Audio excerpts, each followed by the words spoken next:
Dr. Watson, would you kindly close the door behind you so that we can limit the price of your carelessness to merely hours of work rather than days? My apologies, Mr. Holmes. I found myself rather taken aback. I saw tidier houses in war-torn Afghanistan. Are those my surgical needles? I ran out of tacks and the matter required immediate attention. Was that my supper? Plainly not, for I was the one who ate it. I set it aside for this evening. And for that I am grateful. Is that my bed? Watson, since you've proven yourself a master of observation, might I ask you to apply your skills to a more pertinent question? Namely, the whereabouts of today's newspapers. They are the key to everything. The newsboy is usually reliable. Medically speaking, I often find that the key to everything is good sleep. In a bed. Your papers are here, on the table. Let us see what the postman brought today.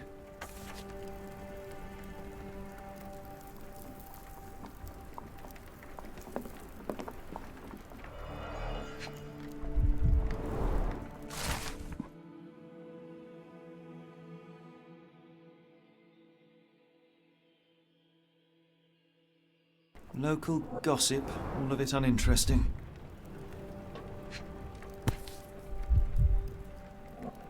Your order from Barnes' bookshop has arrived, Doctor.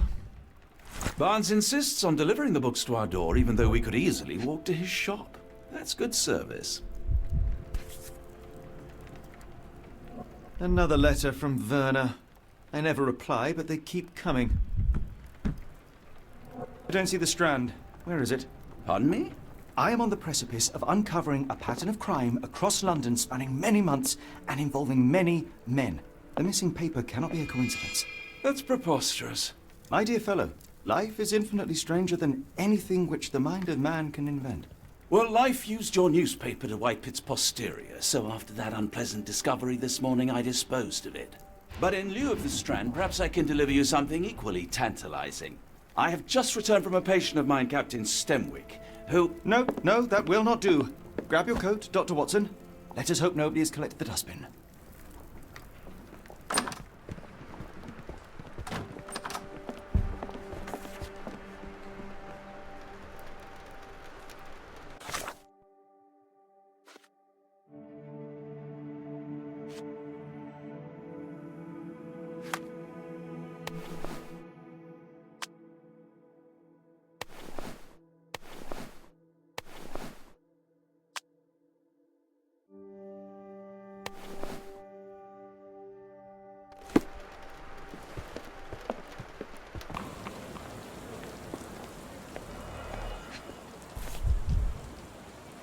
A cactus spine. If it gets in your skin, it's awfully tricky to remove, and when laced with poison, the perfect assassination tool. You were mistaken, Dr. Watson. The paper was indeed dirtied, but not how you implied. It's potting soil. See, Watson? The conspiracy is real. Someone tried to poison me.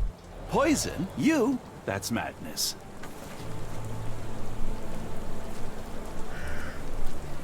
Get the Strand! Get your copy of the Strand here! Sorry, Mr. Holmes. I just sold my last paper. Blast. Then why are you still here? Boss pays by the hour. No sense in returning early. You're a bright child. I presume you see everything that goes on around here? Nothing gets past me, mister. Then tell me, did you notice anyone suspicious at my door this morning? Like the man with your newspaper? Precisely. What do you know? I know the value of a shilling. Dr. Watson. Cool, now I can take the day off. Did you see what he was up to? Nah, not really. I saw him approaching your house, but I had a customer. Then there's a loud bang. I ducked down. Not because I was scared, because I wasn't. I had to protect the merchandise. And all I could see was him kneeling at your door. Which way did he go? Not sure. I was distracted by customers. Sorry. Can you describe the man you saw? He was carrying a lot of books. Up to his chin they were. Never heard of a well-read assassin. Looks can deceive. Hence the appeal of disguises. All right. You earned your shilling. That'll be all. Thanks, Mr. Holmes. Maybe I could be your eyes and ears. If you have more shillings.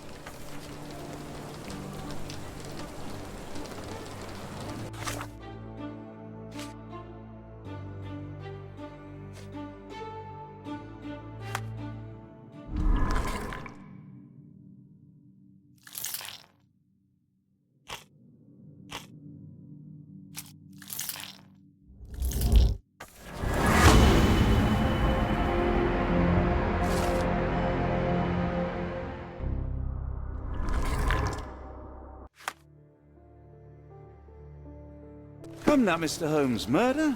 Yes, the Barnes has Strand. his quirks, Get but your he copy also of the has his Strand here. scruples. Not every pawn knows its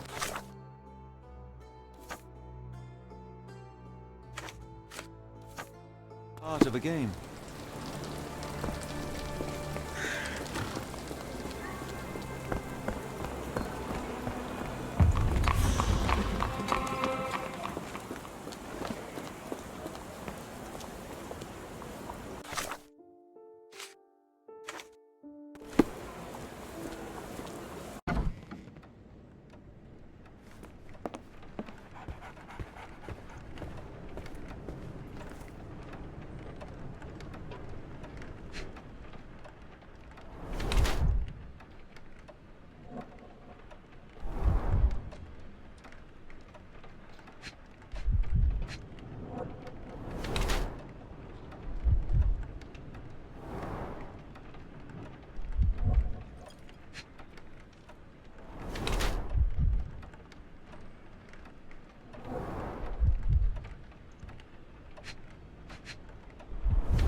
Mr. Barnes, a word.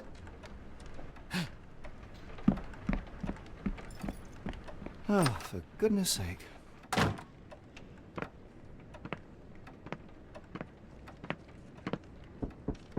Who goes there? Sherlock Holmes. Now will you please... Mr. Holmes. Golly, I did not see you come in. Would you care to answer some questions for me? Well, I wish I could, but I am deep in the weeds with work. How about we reschedule in a month or two? Come now, Mr. Barnes. It will only take a moment. No, really deep in the weeds with important things. Well, help yourself to any book, just take it and pay later. I trust you, Mr. Holmes. Barnes doesn't seem like himself. Why is he acting this way? You're asking the right questions, Doctor. Let's find a way to coax him out.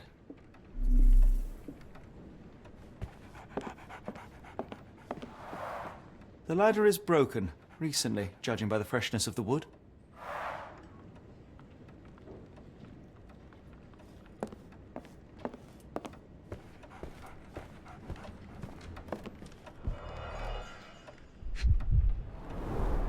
Basics of cryptoanalysis, cryptography in Egypt.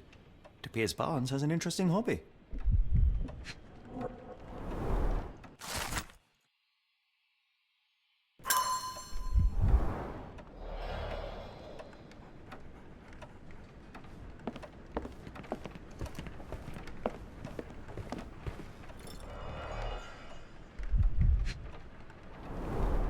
An improvised stand, but it does make the flowers more visible.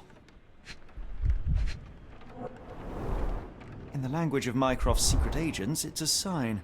Dried flowers are replaced when the job is done. I wonder who the recipient is. The finest view London has to offer.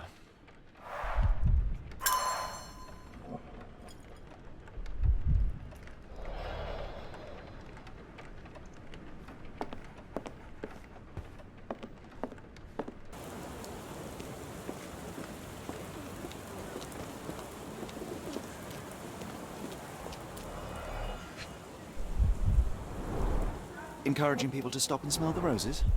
Our national emblem. God save the Queen. It must take patience and care to produce a bloom so beautiful. I imagine so. I merely sell them. Familiar spine? Is this what I found in my dustbin? The pot is damaged. The blow was severe, but softened by something. Anything tickle your fancy, Mr. Holmes?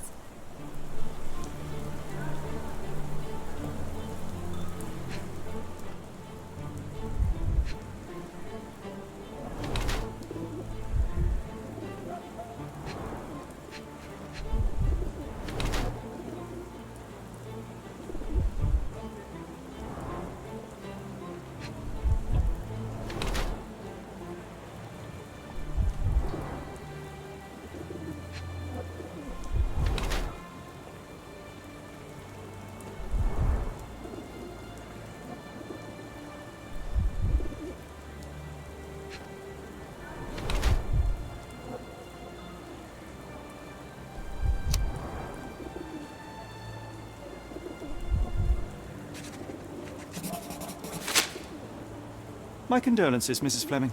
Mr. Holmes? Your husband's death. You're clearly still in mourning. Oh, no. I loved him more than anything, of course, but that was some time ago now. Life goes on. A lesson we all learn, one way or another.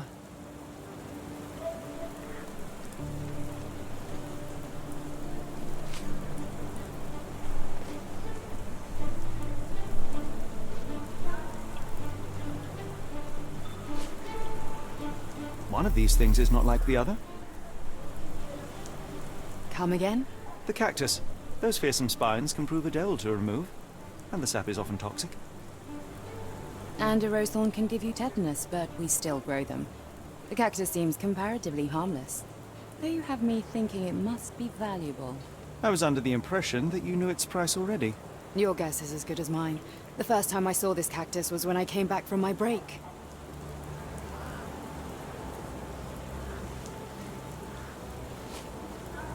What do you make of the flowers in Barnes' shop window? Well, they could use a bit of water. Do they mean anything to you? Mean anything how? I'm not sure I follow, Mr. Holmes. Why do you think they're there? Are you suggesting the flowers are for me? It seems likely, does it not? Oh, I hope you're right.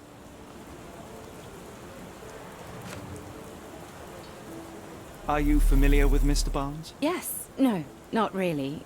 Well, in a way. What on earth does that mean? I know who he is, of course, but we haven't shared much more than a look. A look? Yes. Each morning I go for a walk in the park with my dog, and most days I spot Mr. Barnes there with his new puppy, so we see each other. Actually, we once met briefly while our dogs played. He was quiet and seemed unsteady as he approached, but since then, we've never spoken. I often see him staring through the shop window. Sometimes I wonder what he thinks about that would etch such longing onto his face.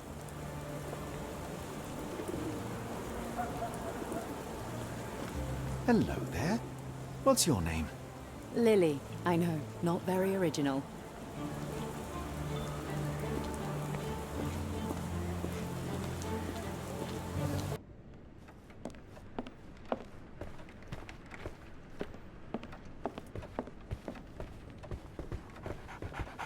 So, Barnes has a dog now. Who's a good boy?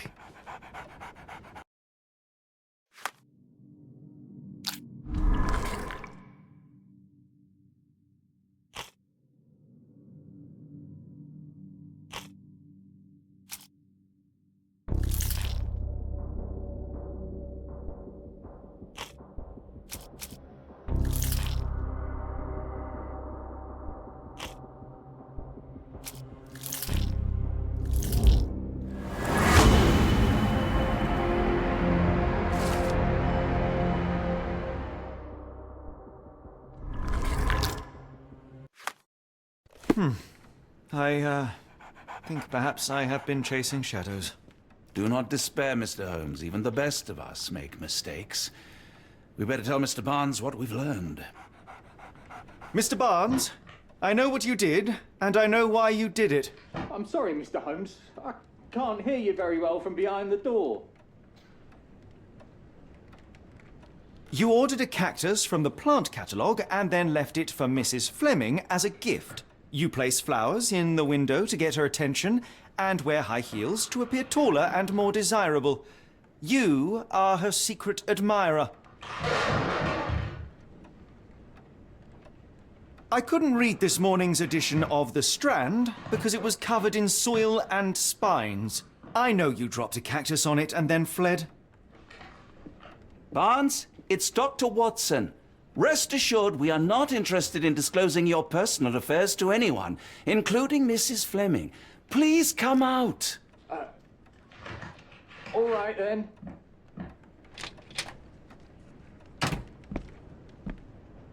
So, you know what happened then? I was on my way back from the post office, having picked up the cactus and some books.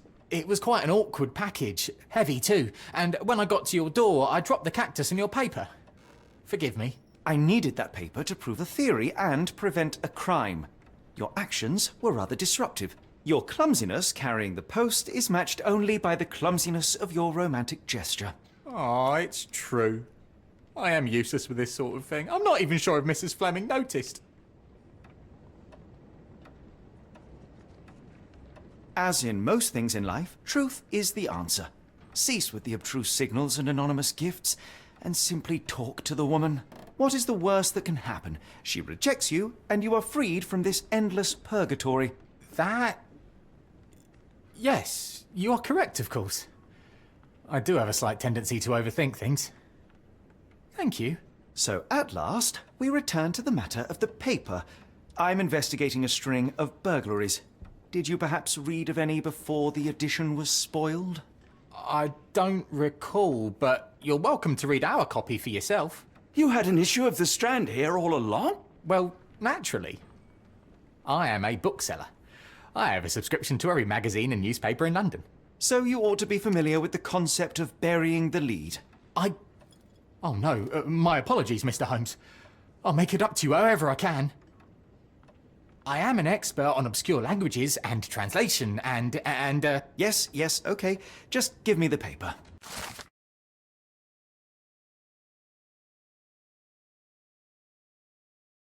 Come, Dr. Watson. Let us put this matter behind us. Farewell, Mr. Barnes. I hope to hear good news about you and Mrs. Fleming.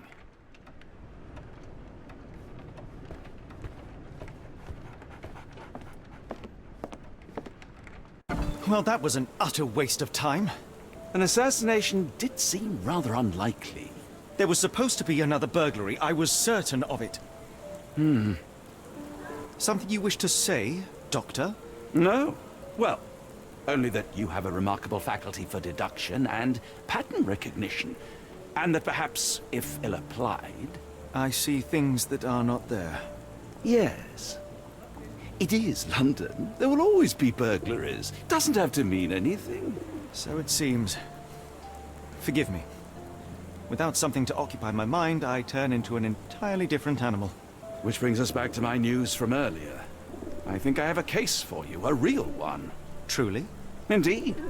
Though perhaps not as thrilling as your stories from Cordona. A patient of mine, Captain Stenwick, told me that his servant disappeared. I said I knew just the man to help. What do you say? Oh, Watson. Yes, I know it's not the most tantalizing mystery, nor the story to launch my writing career. But... It's brilliant. Let's go. Oh, good. Well, his house is nearby. Come.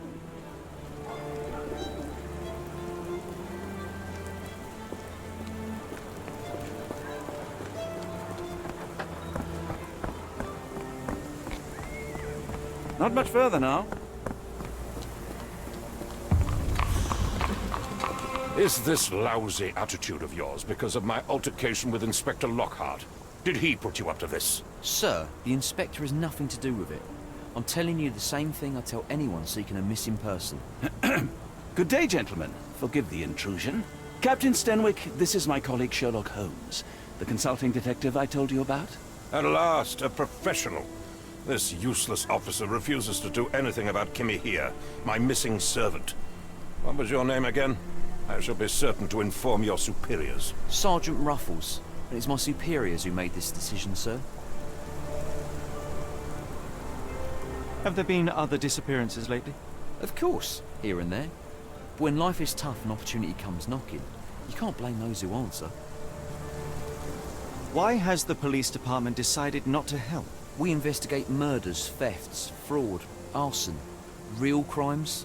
A servant walking away from his master is not our highest priority. That said, if we find Kimahia breaking the law, we'll be sure to notify Captain Stenwick. Now, I must be off. Best of luck in your search. You heard that, didn't you? The way that man spoke to me. I shall need your written testimony, then we can lodge a complaint. Captain, perhaps Mr. Holmes' time is better spent learning about your servant, so that he may begin his investigation. Ah, yes. Quite right. Fire away. Tell me about Kimahia. He's foreign. A Maori. All the way from New Zealand. Biggest man you've ever seen, and as strong as two. Dark hair and fearsome tattoos. He doesn't speak a whit of English. Never bothered to learn. But I made do with pointing.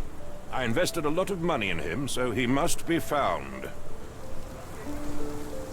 When did you last see your servant? Kimmy here normally brings me the morning papers, but yesterday I had to get them myself. He must have escaped the night before yesterday. May I see your servant's bedroom? His shack is in the garden. You can't miss it. Did you search the room? Of course, but only to check he wasn't lying dead inside. Everything seemed normal at a glance. Is there any reason Kimahir may have left? I should think not. He had all he could have wanted. Gainful employment, new clothes, and all the cabbage he could eat.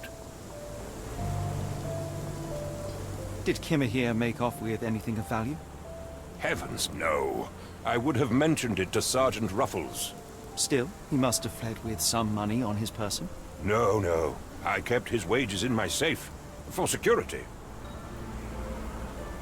I take it this is the first time Kimahir has vanished? Undoubtedly. The man seemed terrified of the city. I think it was all the noise. He never left this estate. Should he cause any damage, I will bear the responsibility, for it was I who rescued him from savagery and brought him here to England in the first place. All right, Captain. I think I have enough to get started. We shall first take a look around the mansion. Go ahead. I'll be here, mentally drafting my complaint.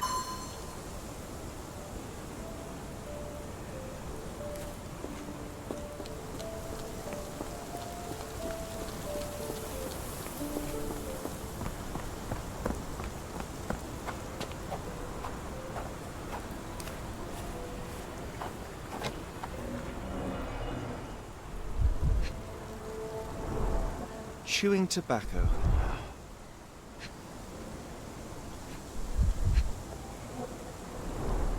A shoe print, roughly size 11, with a worn-out sole. These are a workman's boots.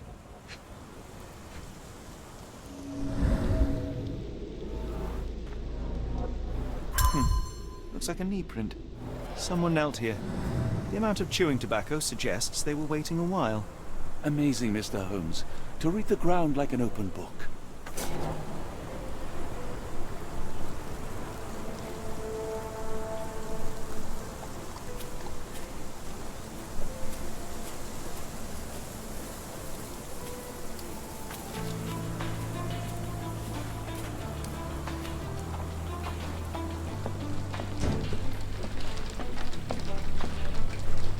Clothes made of Hessian. Is Stenwick really so miserly?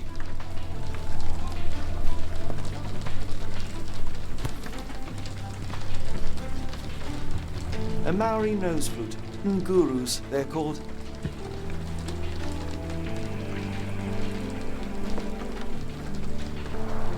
Is this a taniwha, a Maori water spirit, or something else? Either way, it's giving me chills.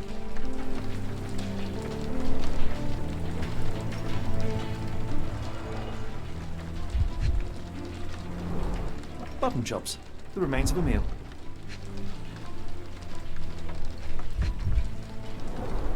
The ashes are long since cold.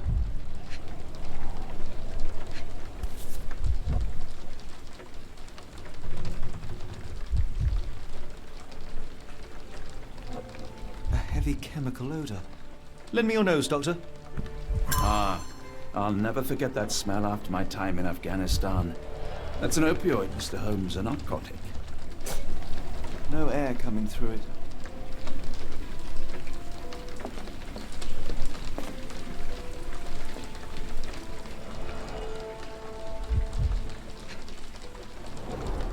Impressive. The sack of grain retained the shape of an impact. Someone hit their head here.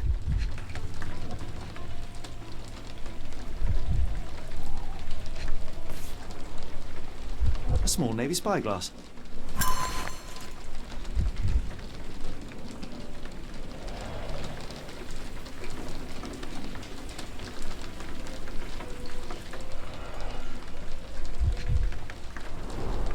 A scrap of Hessian.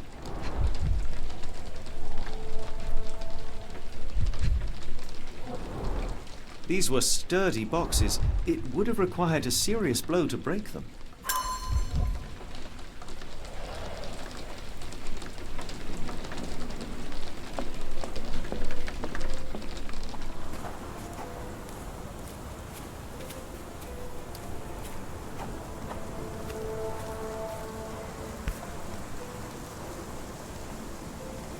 rag reeks of smoke. Someone plugged the chimney.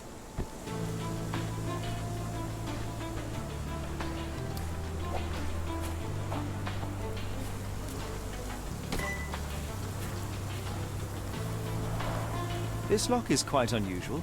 It appears that the key should be bent to the right.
The door to your garden has an interesting lock. Yes, I have uncommon locks on every door of my mansion.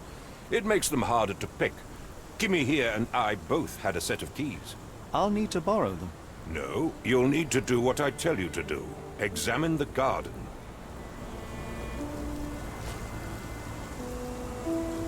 I thought you were meant to be intelligent. Is this spyglass familiar? I don't recognize it.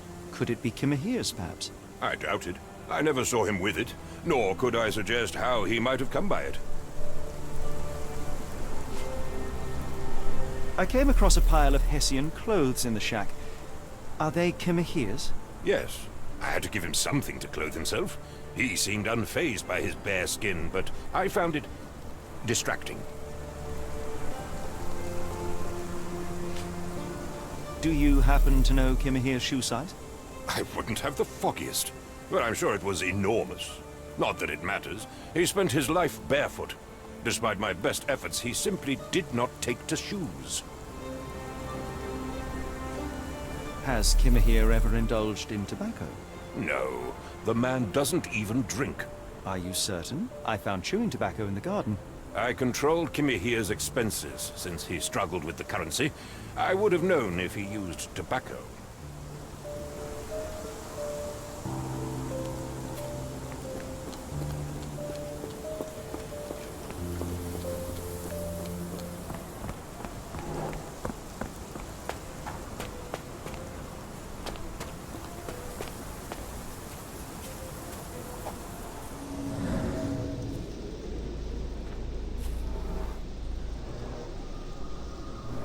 Could have left these tracks. They seem fresh.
Someone moved a cart to this spot and then took it elsewhere. Can't see it anywhere in the garden.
Surveilling from afar, the intruder waited for a window of opportunity.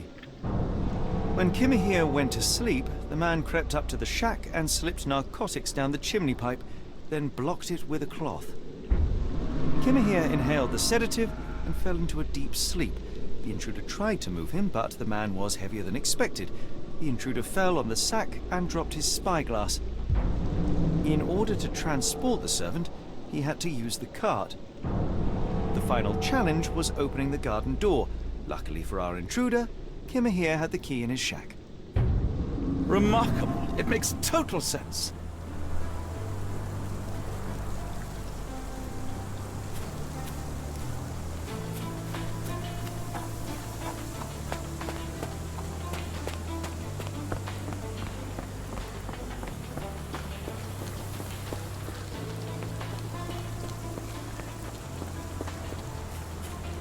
You'd best have found something by now, gentlemen.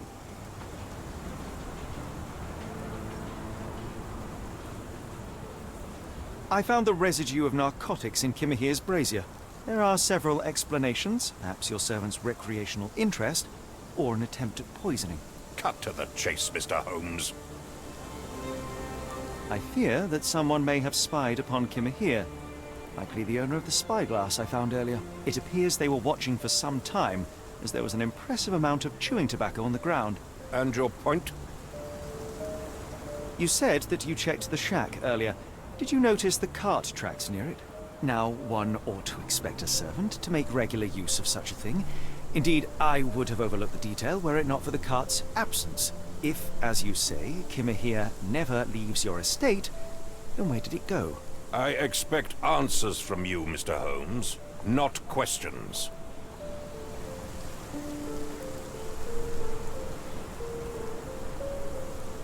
I won't keep you in suspense any longer, Captain. Kimahir was abducted by the owner of the spyglass. When your servant fell asleep, he slipped a narcotic into Kimahir's brazier to make him sleep even more soundly. In order to carry a man as large as Kimahir, the intruder stole the cart and rolled him right out of your garden. Now, hold on. All this simply to tell me what I already know? Why haven't you found him yet? I only arrived a moment ago. It is, frankly, incredible that I have already deduced so much. Every second you dawdle here, waiting for me to stroke your ego, is another second wasted. I'm not interested in the how, the why, or the who. I am only interested in recovering my investment. Spare me the claptrap, boy, and go and fetch my servant.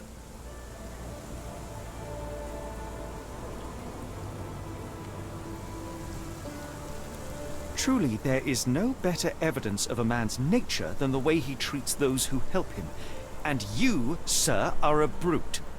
The cruelty of your ignorance about the Maori people, your selfish attitude to a man's kidnapping. The point is, Captain, we're telling you this for a reason. The intruder fled through the garden door, and we need a key to follow his trail. Well, then you should have led with that. Here you go. I hope you'll return soon with good news.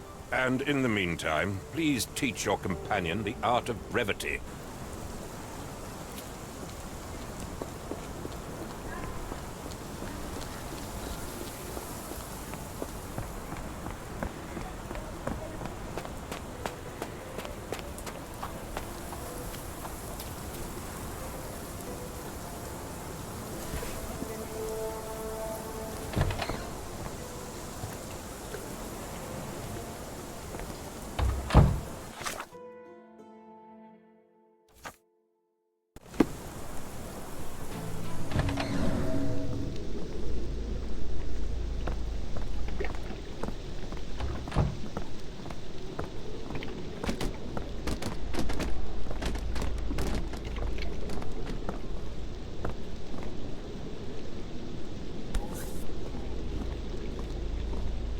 What does it say?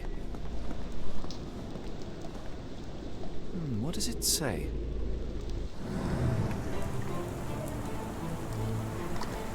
No seams or torn fabric on this doll. Likely one-legged by design.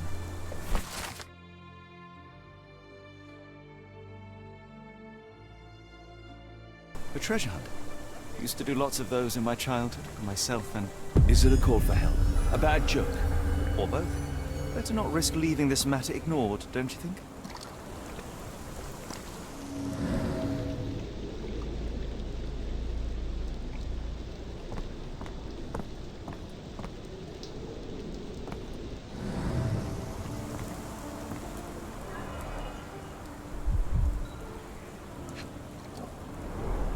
Sturdy rope, professionally tied in a Portuguese bowline. This knot is often used by sailors to create a bosun's chair.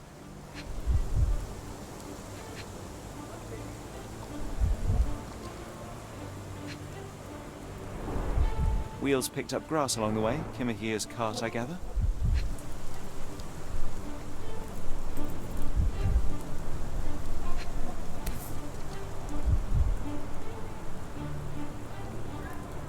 Roy Soulsby. Could that be the name of our man? A strange substance. I have my suspicions based on the color and consistency, but would you care to hazard a guess, Doctor? Well, it's odorless, but from the way it absorbs water, I'd say saltpeter. Then we're in agreement. Well done.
The strand proved not so useless after all.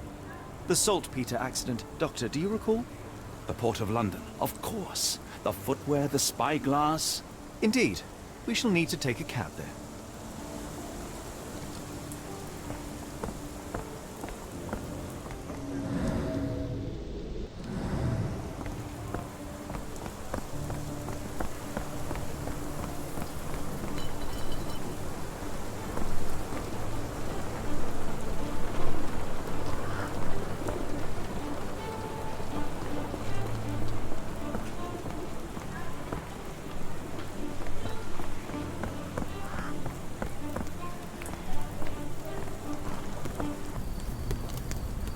Mr. Holmes, what a compelling mystery we have stumbled upon. Perhaps I have the premise of my next novel. One kidnapping does not a story make. Stop! A black cat crossed before us. It's a bad omen. I do not take you for the superstitious type, Doctor. Such things are mere fantasies, tricks of a feeble mind. One imagines a physician would keep a surer footing in reality. Perhaps. Before the war, my time abroad was difficult. Once, I came across an Afghan, bleeding, who I could not save. He pressed a rosary into my hand. A gift, he said, so as to gain God's favor. After that... Dr. Watson, Yes, well, I shan't get into details, but sometime later I found myself lost in the desert. Dehydration set in, and things grew ever more dire. The man's words came to me. I said a prayer and placed the rosary on a rock. A gift to gain God's favor. And you were rescued. Yes. A detachment of British soldiers found me. To whom I'm grateful. Without their diligence, you would not be standing here and I would not have this case.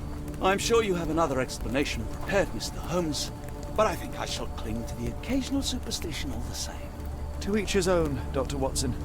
So long as it does not interfere with my methods, do it. We must press on, cat or no cat. The question remains, why abduct Kimmer here?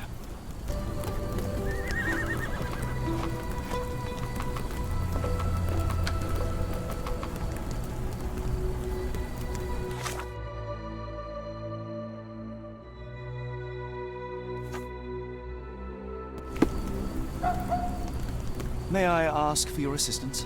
I think I can help you.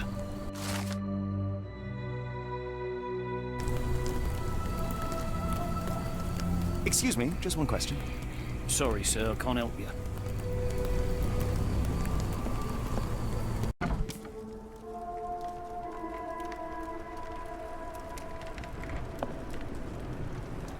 Oh, hardly a reputable establishment. I've seen worse. Greetings, miss. I'm hoping you can help us. We shall soon see.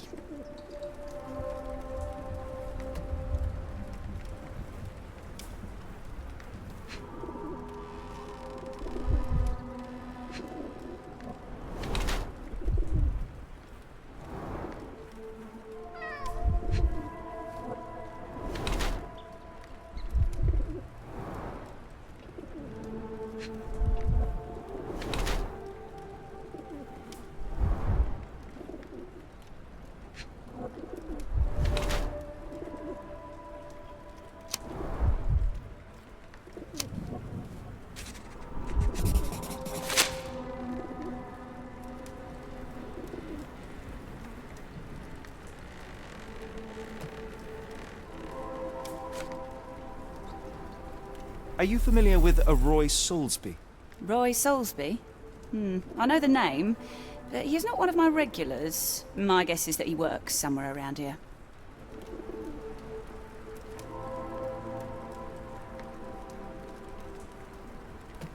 Your clothes are already tight and soon they won't fit at all. How far along are you? I thought I'd hidden it better. How did you know? Are you a doctor? In a manner of speaking. He's not. He merely has the ego of one. I apologize, miss.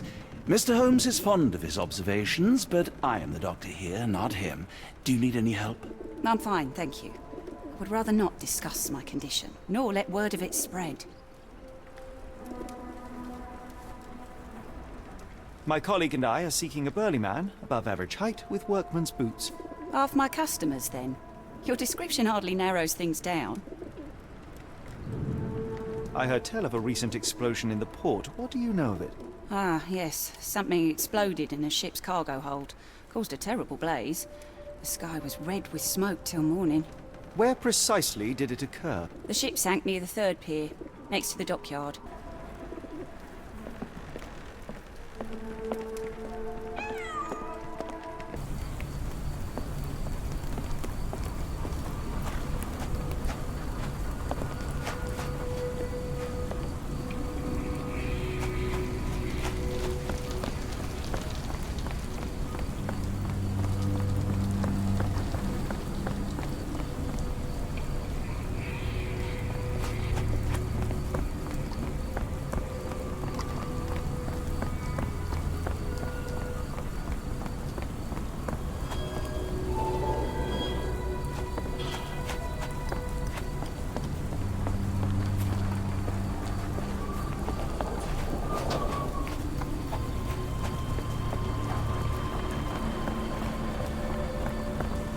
Marl Dalton swears she saw ghosts in Warehouse 2. The coppers even went over there. Must be serious.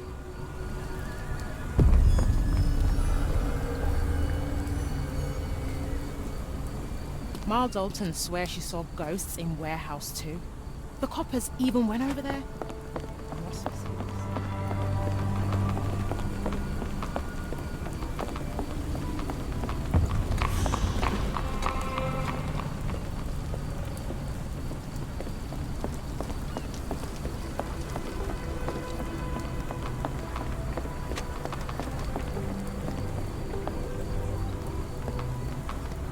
Not in the mood, mate. Shoo!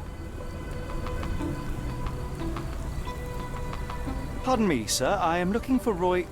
Not again. Yes, I'm Roy, but I can't help you find your uncle or whoever you've lost. Now, what makes you think I would inquire about missing people? You are the 4th person to ask this week. Just because I work at the port doesn't mean I keep track of everyone who comes here. You say we are not the first to ask you about a disappearance. Do you recall anything about those who came inquiring? I only remember the foreign woman. I didn't catch her name, but those are her posters hanging up everywhere. She has badgered me twice now, but I still don't know nothing. And this woman can be found? No clue. She was talking gibberish. May I ask what you're doing here? This is where the ship sank the other day. I'm trying to work out how we'll remove it. Now, where was I?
Have you seen this before? My card? Where did you dig that up? At a crime scene near Baker Street involving a young servant's kidnapping, I might add. No. Someone used it without my consent. How else would it end up there?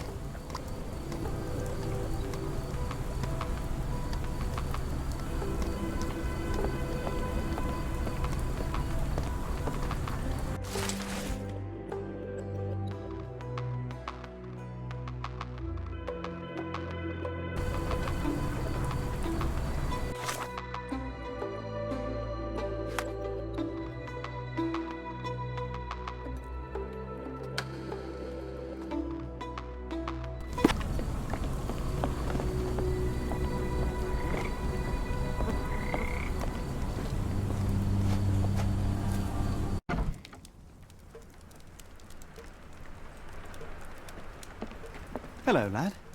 Is this where I may find Dea? You read the poster? Yes? You know where my brother Girves is? Sadly, no. Well, not yet. I want to speak to Dea. Is she around? Amma, my mother. She got sick after the fire. Big red smoke. She couldn't breathe, so I took her to the doctor. Now I am in charge. Where did you last see Girves? He worked at a, warehouse. This man, Roy Solby, gave him the job. He paid him a necklace. How would you describe this Soulsby? He was big and strong. He had a big scary eye. Scary, you say? Yes, like it was made of metal. Do you still have the necklace that Soulsby gave to Girves? Girves left it near the, shrine. I tried to sell it to buy Amma medicine, but no one wanted to buy.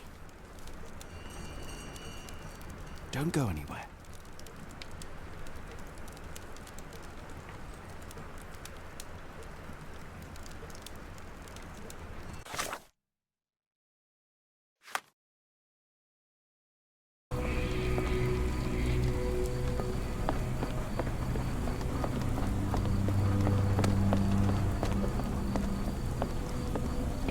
What are you gawping at?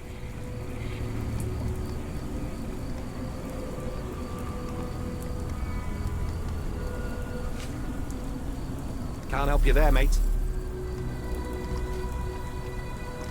Can't help you there, mate.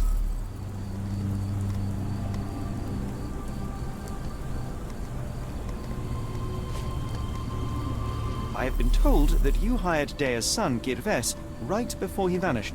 His brother also said you had a metal eye. What do you make of this? Tell that him to stop making things up.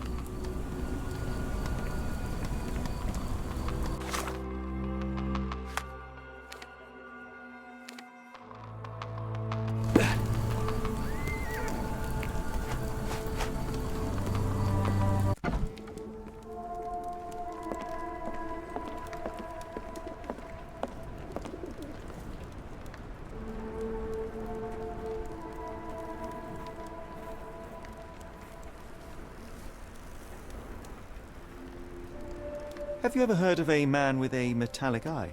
I've seen him even. Dirty Summers is the name. A nasty lout with a silver ball in place of a missing eye.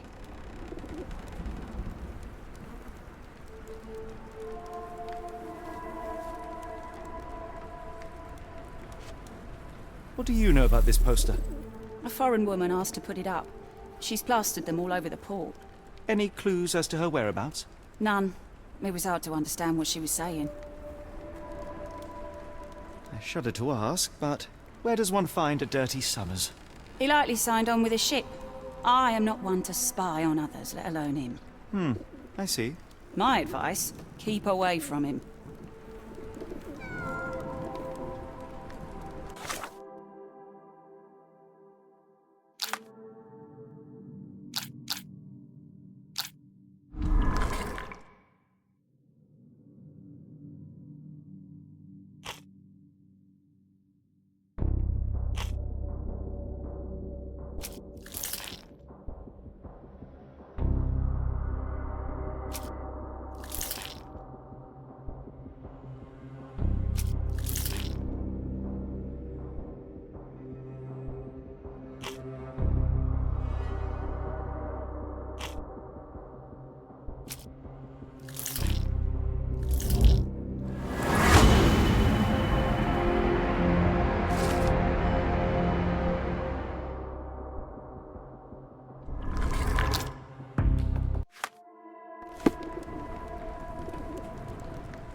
What are you gawping at?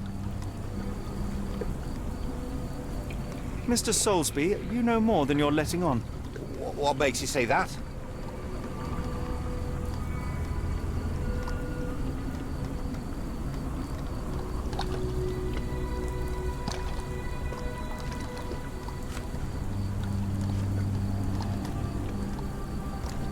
A man named Dirty Summers was involved in some recent kidnappings across London. He used your name as a cover for his deeds. What? Really? That doesn't mean I'm involved, though.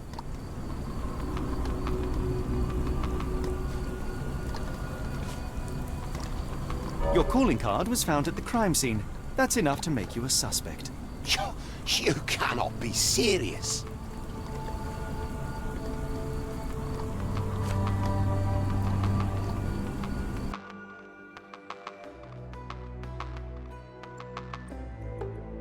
It's true. And that's before mentioning your gold watch. It's brand new and awfully expensive for a customs officer. Clearly you have found yourself another source of income. I'm sure Scotland Yard will be delighted to investigate further. All right, stop. Look, it's not as it seems. I did not partake in the kidnappings. I'm all ears, Mr. Soulsby. Yes, I know Summers. He paid me to turn a blind eye to his business in the warehouse area. Just that. On my word. You did not tell me which warehouse he used? I do not recall, but I used red paint to mark unsupervised warehouses. Ought to be one of them. What else can you say of Summers? He is a regular at the Cursed Mermaid. Goes there with his crew almost every evening. What for? I don't know. I assumed just for a drink.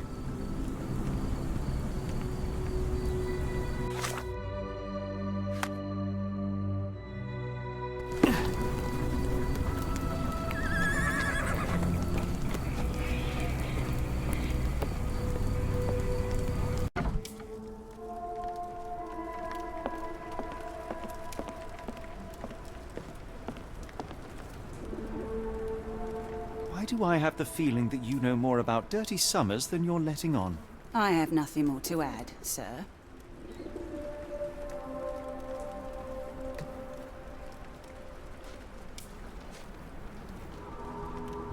Enough.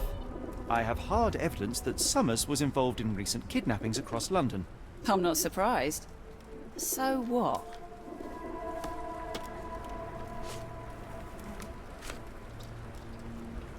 A customs officer, Roy Soulsby, testified that Summers was a regular here. You must know something about his business. All I know is his drinks order.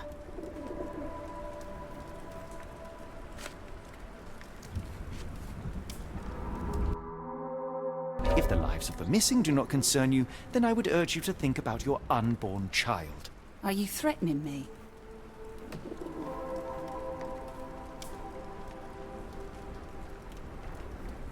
Many people are missing, and the main suspect based himself in your establishment. One word to Scotland Yard and your life takes a turn for the worse. Now, spare yourself the trouble and tell me all you know. Okay. Summers hired my private room. I think he used it to recruit people, but I haven't seen him in a few days. He paid me cash, so I paid him no attention. Nor did I touch anything inside. Here's the key, go and do what you will. Just leave me out of it.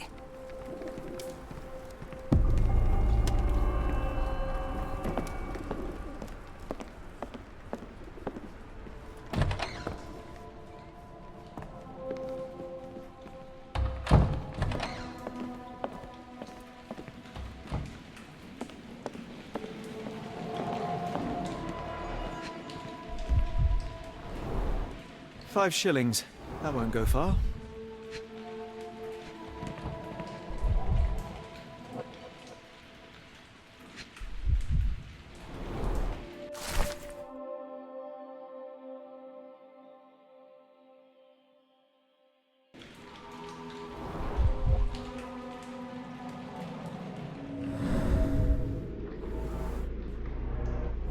Strange symbols. I don't recognize them.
Good evening, Constable. I heard some people talking of ghosts in this warehouse. Gossips, all of them. An old lady neighbour saw some lights and ghostly shapes in the middle of the night. She heard music too. Turns out this was the warehouse of Grandpa Kujak. He owned a business with theatre props for scary shows. I went in and... well, it is a bit creepy. But I think it was probably just some kids fooling around. Do you mind if I take a look inside? Not at all. It's like Madame Tussauds, only worse. I'll be on the beat round the pub for the rest of the night. damned explosion. Good night, sir.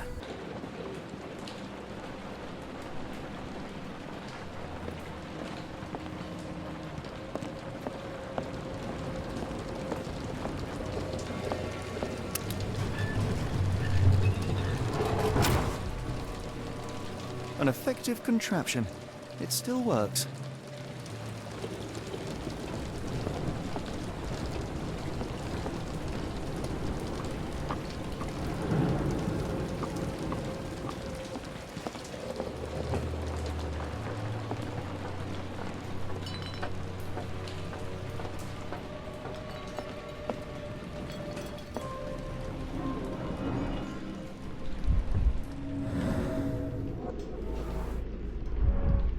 There was a box in the coffin. It was removed quite recently.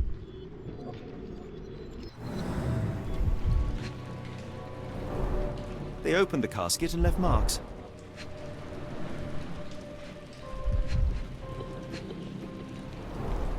A herbal odor with an acylic base. Liquor?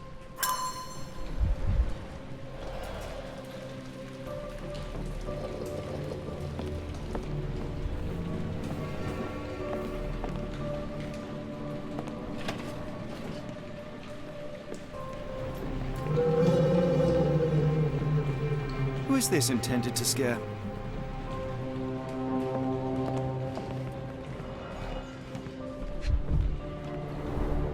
Phosphorus, used recently. Where is this going?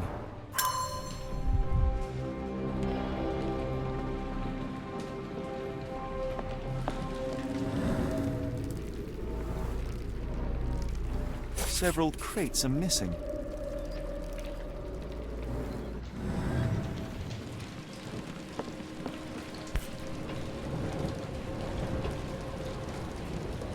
Somebody had fun.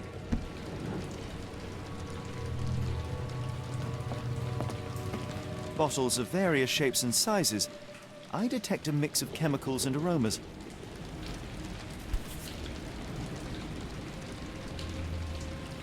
No brand or markings. It looks like a bulk product.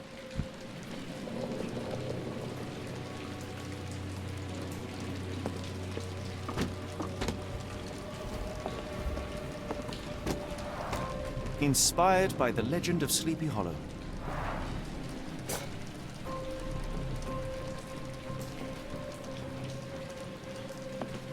That's most likely the ghost the old lady saw through the window.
A small cart left those tracks.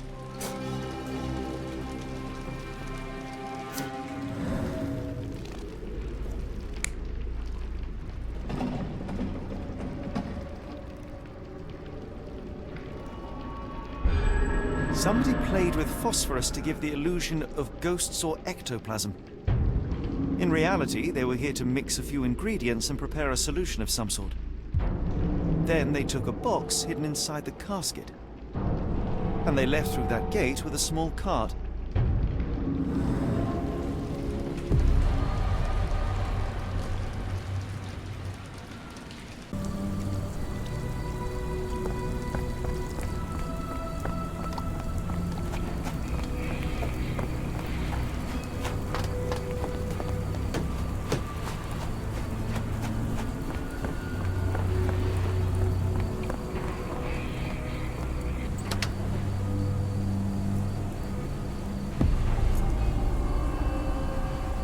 Really, Holmes, this ought to be beneath you. As my brother would say, it is for the greater good.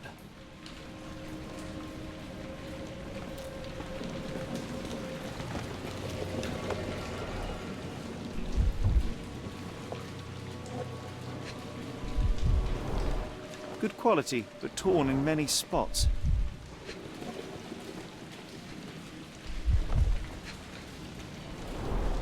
Mold. That's why you don't leave sailcloth lying out.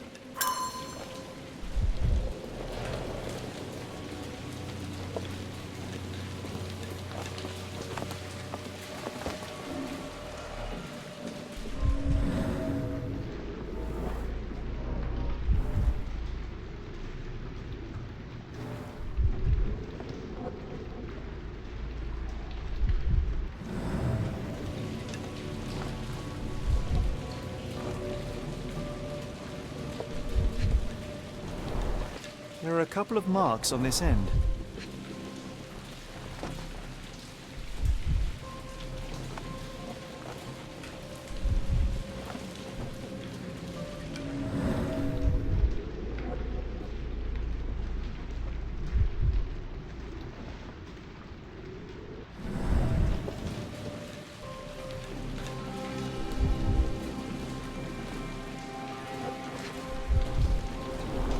The scratches are fresh, left by something metallic.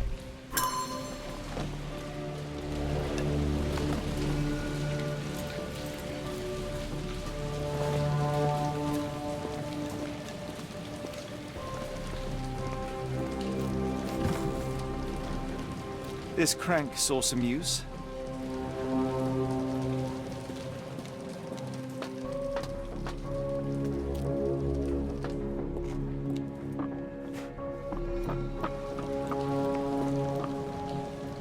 Layers of rust will prevent any movement.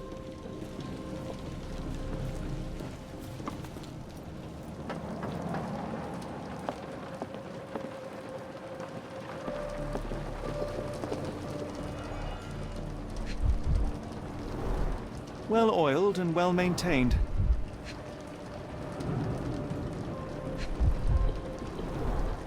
Fit for a crank.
A hidden passage, just as I expected. Wait here, Watson, and keep an eye on the doors. I'll scout the premises. Will do. Be careful down there.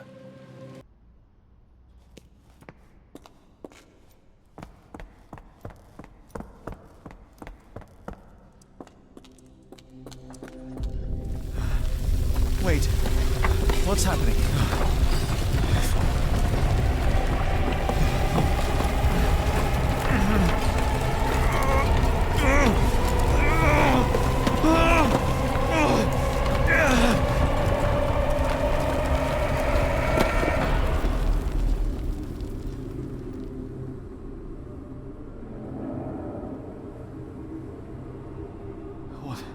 What is this place? Where am I?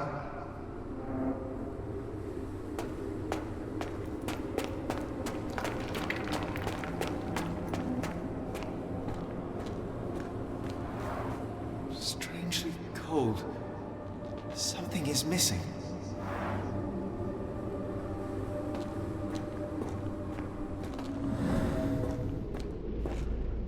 This cannot have been under the port of London all along. Is it an illusion?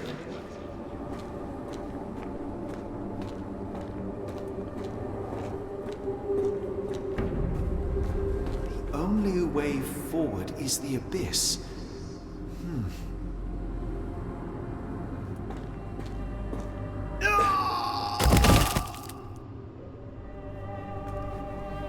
Phew, I didn't die.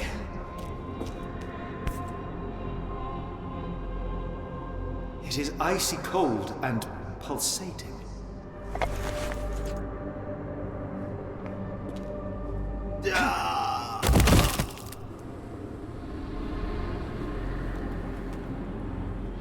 My heart, be calm.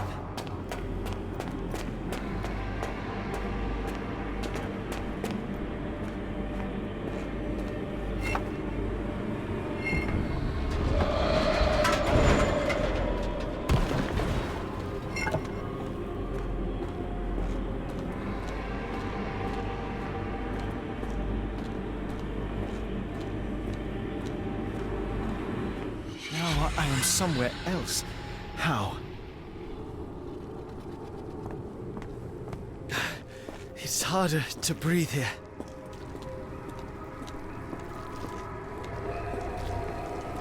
What is that? Oh, no!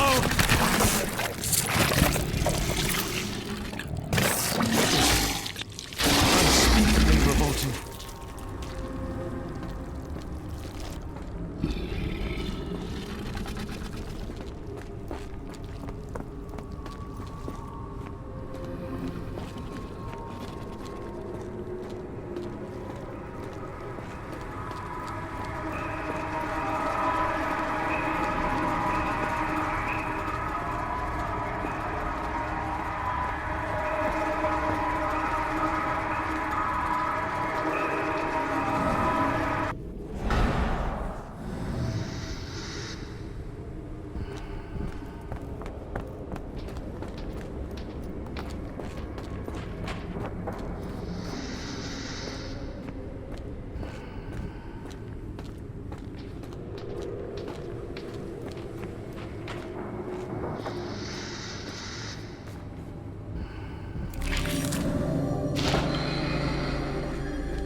Head is already spinning. When will this end?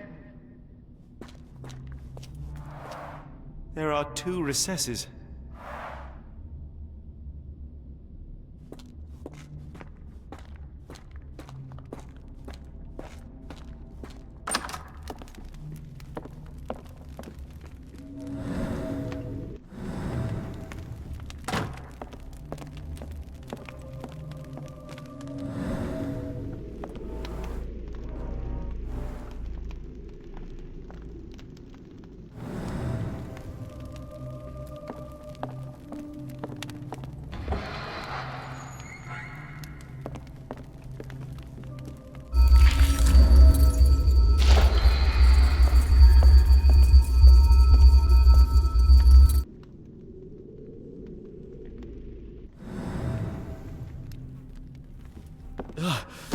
The stench. A strange stone. It almost feels alive.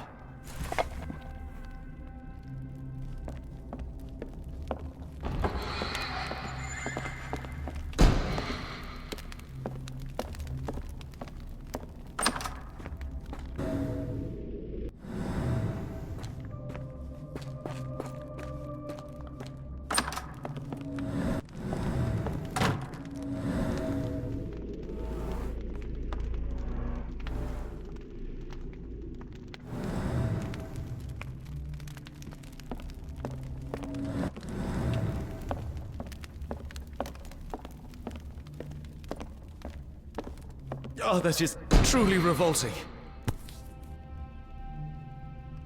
Frozen and pulsing almost like it has a heart.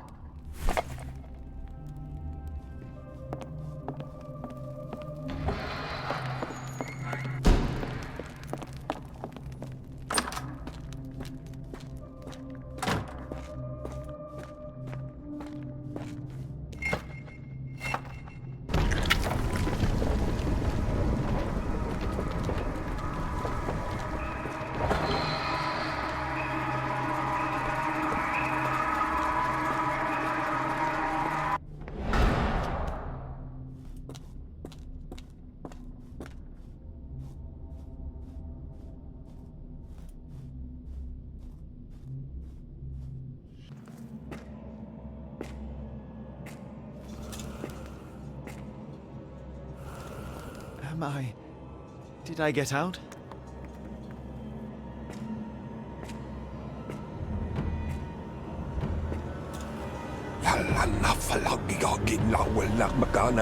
John?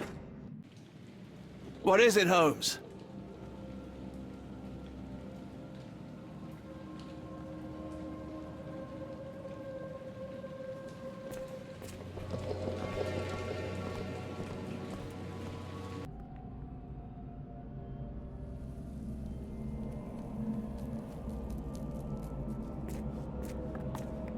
Watson!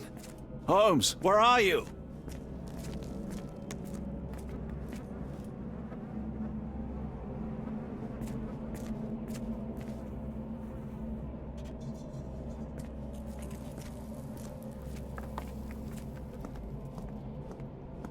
Holmes?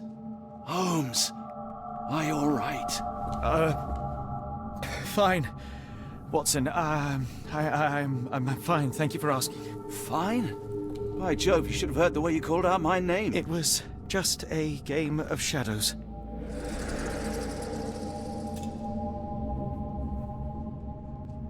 I'm glad. This place gives me the chills.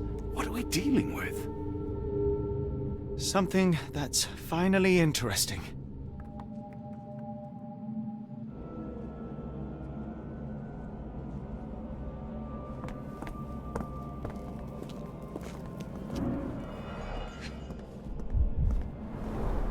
His abdomen is severely bloated.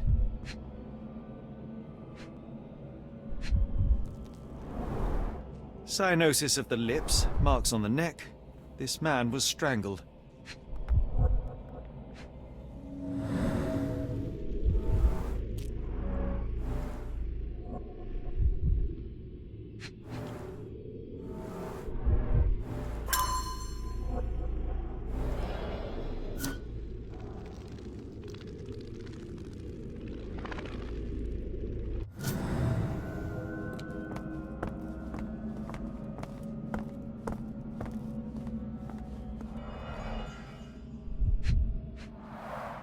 At least 24 pendants, all identical and made of tin.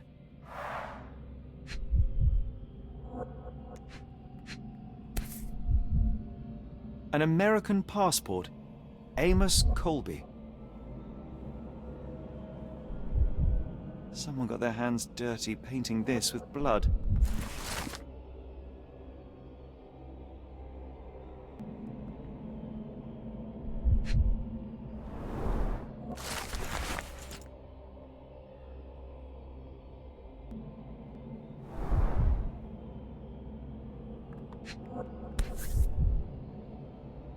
I've never seen a pattern like this before. Old blood stains.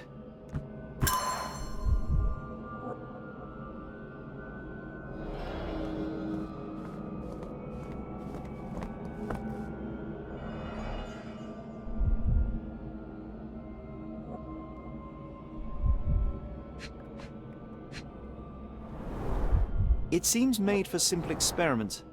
I wager they could not afford a better set.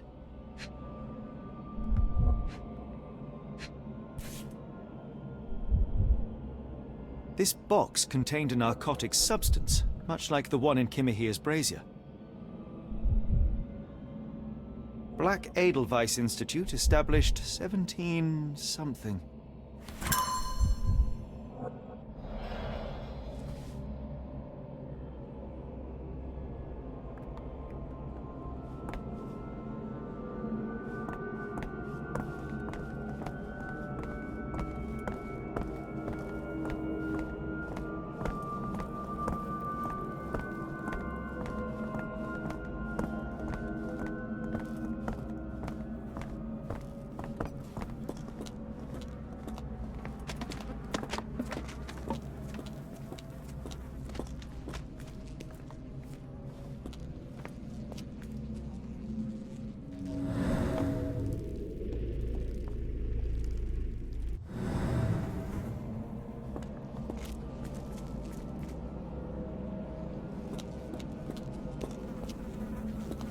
What on earth? It looks like the scribbling of madmen.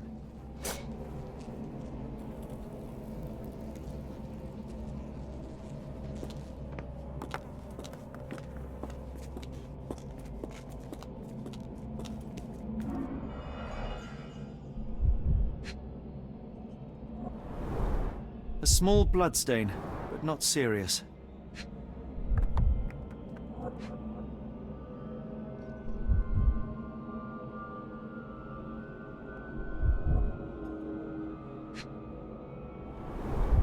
The strength it would take to carry this crate, let alone break it.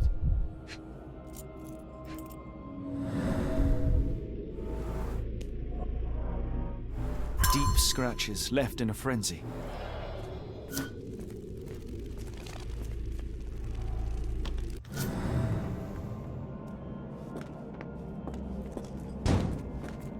Oh, potent. This sensor has more narcotic residues.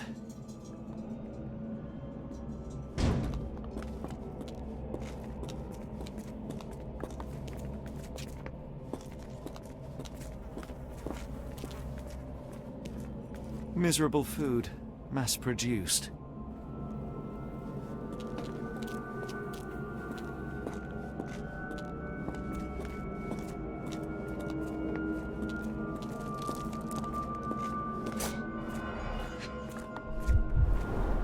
These clothes are missing buttons. They were forcefully removed.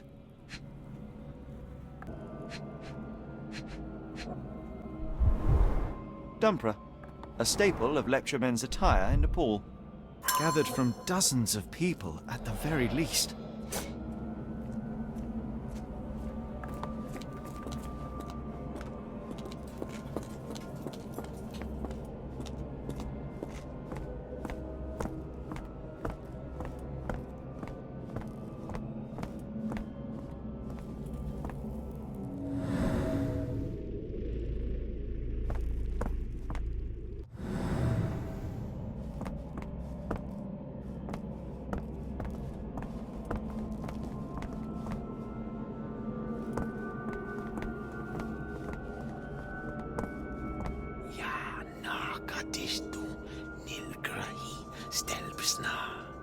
Did you hear that, Watson?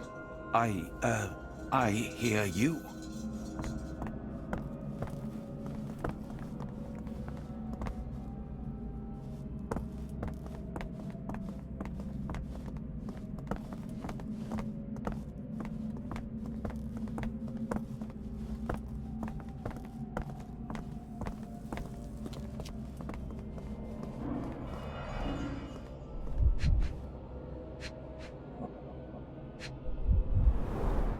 Fine rope work, cut by a finer blade. These clothes were crudely cut off someone. An American, judging by the style.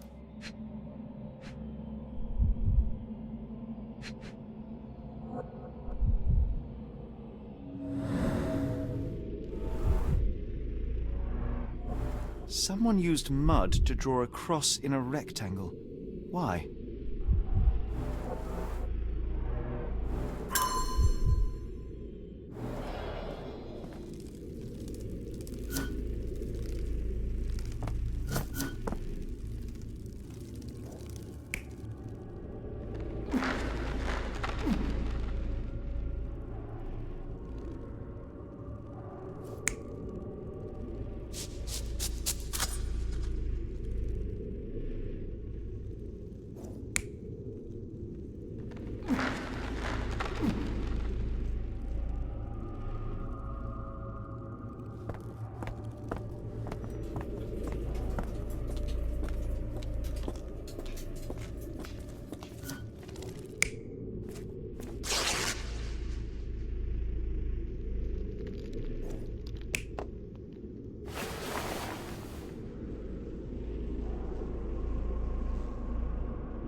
Many people were brought to this place.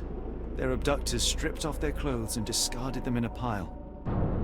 The prisoners were kept in a soporific trance by the use of narcotics.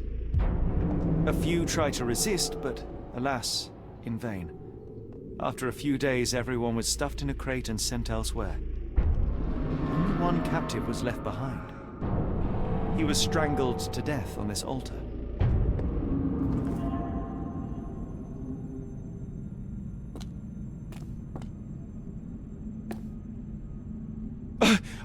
What the hell is happening, Holmes? Calm yourself.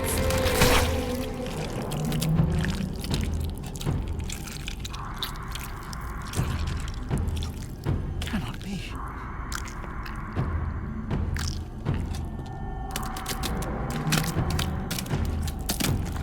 What is it? Oh my God.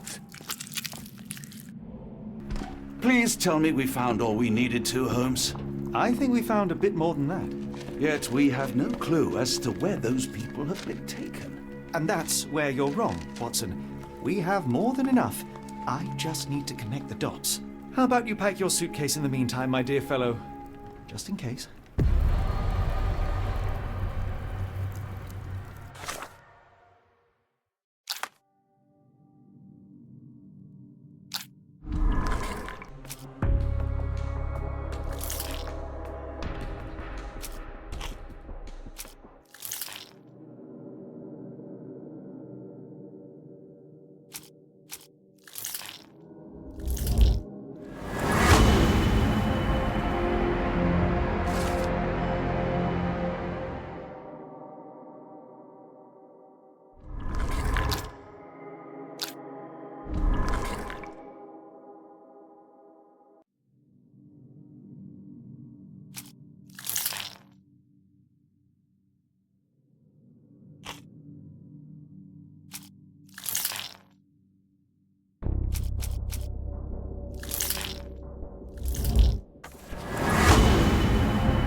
Dr. Watson, how does a trip to Switzerland sound to you?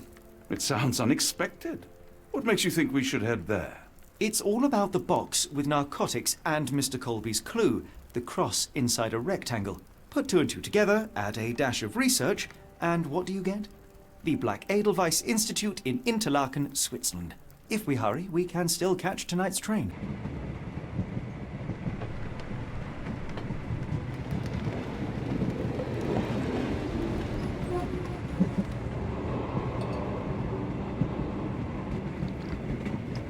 As grateful as I have been for your company, Dr. Watson, I'm afraid you shall have to investigate Edelweiss alone. Hello? Mr. Holmes, I fear you overestimate my abilities. Nonsense. You are a military man, a bastion of British courage. I'm no such thing. As a doctor, I avoided most combat, save for one dreadful day. My troop was ambushed in a village with innocents caught in the crossfire. Too many to help. The man with the rosary. He was one of them? A translator, yes. We were trapped. 6 soldiers and myself. I thought it was the end. But Lieutenant Paget refused to go quietly. The men prepared for a final stand. I rose to follow, but Paget shook his head. He told me to run. That I had other men to save. They charged, and I fled through the rear. So you see, Mr. Holmes, I am a coward. The logic seems inescapable. Yes. You, a surgeon by trade, would have been perfectly useless in that conflict. What? No. And how many men have you helped since? Ailments eased, troubles tended? No more than a handful. Truth be told, I've become somewhat of a recluse. How many people could you help with 30 years ahead of you? Dozens? Hundreds? Patchett was correct. You can cease your self-recrimination.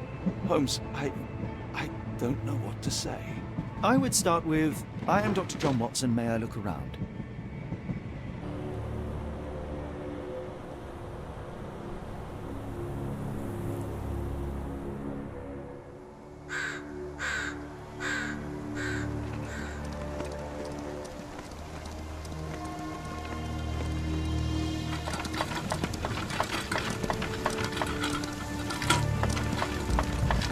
The Edelweiss staff will doubtless be eager to show off their facilities to a fellow physician. I have already taken the liberty of sending a letter on your behalf to request a visit. And what of you? I shall be pursuing other avenues. Should you see anything troublesome or improper, simply notify the local authorities. Otherwise, try a little analysis yourself. You know my methods. Apply them.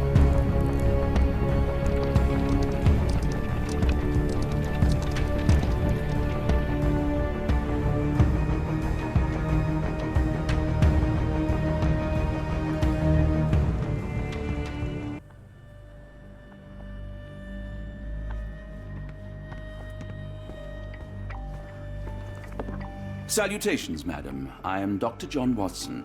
I was wondering if you've got word of my visit. Yeah, Dr. Watson. We received your letter on the matter.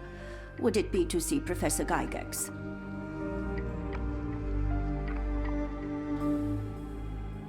At their earliest convenience, yes. I shall try not to take up too much of their valuable time. Wait here, bitte. Mr. and Mrs. Bronson, your girl has made remarkable progress. See? Take a look for yourself. My apologies for keeping you waiting, Dr. Watson. Surely you understand how medical work can make one lose track of time. Do not be sorry, Professor. I too know the importance of closely attending to patients. The work hardly stops here, yet the satisfaction of perfecting the mind compels us to persevere. I take it you welcome many a soul into your establishment? Admissions, yes. Visitors, though? I am curious as to what brought you to the Schwarzes Edelweiss. Word of mouth. An article I read back in London spoke highly of your institution. But rather than taking its word for it, I thought I would see things for myself.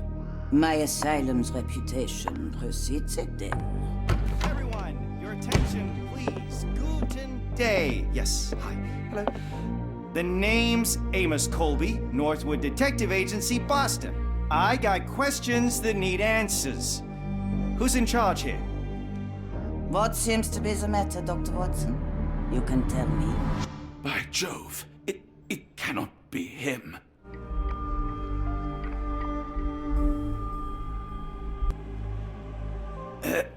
Right. Yes. I was surprised because that man is a celebrity. Yes, that's it.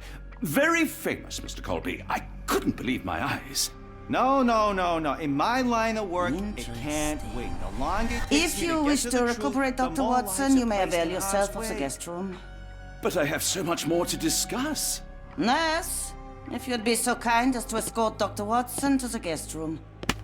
Herr Colby, from Northwood Agency?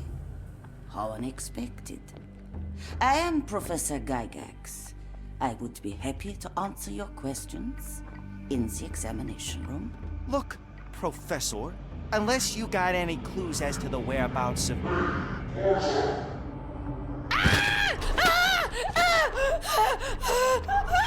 There is no need to be alarmed. No one gets neglected in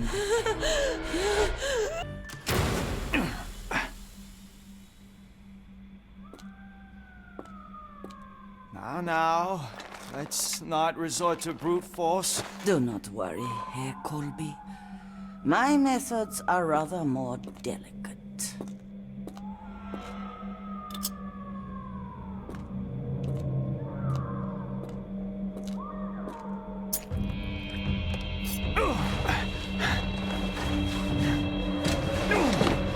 Search him thoroughly. Then take him to the holding chamber. I need to decide precisely what to do with our guest.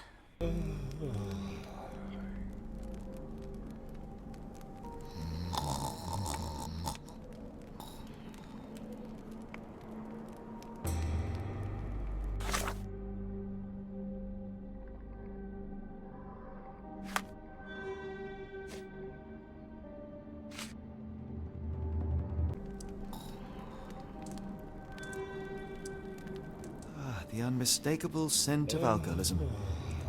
Did you walk through their doors as I did, or did they collect you off the streets?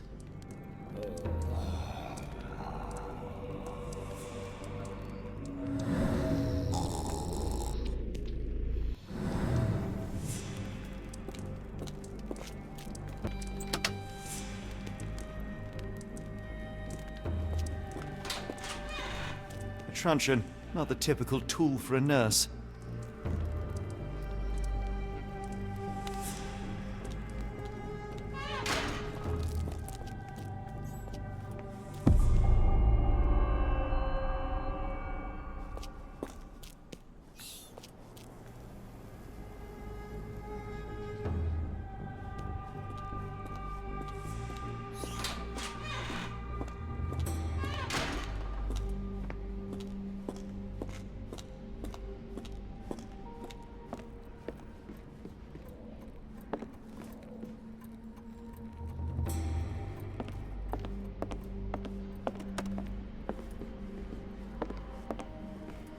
I'd rather not sit in this chair ever again.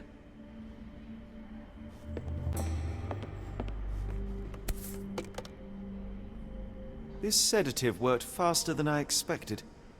Perhaps I ought to train myself, build up a tolerance.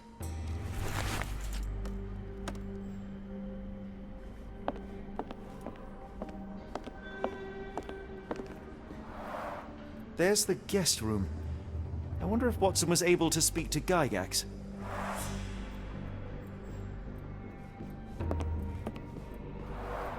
Darn. No way I can get past him without being noticed.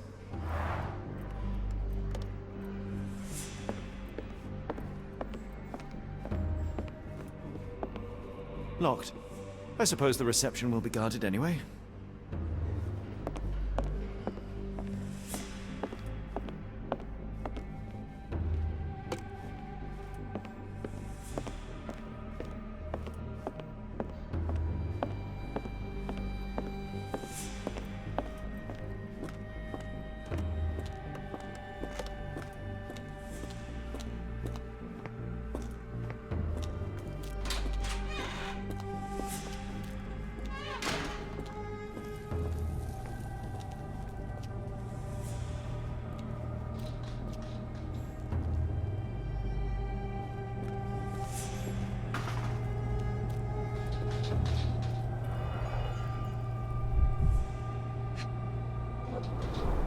Any chemist would envy the quality of this equipment.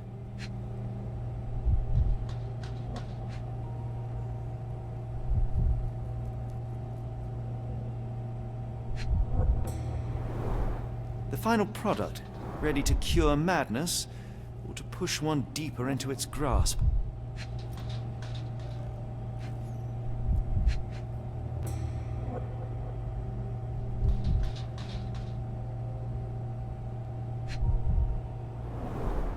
Raw materials used to formulate medicine. With this equipment, they can create any type of medication.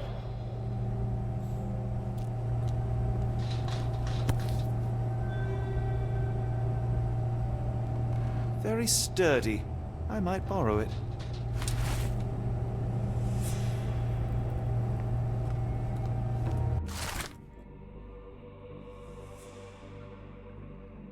It sounds sinister, even for a place like this. I wonder if there are more frogs in the pond.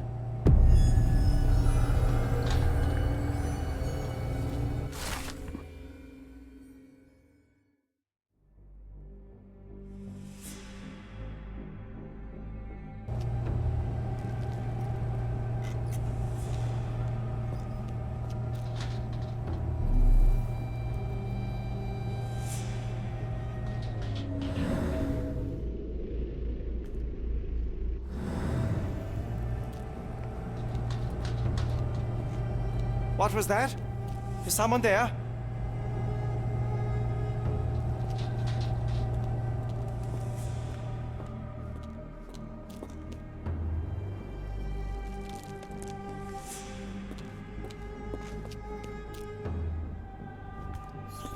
You there! I command you to free me at once. I'm not sure that's a great idea at the moment. How dare you deny me? I must have my revenge against the lickspittles upstairs. Fortunately for you, I'm here to stop the very same people. You are? Indeed. But first, I must discover all I can about this institution. Tell me, have you witnessed the arrival of any foreign patients? Tell me? The gall, the impertinence to bark such orders. Please, we don't have time for this. Do you know with whom you speak? I am the great Napoleon.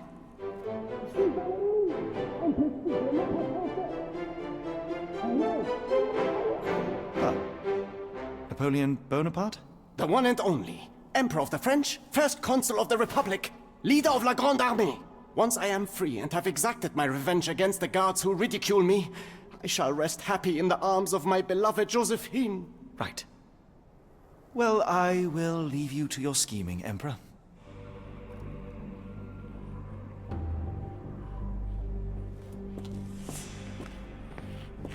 My heart is pierced by Cupid. I disdain all glittering gold. There is nothing can console me but my jolly sailor bold.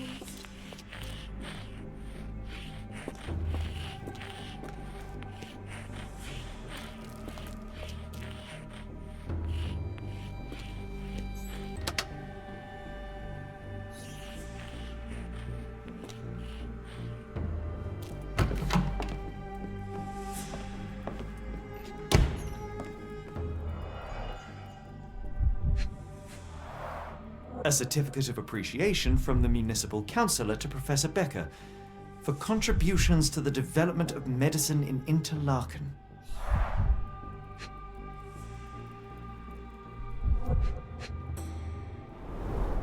A simple toolbox, yet capable of repairing anything.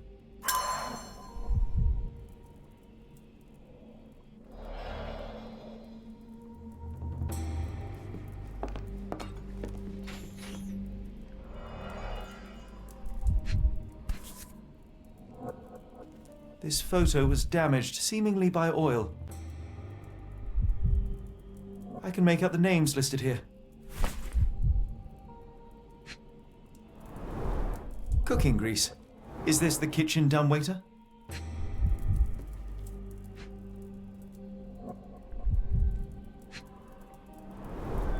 Looks like it's still operational.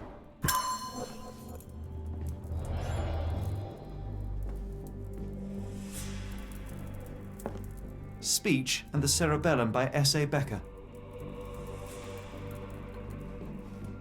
A painting in a mental institution. Vogel would be delighted.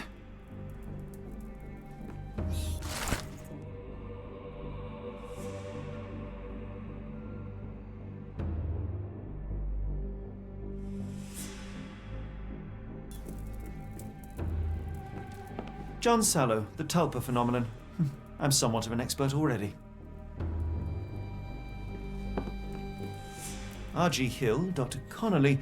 It appears that all the psychiatric classics were banished here.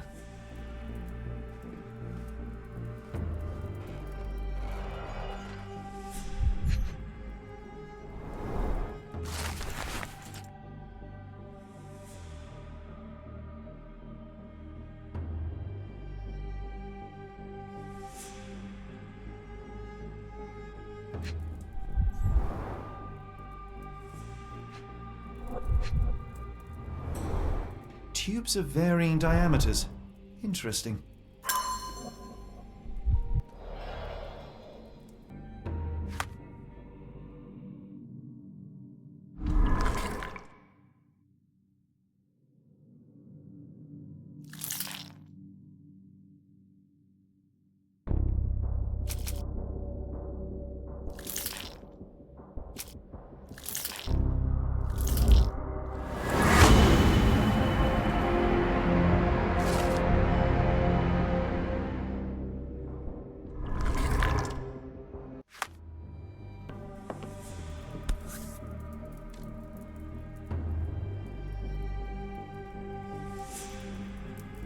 This should suffice.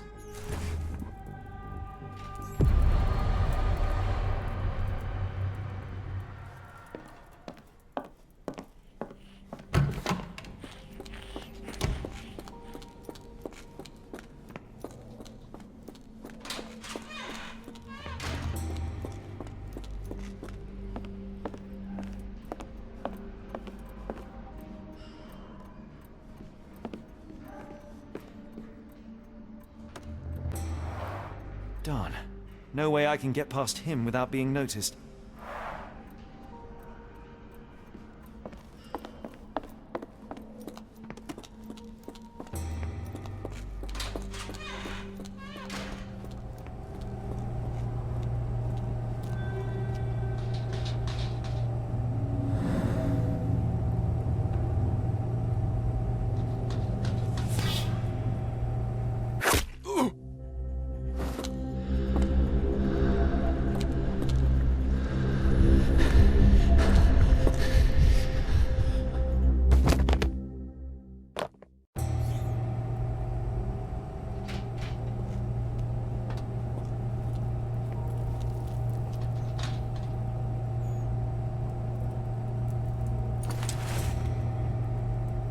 This should be enough to avoid unwanted attention, at least from a distance.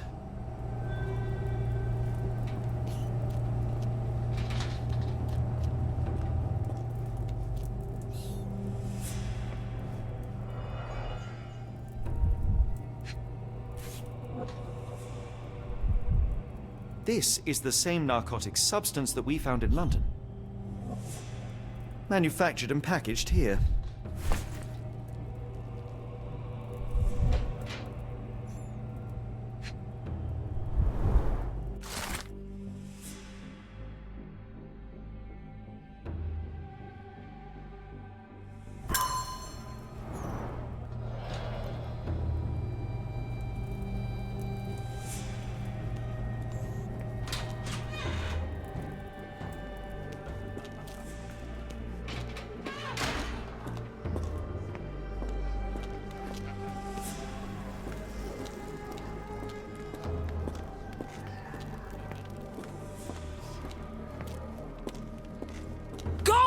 I will tear your lips from your skull with my fingernails!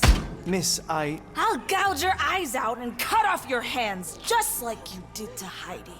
I am quite certain you would, but I'm afraid you have me mistaken for someone else. So, I take it your name is Gerda? Who is Heidi? You talk strange. You're going to Hell's Door, aren't you? To where those other funny talkers finally shut up? Hell's Door? To what do you refer? Only Heidi had answers. Go away, pig!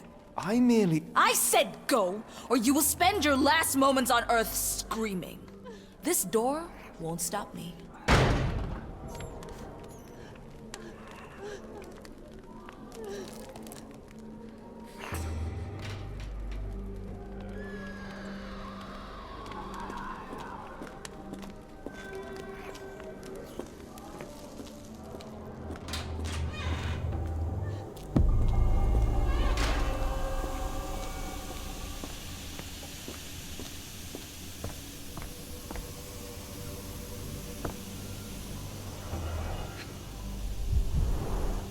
Fabric burnt in the furnace.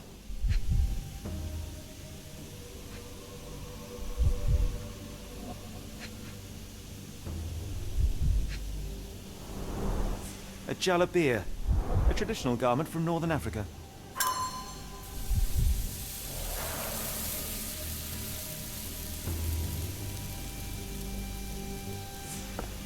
The garments of several dozen people at least.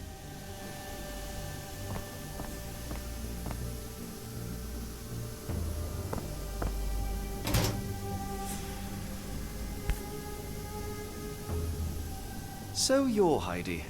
I didn't realize I was on Haunted Doll Watch.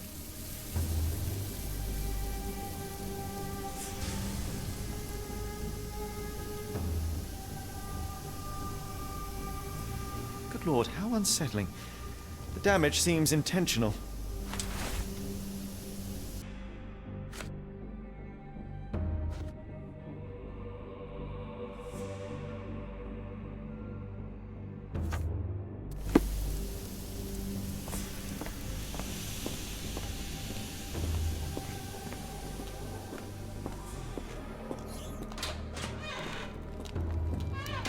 I will make them pay for what they did to Heidi. I believe I have found your friend. Heidi! Oh, poor girl. What did they do to you? Shh. It's all right now. Everything will be all right. Please, Gerda, now I have found Heidi, I need some help from you in return. Shh, Heidi. We should thank the man, don't you think? Tell me all you know about those funny-talking people. We'd hear their screams. The guards would take them down the corridor behind you and they'd disappear. And the screams would stop. Professor Gygax seems to rule this facility with an iron fist. Do you know anything about her? She's sick. She did nasty things to us. Separated me and Heidi just for fun. Before she got here, this place was all right. Have you ever met Professor Becker? I remember him. He was in charge here before that witch Gygax. But I haven't heard his voice for a long time. Too bad. He was nice. How did you end up in Block B? The nurses say I'm prone to violent outbursts, but they're wrong. I just do what Heidi tells me. I shall leave you two to get reacquainted.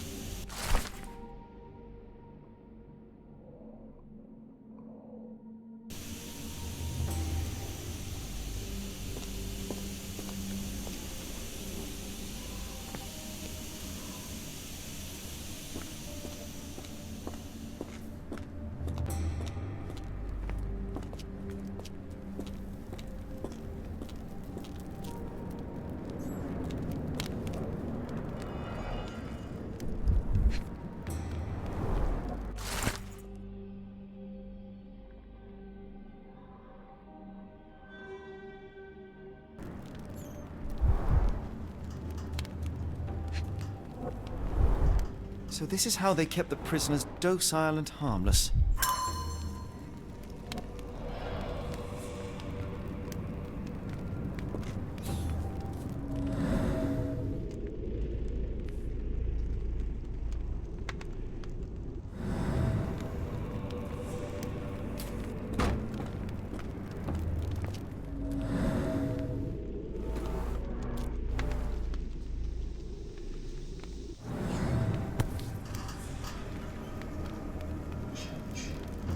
An Orthodox reliquary commonly found in Eastern Europe, now in a cell halfway up the Alps.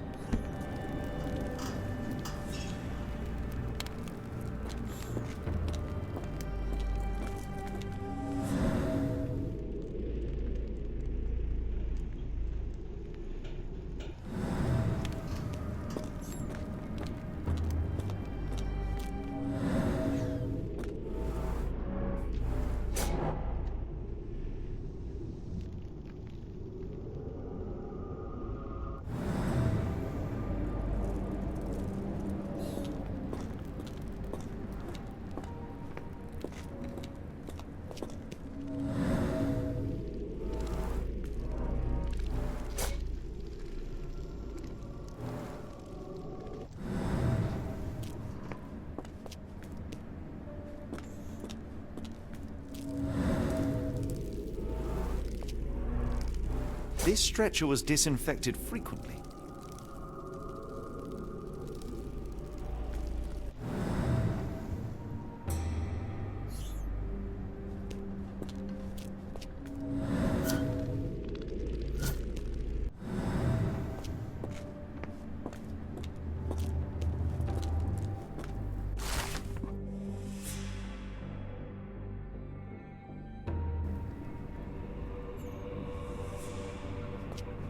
These are the same crates we found in London.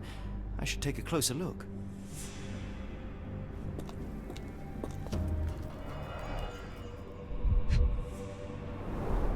I doubt that one could survive such a journey with this little water.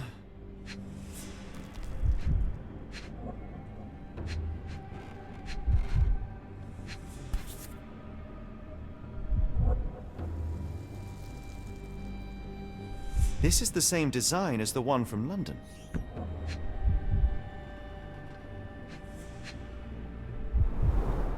Dirt and sweat. They were locked in here for days, judging by the smell.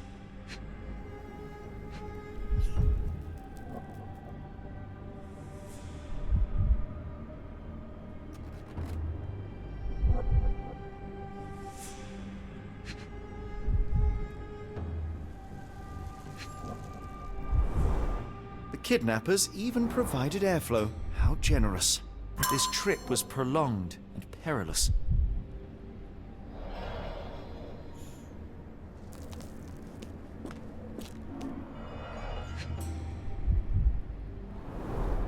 A bottle this sturdy doesn't break by accident. Substantial blood loss. One poor soul found another way out.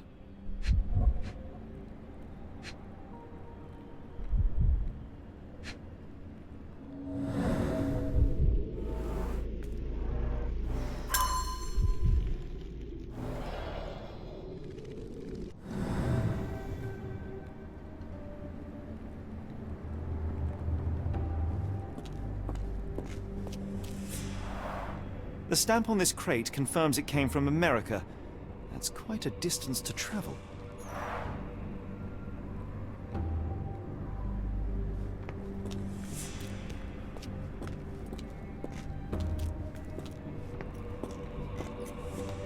The doors can be opened for deliveries.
Carriages were back through these doors, and they began to unload their cargo in secret.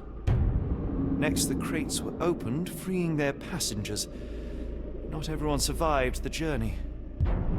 The dirty, exhausted, and dehydrated prisoners were then herded into cells. But all the cells are now empty, and I have not located a morgue.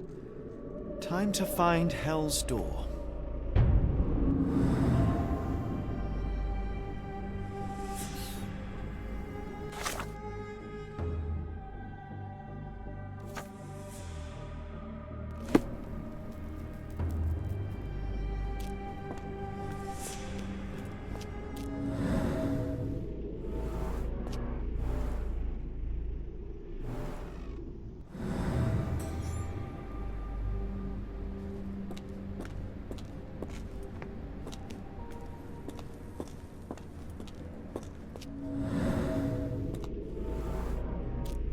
Scratches. Something has been moved through here.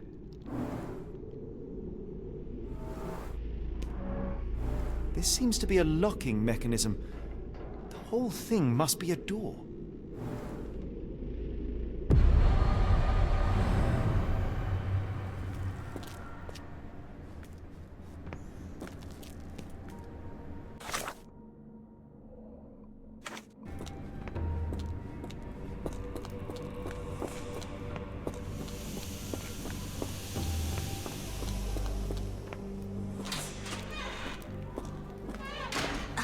make them pay for what they did to Heidi. I found Hell's Door, the one that made the foreigners silent, remember? How do I open it? Gerda, please. I cannot get inside. You have to tell me how to open it. How can you speak to me like nothing's wrong? Can't you hear Heidi crying? Look at her! Look! She's suffering. I can't even hear my thoughts over her screams. Poor Heidi. We will fix you. I promise. We will fix you! Leave it with me, Gerda.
You're going to be good as new. Stay with me, Heidi. I can't lose you again.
Will this help fix your friend? Give it to me. How is she feeling? Everything will be all right, Heidi. Everything. Gerda, I have a couple of questions. Yes, Dirty little mouth, Gerda. You've said enough already. She won't speak no more. Now it's only Heidi. You helped me, and I didn't cut out your eyes. So we're even. Now go! Heidi, there are things I need some clarity on. Ask if you dare, but if I get bored, there will be consequences.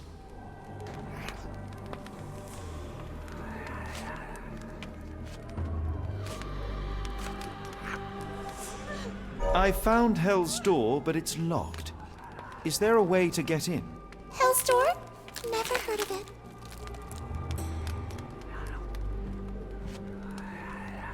That's not true. You... Gerda told me that Hell's Door makes people silent forever. And you believe that snotty little girl? I'll personally ensure that she never dares to speak again!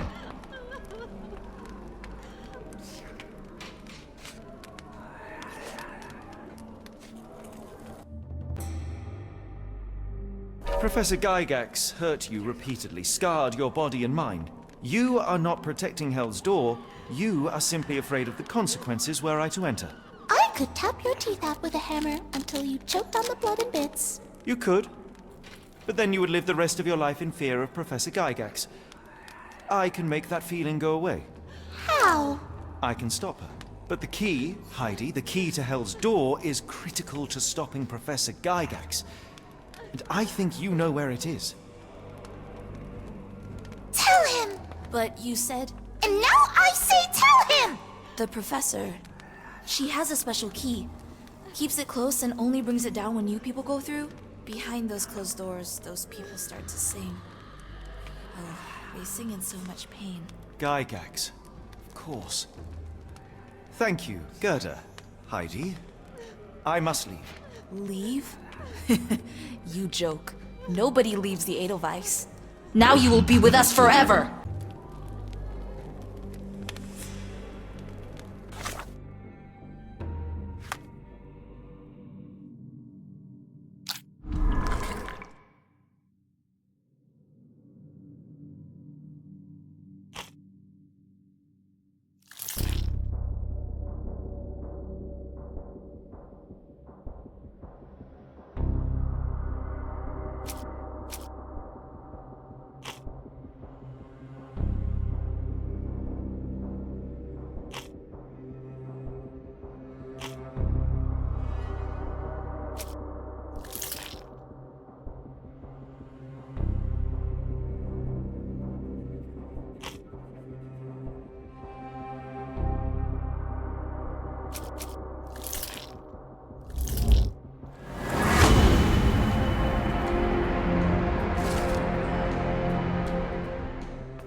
At last! You came to your senses. My humble apologies, Emperor. Spare me your groveling, Englishman. Of course, you are right as ever, for you see, time is of the essence. The Royalists have risen again, and your darling Josephine needs you. Paris needs you. Mon amour. But the guards upstairs in reception stand in your way. Ha! They will pose no problem for the likes of me. Merci, Englishman.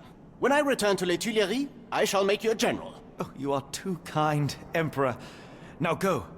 Your freedom awaits. I am coming, Josephine. Josephine, me voilà. Catch him!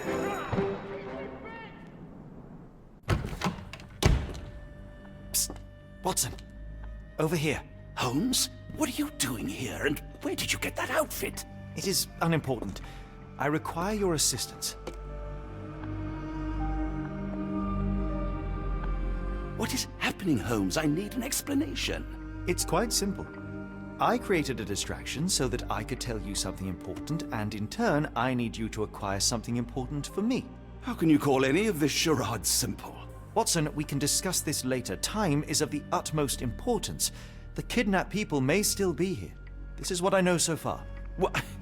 You really found all this on your own? Focus, Watson. I need you to find a key. It will be most unique. All the details are in my notes. Logic dictates that Gygax will keep it near her. Once acquired, you must get it to me. Perhaps the kitchen dumbwaiter could be of use. Holmes, I can't do this. I'm no spy. Yes, you can, Watson. You are unfailingly dependable.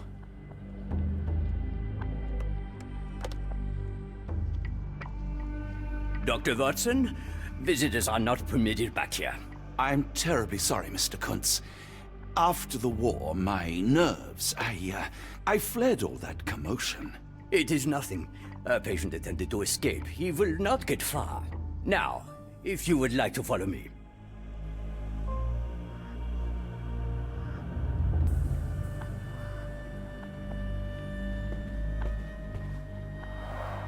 Blood in the water. Someone must have washed their hands here recently. What have we got ourselves into, Holmes?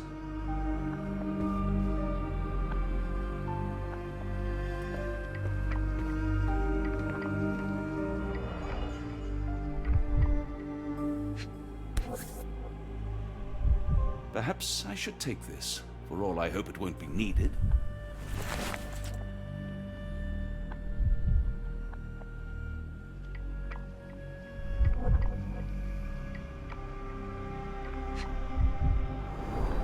Did a child make these?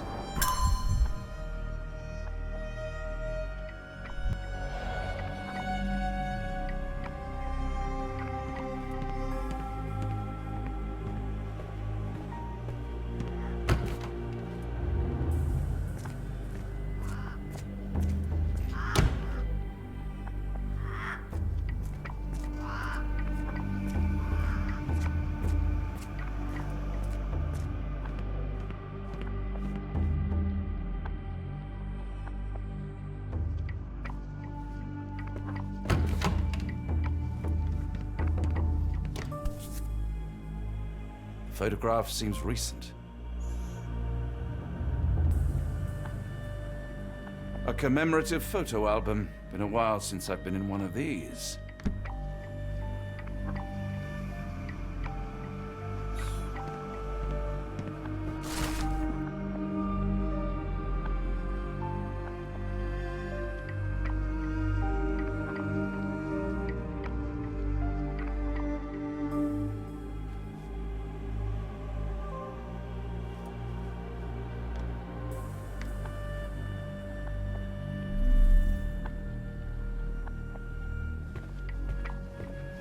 Good Lord, that's a lot of records.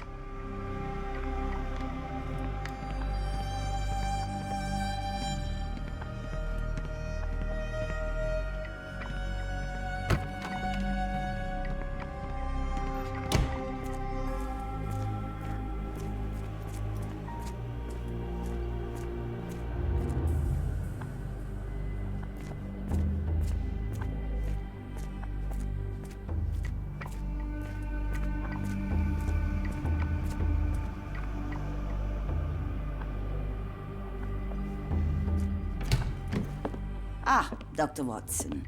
Just the man I wanted to see. Professor, I'm surprised you're not trying to catch that escapee. Please, my time is far too valuable. I hope Nurse Kuntz has been taking good care of you. He has certainly kept me out of trouble. Professor, it is time for your appointment with your next patient, Mr. Wolf. Herr Wolf can wait until tomorrow. I wish to speak with Dr. Watson. As you wish. You still see patients yourself, even as the director of this entire facility? Only the important ones. And yet I rarely get to pick the brain of a man like yourself. I think it is time we got to know each other, no? I'm afraid there's not much to know. I'm just an average chap living a rather prosaic life these days. Dr. Watson, those of us who pursue knowledge are anything but average. Now, who are you?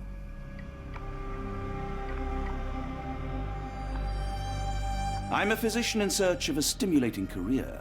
I have patients, yes, but admittedly, I'm more interested in the cutting edge of medical research. So when I read about the Black Edelweiss and your work on the healing of minds, I simply had to learn more. I suppose my Edelweiss was always destined to attract other curious minds. But before we continue, I want you to understand one thing. A broken mind can never be truly healed. Ah, I see. So, what exactly do you do here? It is simple.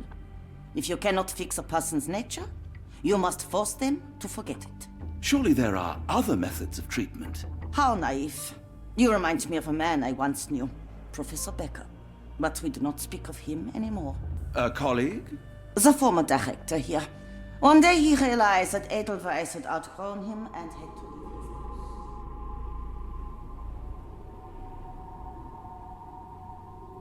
Do you grow weary of me already, Doctor? How rude of me. I was absorbing your wise words, Professor, and must have got distracted. Was my conversation boring you? No, not at all. I merely... No, I understand full well. You're not seeking conversation. What do you mean? It is obvious. Your mind craves truth, but not in this form. You must witness a practical demonstration if you are to learn. I'm certainly intrigued. Would that be possible? Of course. I propose a journey between the jury of the human brain. You will not leave without being truly enlightened. Kuntz, take Dr. Watson back to the courtyard. Then tell the nurses to prepare the operation room and the girl with the doll. Yes, Professor. Our preparations will take a little time. I will come for you soon, Doctor.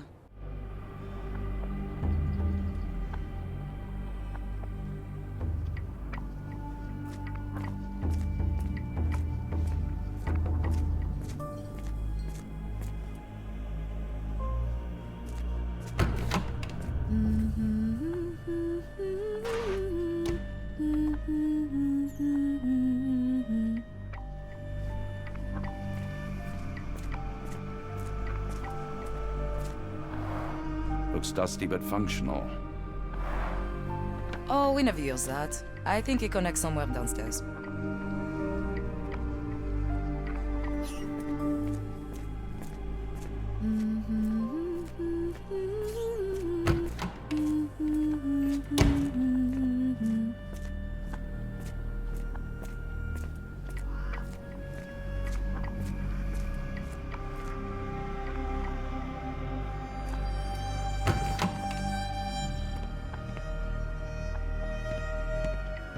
You are Mr. Wolf, am I right?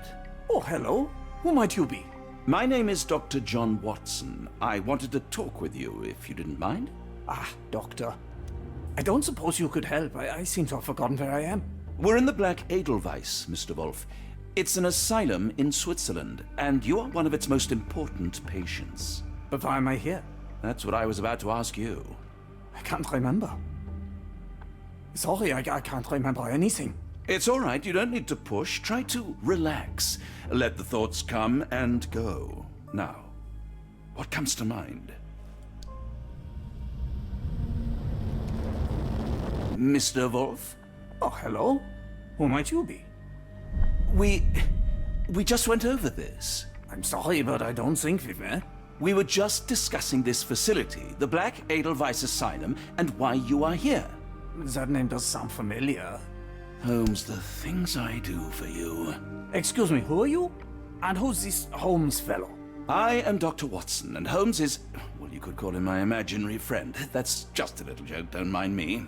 But why am I here, Doctor? Am I sick? I'm sure I can take a look.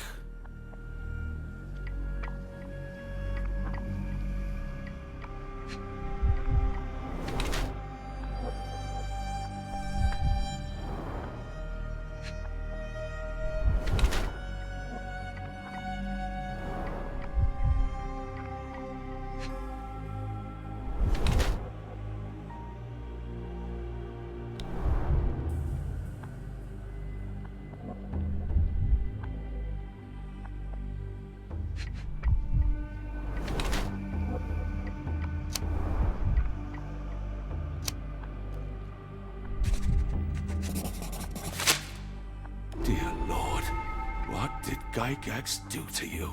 Excuse me? Who are you? Oh, never mind.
Hello again. You won't remember me, but we've met before. I am Dr. John Watson, and you are Professor Becker. You were the previous director of this facility, the Black Edelweiss. Professor, really? Actually, that name does sound familiar. Wait. Let me write it down. I try to recall memories through writing, but they always feel just out of reach. As a matter of fact, I have more for you to jot down. Oh, yes. Yes, please, anything. Professor Gygax did this to you. She made you forget everything, even who you are. But we will play a trick on her. We will write a letter so that she learns her lesson. Put down what I dictate.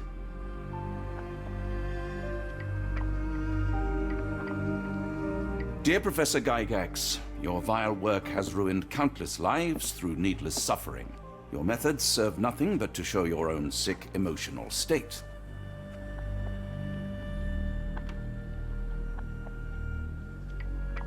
You will be brought to justice, and the world will know your cruelty. And by the time you make it to my cell, the police will already know the truth of how you came to be director of this asylum. Signed, Professor Becker. There. It's done. Now, hold on a minute. Who are you? My name is John Watson. I am a doctor from London, a veteran of Afghanistan, and I wish to be a writer, though deep down I fear I lack the talent. And presently I am risking my life to help my brilliant detective flatmate in the pursuit of a cult of kidnappers, even as I fear it may destroy him.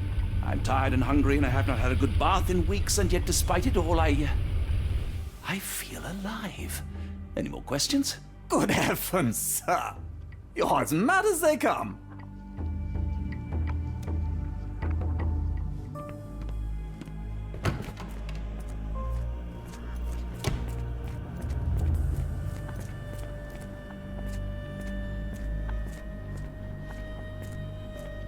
One of the patients asked me to deliver this note. It's for Professor Gygax. Thank you, Doctor. Leave it with me.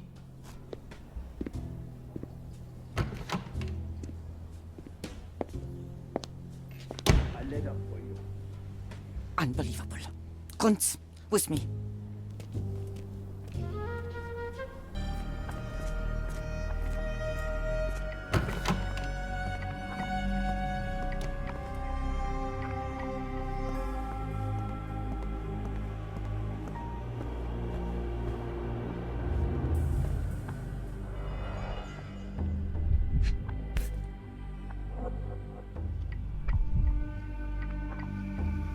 Close, but I don't think this is the key.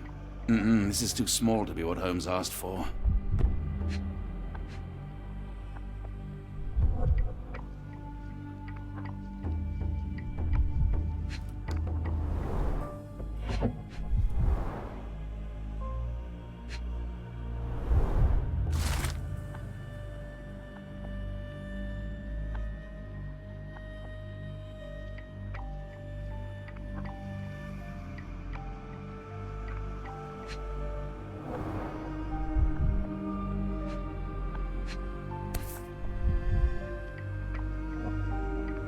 An Edelweiss relief about 2 inches in diameter. This must be what Holmes was after.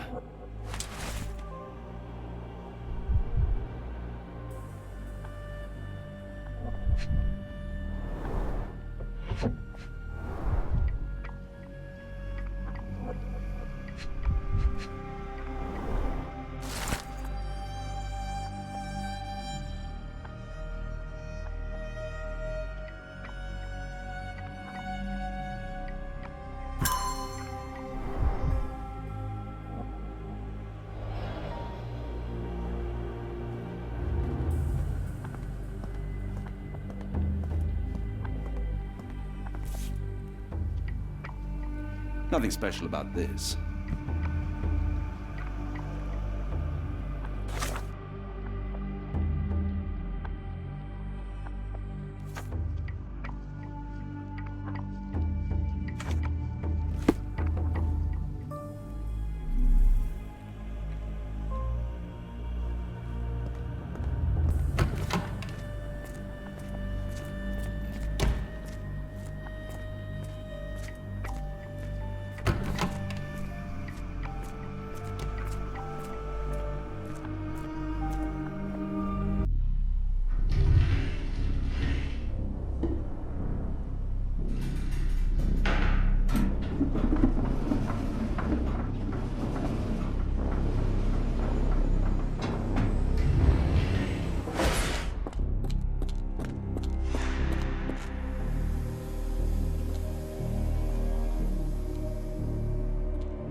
tooth of an adult male, likely lost in a beating. Only a couple of days old.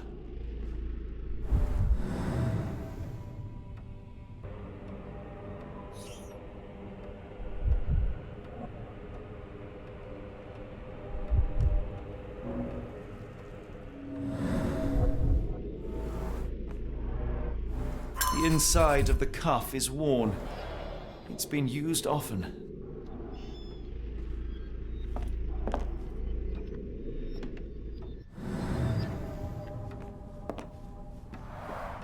The writing is mostly gone. Phonetic symbols, perhaps.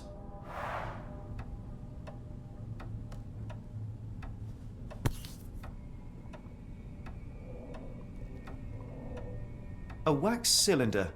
There is something recorded on it.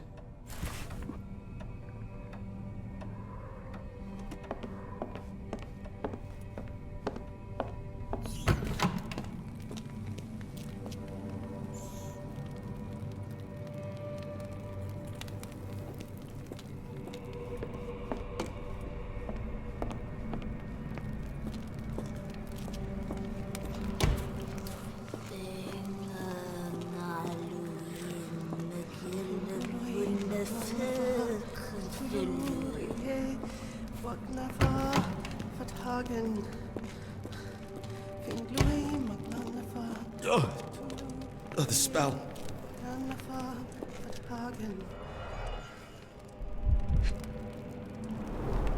Judging by the remnants of blood and flesh, these instruments were used for dismemberment.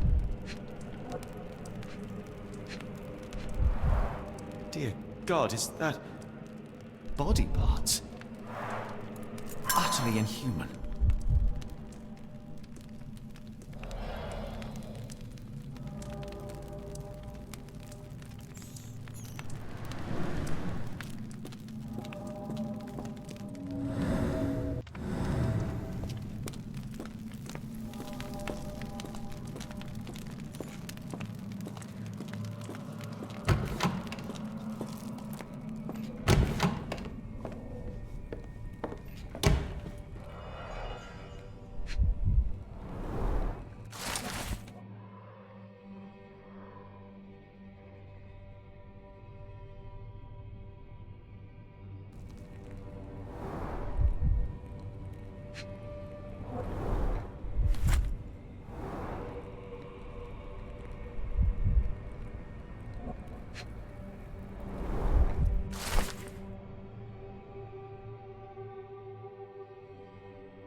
Looks as if it's been recently used.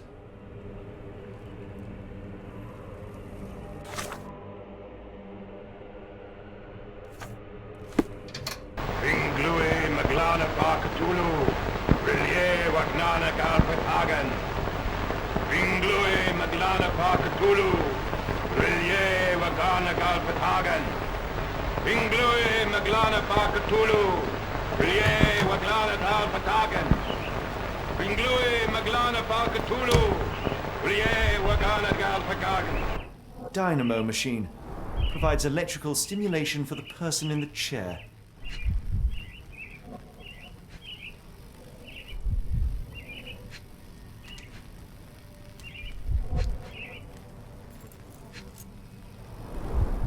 Full grain leather straps.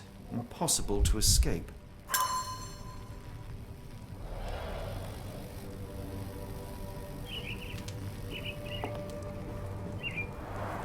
A very professional brain dissection.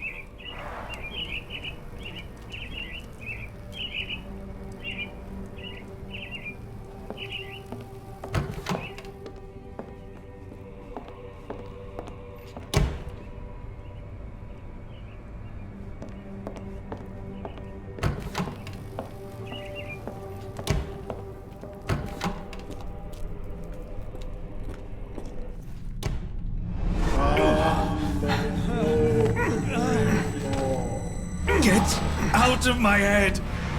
Your mind Investors devoid of soul, find reverence for the one that tremble. Lord.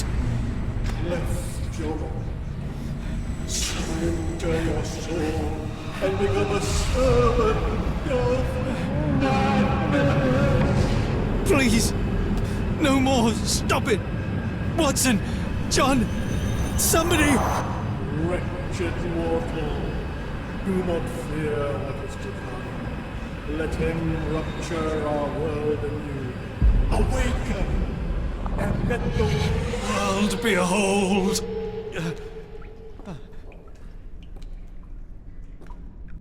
The light of the abyss is the light from the abyss. Get out of my head!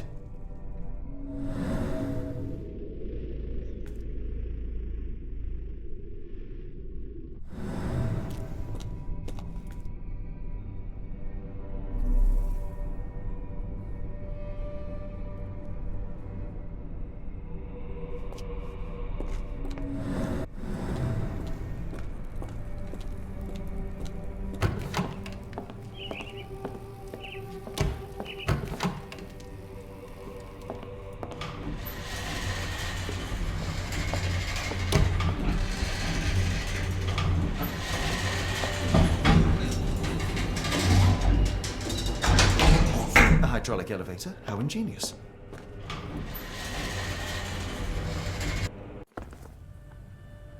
Watson? Holmes? What are you still doing here? Still? I was trying to find more information. Did you think I was just going to sit in my room twiddling my thumbs? I only asked you to find the key. I had everything else under control. Says the man who looks like he saw a ghost. I'm fine, Watson. You're hardly fine. You reek of congealed blood and chemicals. What did you see down there? Never mind me. Where's Gygax? I'm afraid she's over there. I found her like that when I entered, on my word. What?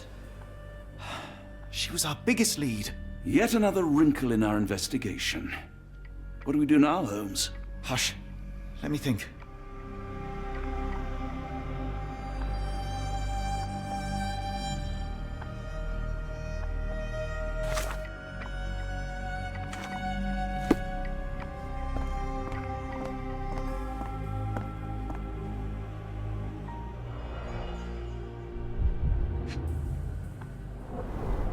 No traces of blood on her clothes. Must have got on her white overcoat. The pencil is buried deep all the way to the brain. Instant death.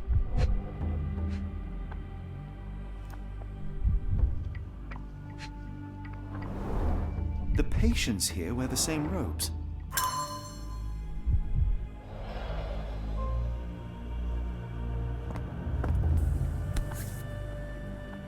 Heidi, how did it end up here? We'd better inform the local police about this. You're right, Watson. But first, we need to determine where our case goes next.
We've got what we needed, Watson. This conspiracy reaches further than we thought. I don't suppose you've ever been to New Orleans? You are joking. I seldom do. Let's go. There's no time to waste. There is nothing in this world that cannot be explained with logic and reason. Nothing in this world. Holmes? Hmm? You seem troubled.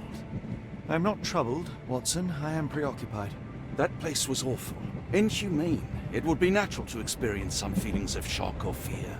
Men reduced to gibbering imbeciles, numb beyond recognition, powerless to help themselves.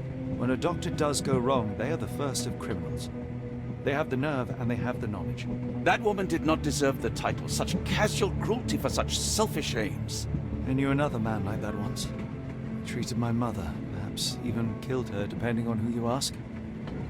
My sincere condolences. In the end, she was just a shadow of herself. The outline of the person I recognized, but lacking all else. She was pushed until she cracked.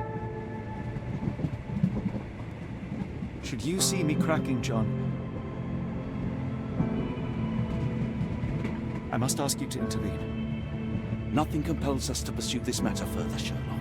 We can return to London, report what we have discovered. Let more capable hands take over. Alas, there are no such hands. Were we to abandon our quest now, I fear no other would succeed in our stead. We know nothing of what awaits, what dangers lurk in the darkness. Nonsense. We draw nearer to New Orleans with every passing minute, and thus closer to the answers we seek. Those answers, for all their perversity and improbability, will, nevertheless, be the work of men. And that is a work I have studied well. So be it.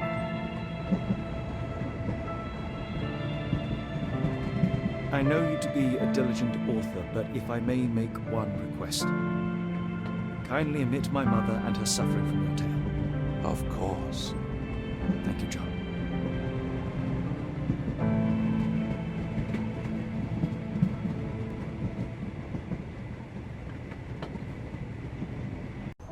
Ah, Holmes. After our trip to nippy Switzerland, I can certainly use some of this New World heat. Do not get carried away, Watson. What we could certainly use are answers to my questions. I know, but you look exhausted. Why don't we find the hotel first? We shall rest when our investigation is over, and not a moment sooner. I shall ask you to handle our bags while I search for the bank. As you wish. Oi! Stop it, you! Our luggage!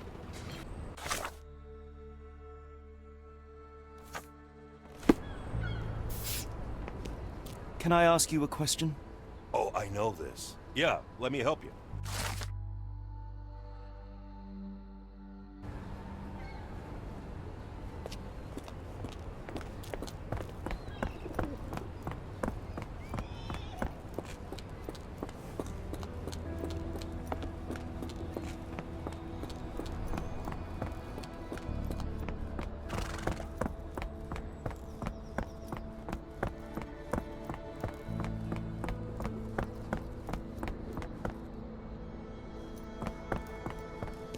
Mr. Frank Barnaby, right? Auction's about to start.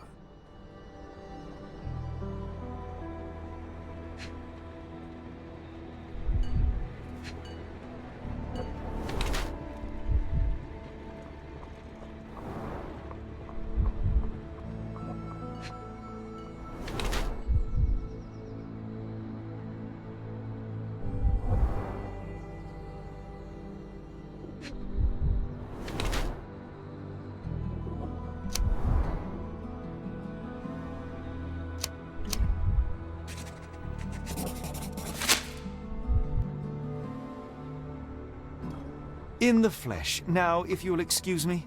Well, hold up. Written invitation first. Can I present another piece of identification? Nope. That's why we send the invitation.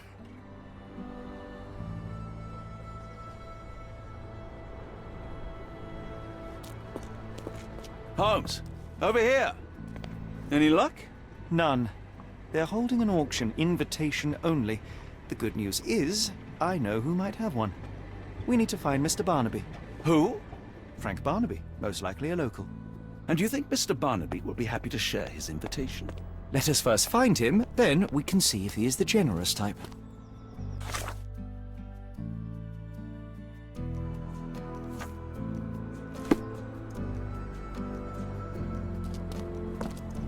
Can you satisfy my curiosity? I've heard about that. Let me tell you.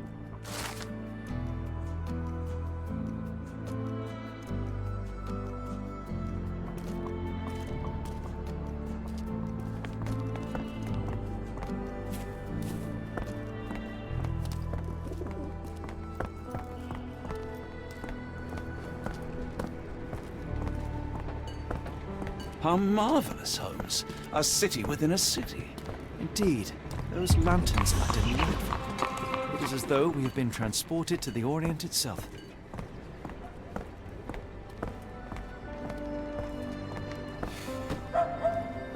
Excuse me, just one question. Don't be angry with me, sir, but I don't know.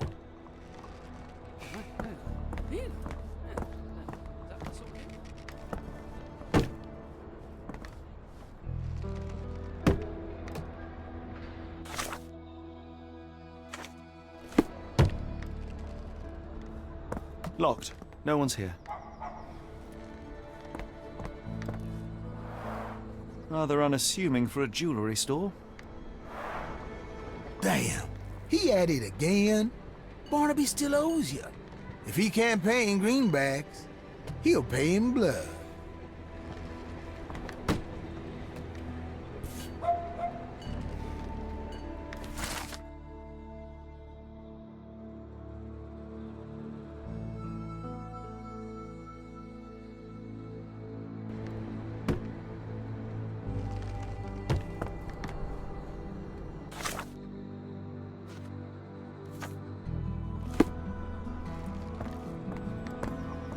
Are you able to help me? Don't be angry with me, sir, but I don't know.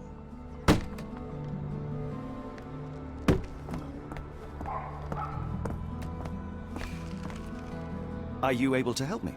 I'm bone tired, but yeah, I'll help you.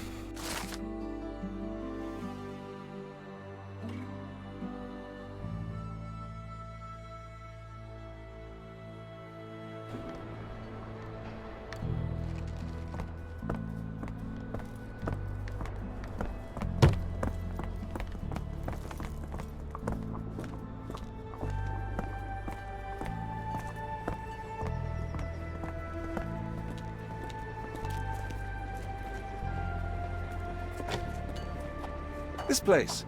There's a Spartan charm, does it not? It does. My soul will always yearn for London's gloom, but it reminds me of Cordona in a nice way.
Barnaby, unconscious but with his eyes open.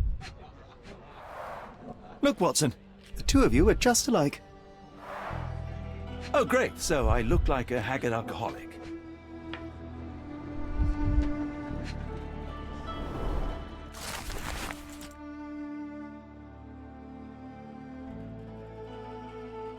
Eureka!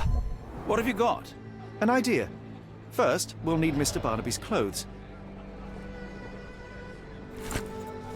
Holmes. Watson, time is of the essence.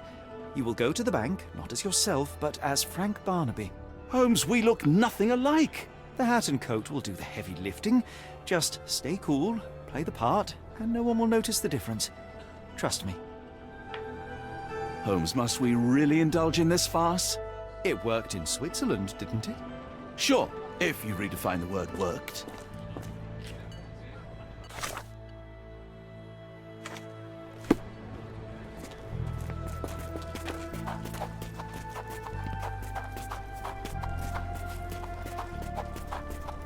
Where's my cash, Frank?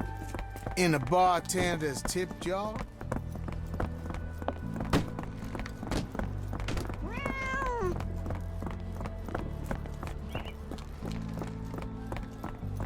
Where's the money, Barnaby? I'll wait here so as not to arouse suspicion. Mr. Barnaby. Right you are. Shop owner. Right. Your invitation, sir? Here you go. You okay, sir? Seem to have the jumps. I'm in a rush. Come on in.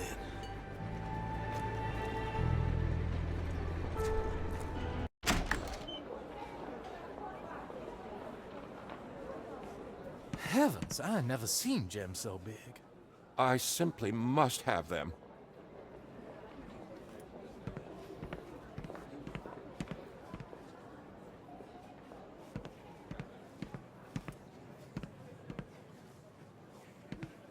This might be useful. I'll make a note.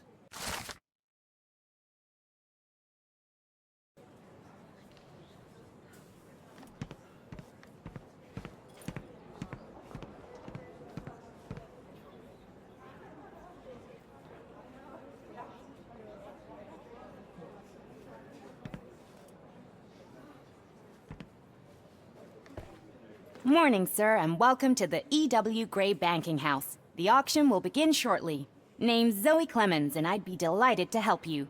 Pleasure to meet you, Miss Clemens. I am Frank Barnaby. I do have some questions, if you don't mind. Forgive my curiosity, but who was the previous owner? Sir, I ain't at liberty to disclose them details. These gems are rather curious. What can you tell me about them? These rare beauties are black opals, all the way from Coober Pedy, South Australia. When they catch the light, the dark stone becomes a brilliant rainbow. It's something special. It doesn't say where these stones came from, no provenance, no previous owner. I'm starting to suspect they were illegally procured. What? We would never. I can assure you these gems were bought from one of New Orleans' most upstanding citizens, a philanthropist no less. If you would like to know more, I could get my manager. You old dog, Barnaby. Didn't think you'd sober up for the auction. An hour ago, you were 3 sheets to the wind. Oh, you know, I hold my liquor better than most. And the auction was an important business opportunity. An important business opportunity? Ha! What have you done with the real Barnaby? Well, maybe I'm drunker than I thought, mister. Mister? What's wrong, Frank? You're looking pale. Don't you recognize your old pal, Grub?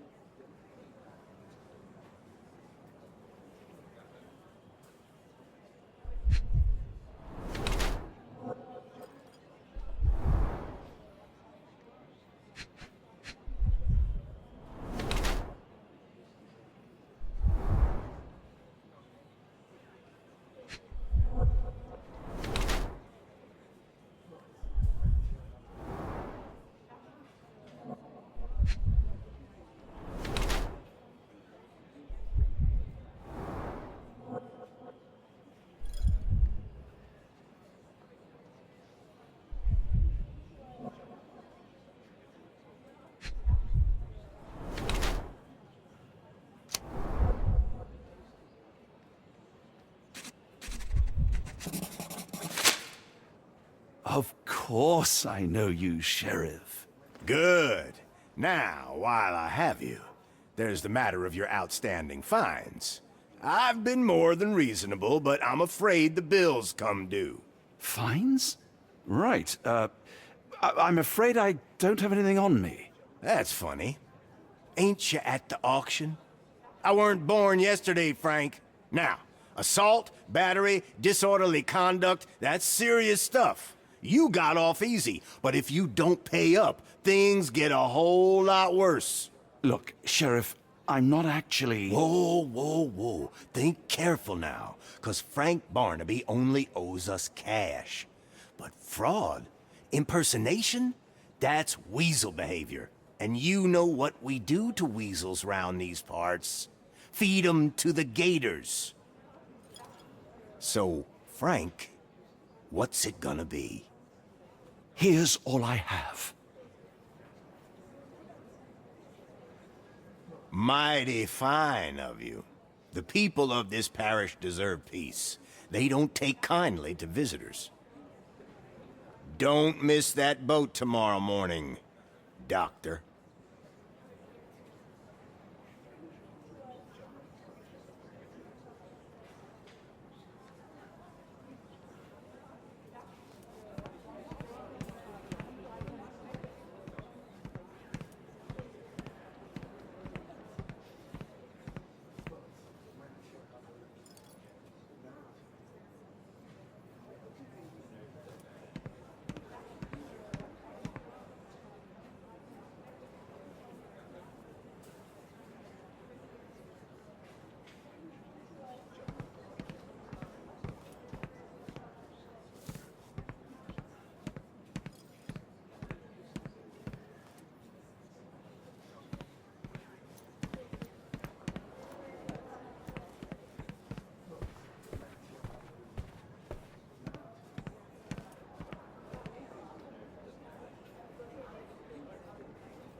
I told you, Holmes. I told you it was a bad plan. Now we're penniless and wanted criminals. Hysteria gets us nowhere, Watson. Tell me what happened. The sheriff saw right through me. He knew who I was from the start. Extorted me for every coin I had. Bah, all that matters is what you learned about the gems. I shan't discuss it while still wearing that blighter's clothes. I'm going back to the boat to get changed.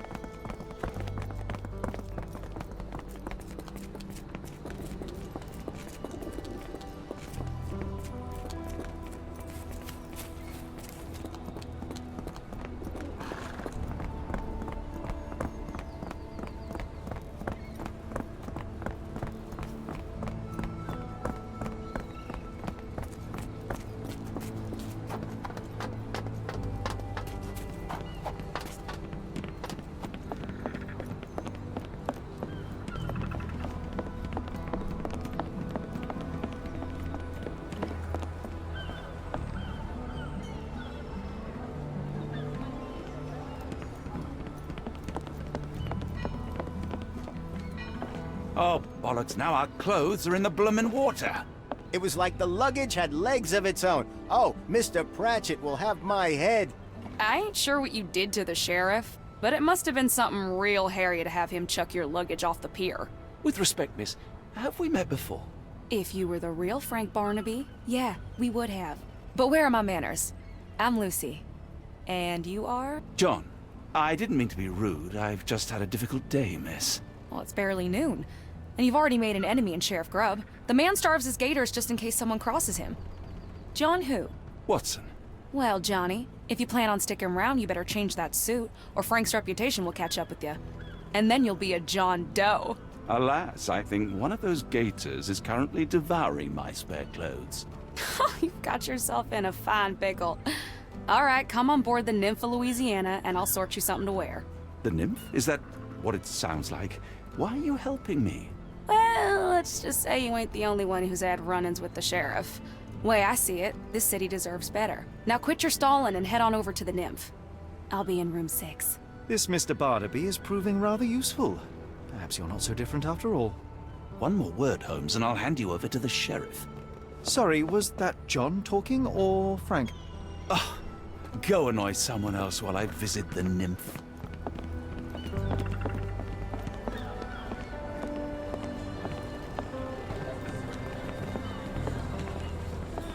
Always a pleasure to see you regular, Mr. Barnaby. Welcome home.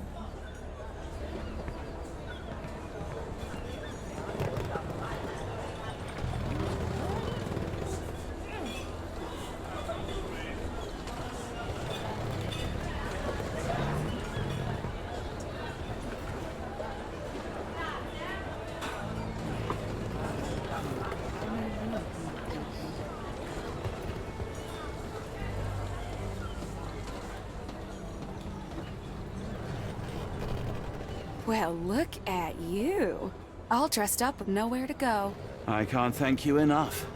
As I was saying, our journey has hardly gone to plan. We seem no closer to finding our missing people than when we left. Well, if there were anything to know, Champagne'll know it.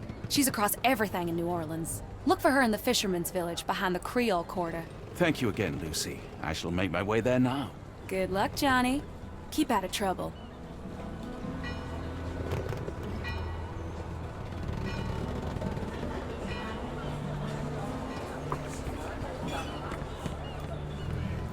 Ah, forgive me, Watson.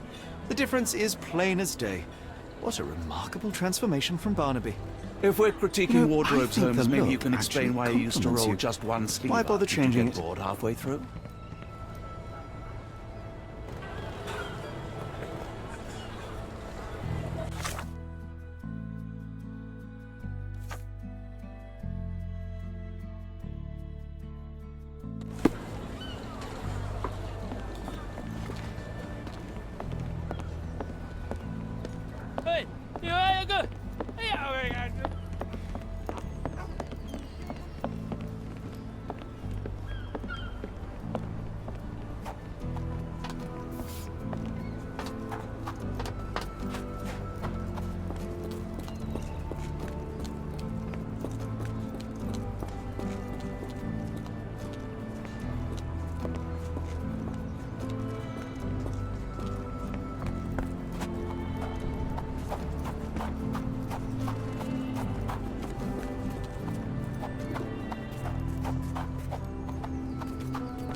I'm gonna die.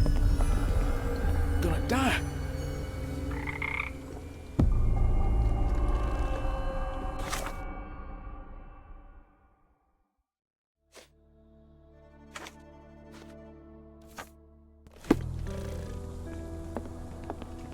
Are you all right, sir?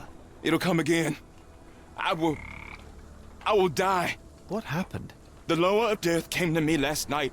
I know it will come again. Let's start from the beginning. My name is Sherlock Holmes. Could you describe last night's events for me? I'm Cole Seabrook. It was Maman Brigitte. She came to me in the shape of a giant black rooster. Before that, some hit the wall outside.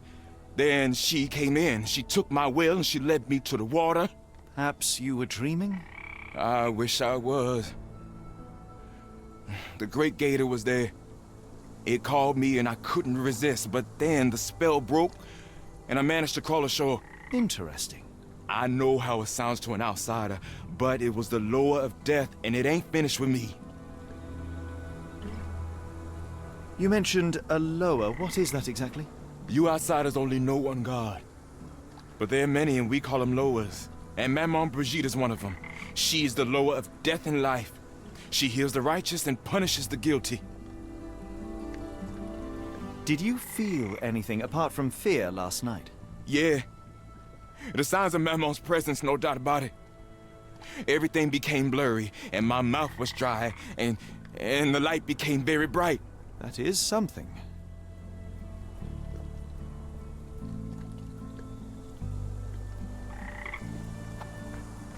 There are too many imprints here. It's hard to say where he did or didn't go.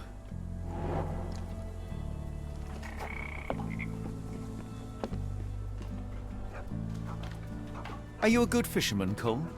I wouldn't say so, sir.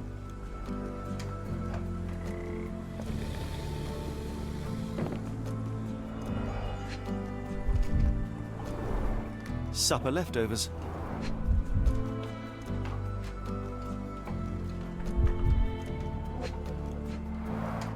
It's not a simple tea. A herbal concoction, rather. Black tea seems not to be very popular here.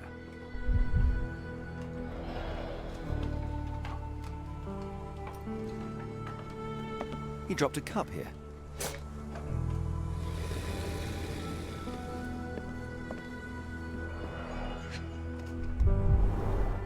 This one is almost odorless.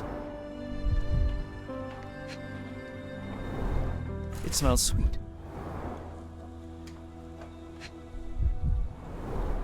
Interesting. I will take it just in case. I would love to learn more about these. The healing properties of some herbs are truly amazing, Holmes.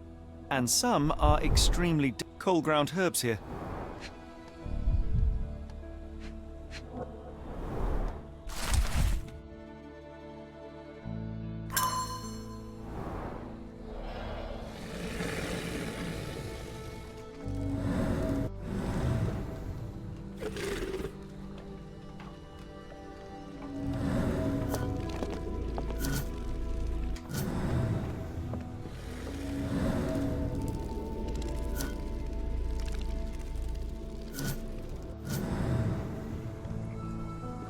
Cheap and strong brew.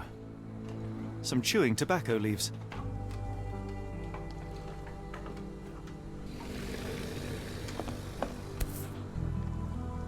Judging by the facial features, Cole and one of his relatives. With William in Shreveport, 1879.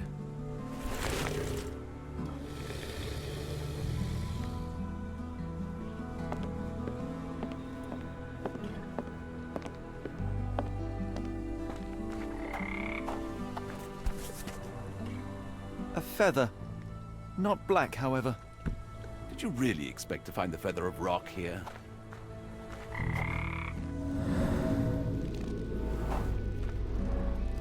More boot prints here.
Cole was having dinner. He was alone. The herbal decoction started to affect him. He became dizzy and dropped the cup. Hallucinations and stimulation brought him outside. He could have drowned if not for the sobering effects of the cold water.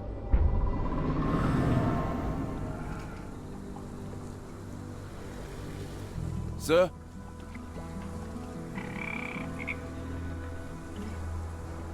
I must ask you, did you have a drink last night? No, sir, I didn't take a sip. It all happened before I went to bed, and I only drink to fall asleep. That's just how it is lately. Cole, I am sure that you were alone last night. The Lowers were not with you. Well, what else could you say? I didn't say that I disbelieve you. I'm wondering about this recipe. It's just herbal tea.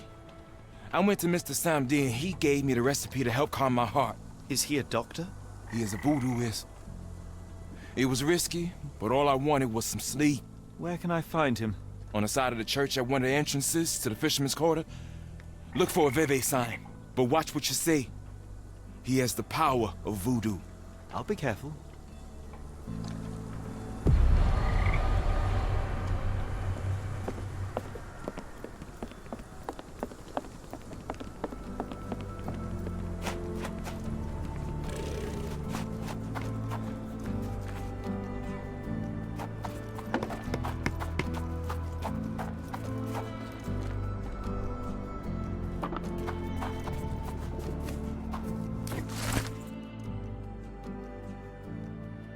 Watson, what have we here? A local crime star. A star? You have a strange way with words. Frankly, we have more pressing matters. I'm not going after these troublemakers, but the posters will add nicely to my collection of criminal profiles. I read a study that suggests facial features can determine a person's tendency towards cruelty or deviant behavior. Well, you can't stop progress.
Excuse me, just one question.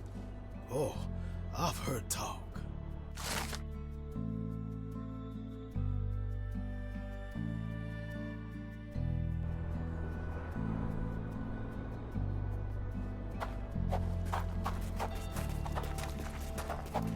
Do you know anything about this? I'm sorry, but I don't know. You might ask the others.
Tocqueville? Lafayette!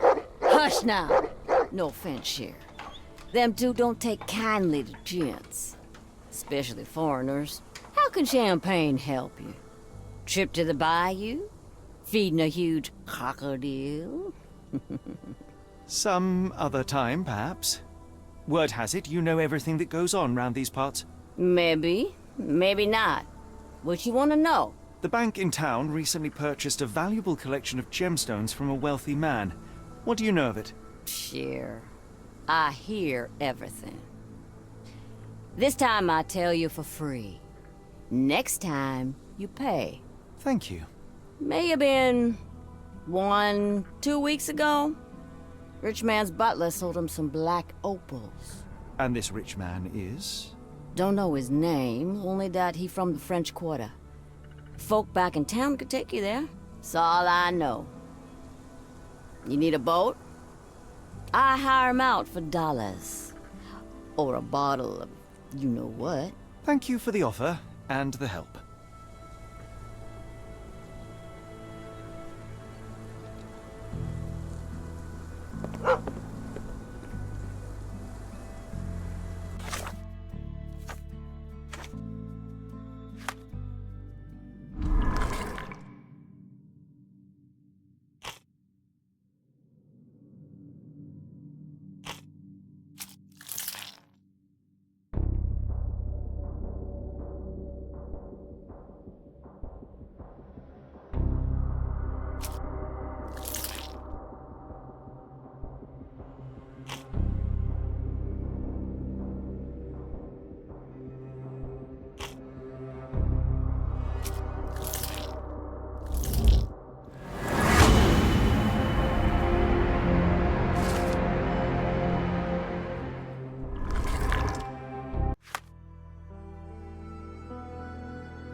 Can I ask you a question? Oh, I've heard talk.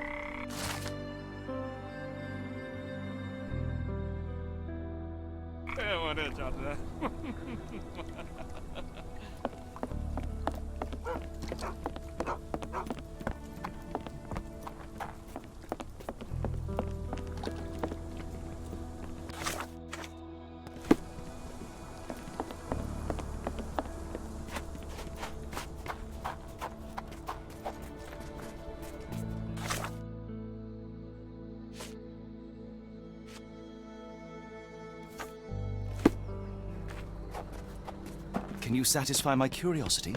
Doesn't remind me of anything. Someone else might help you better, sir.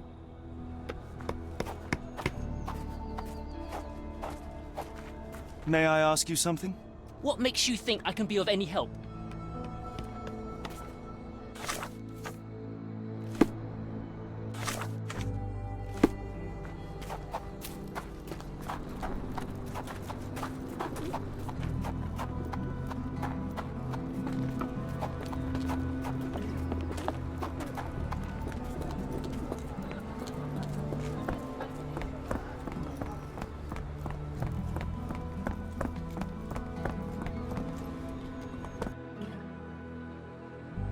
Got a spot in mind? French Quarter, and get us there fast.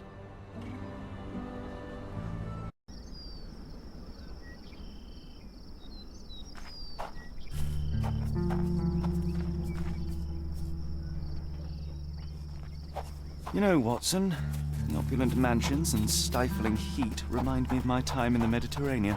Corona does sound rather magical. Do you think you shall ever return? I don't know. That place was home to some of my greatest memories and some of my lowest moments.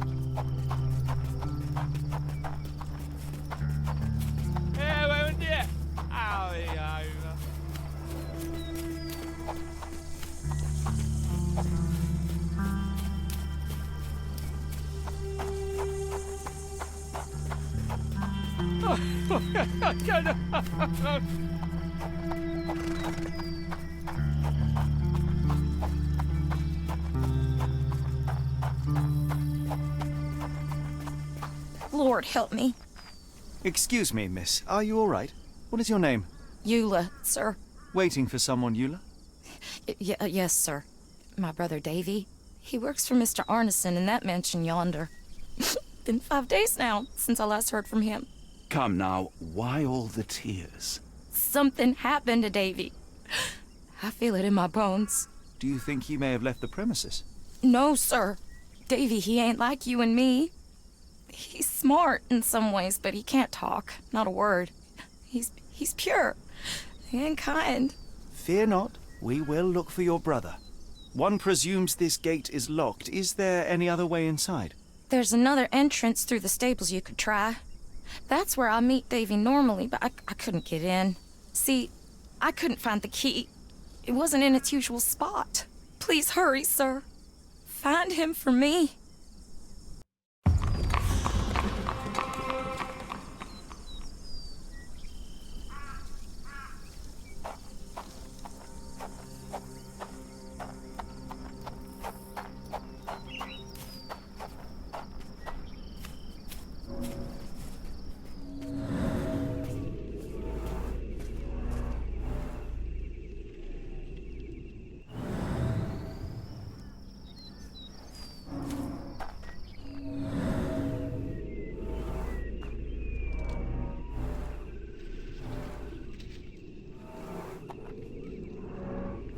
I rather wish my lockpicks had not been lost in the river.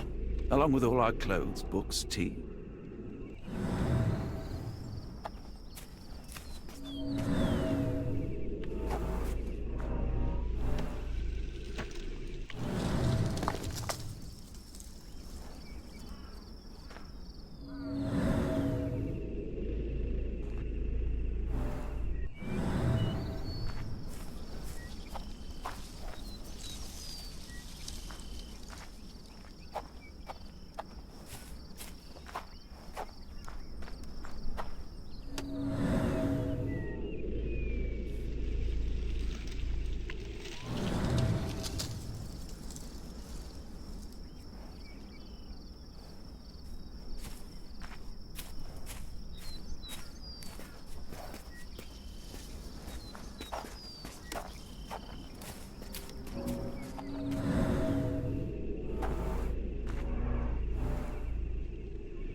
This must be the key to the stables.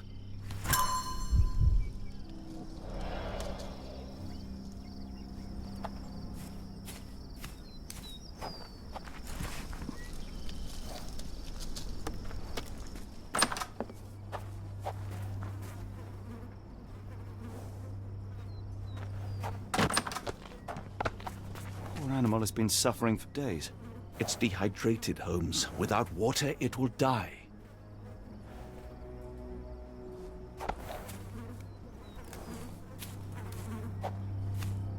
Mr. Arneson's cab is still here.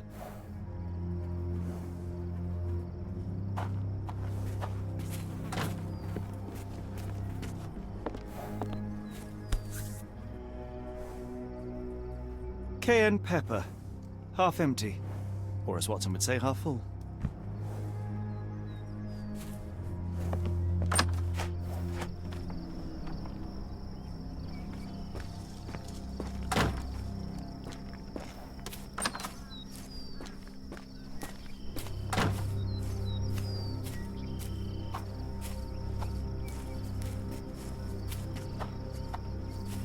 This might be useful.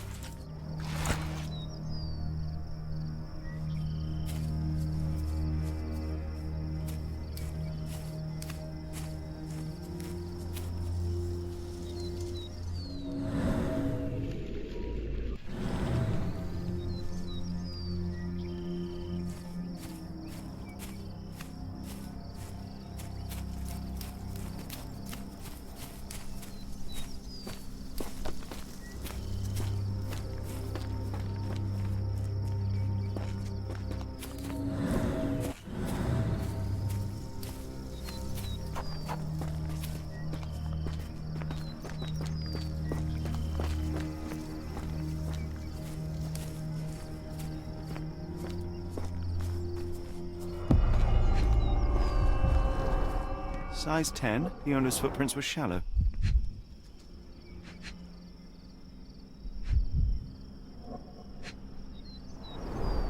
Size 10. The heels are sinking into the ground. Look here, Doctor. 2 sets of footprints left by the same person, yet they vary in depth. What do you conclude? Perhaps they arrived empty-handed, but left carrying something heavy. Precisely. We'll make a detective of you yet, Watson.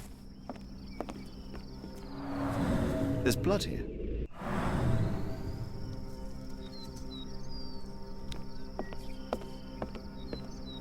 Ah! Do you smell that, Holmes? Something bad happened here. I know. Be prepared for anything.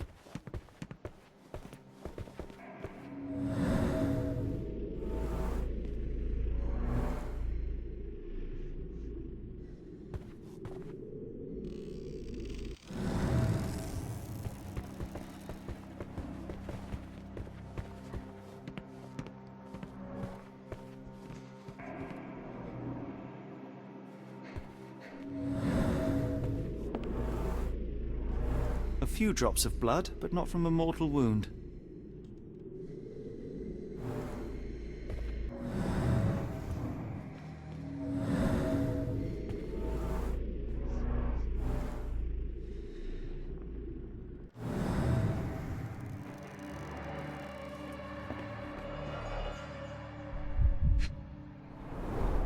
Someone smaller walked over these boot prints.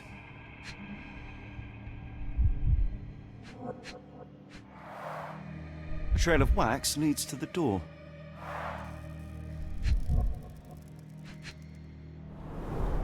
The candle was burning when it fell.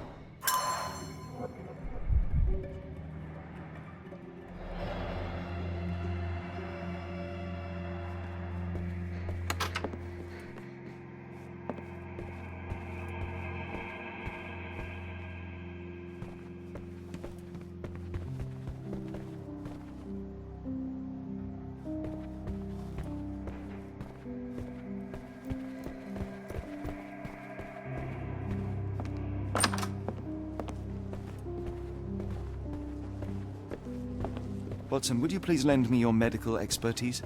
I'll do my best.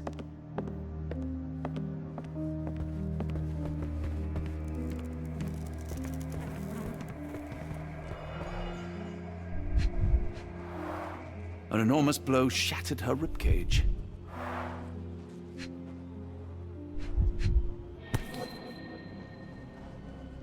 Extremely sharp and deadly.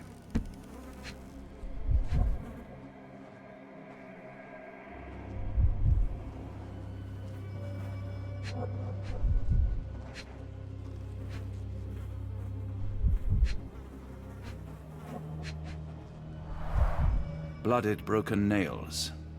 The poor woman tried to put up a fight.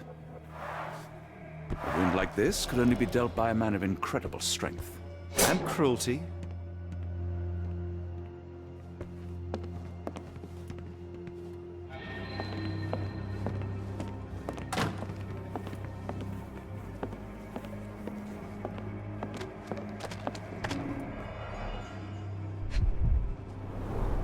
Tea for 2. An odd glimpse of normalcy amid the horror.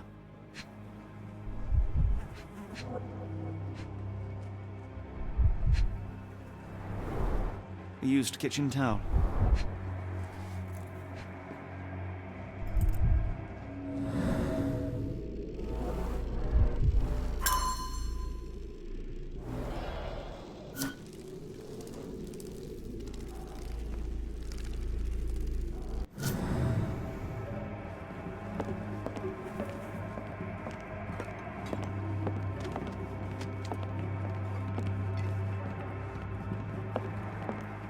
I will need your help one more time, Doctor.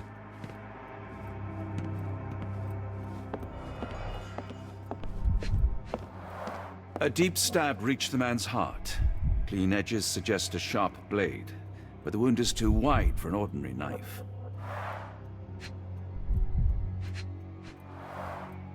His corneas are already clouded.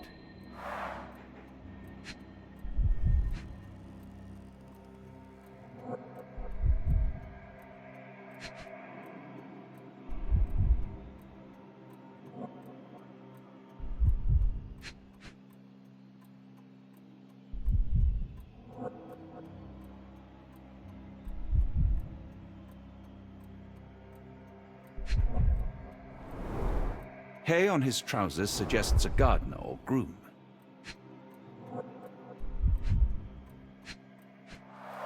The hand can bend freely. Rigor mortis has passed. This man has been dead for a week. The result of a sharp object piercing his heart. You are mostly right. But I would bet he died 5 days ago. Heat and humidity will have accelerated the decomposition.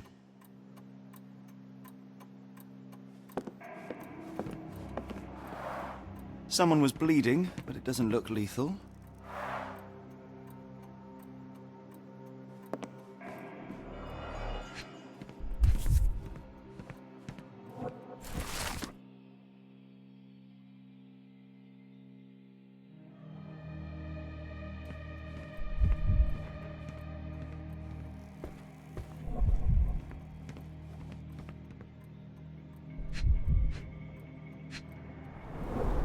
Burnt papers, now completely unreadable.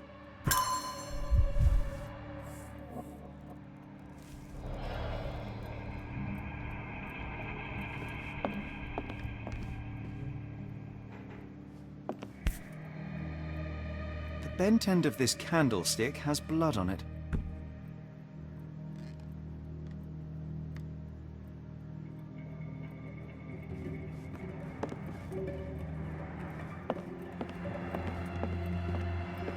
Mr. Arneson with his prey.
Arneson and Davy seem to have got along well.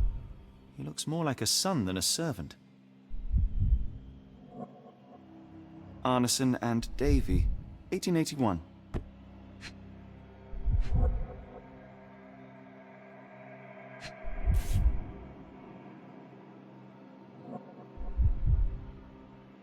Fauna of Louisiana. Full of things that bite, no doubt.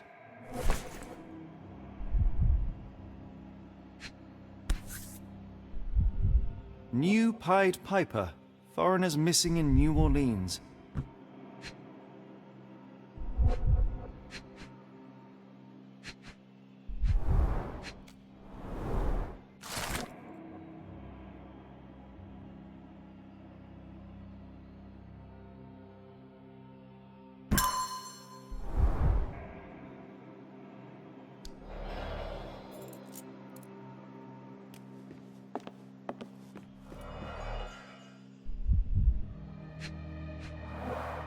Note the blade, Watson. A curved dagger, probably of Persian or Indian origin. 9 or 10 inches, I'd say.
An intruder entered through the back door at night, leaving mud traces in the hallway.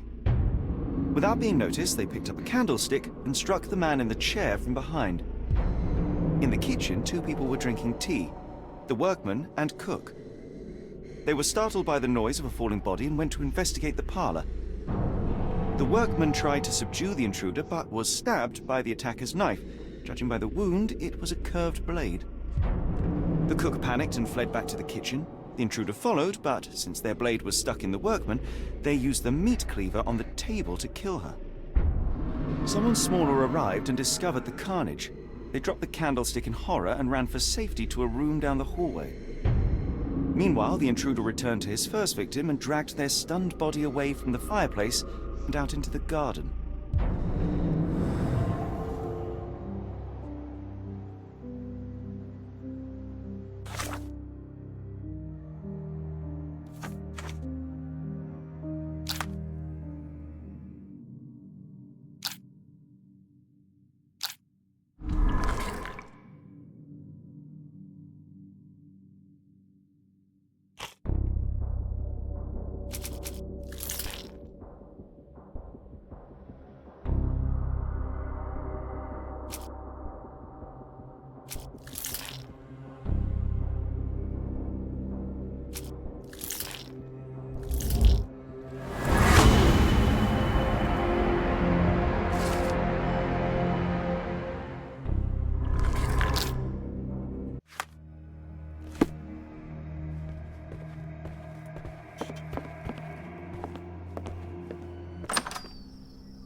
Watson, quick!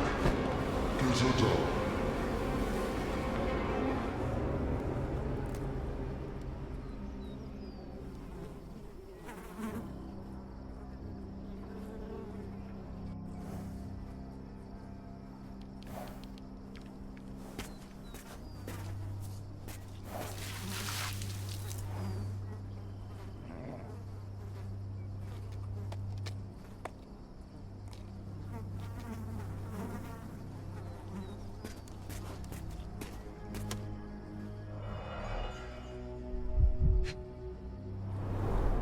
Ligature marks on her neck.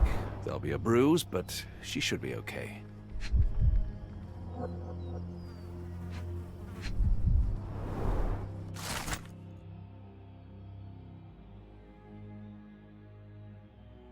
Doctor, Watson, speak to me. How is she? We were just in time, Holmes. Eula is stable, but lucky to be alive. We should take her to a hospital for a further examination. Yes. I fear I was wrong, Watson. The sheriff is not a man to be underestimated. To lynch an innocent woman just to send a message, it's evil. We're not safe in this city, nor is anyone around us. Then we must not dawdle. Help me get Eula to her feet. No, no. I will not leave here without Davy. Miss, please, we must get you help. No, I will not be deterred. I will get my brother and bring him home.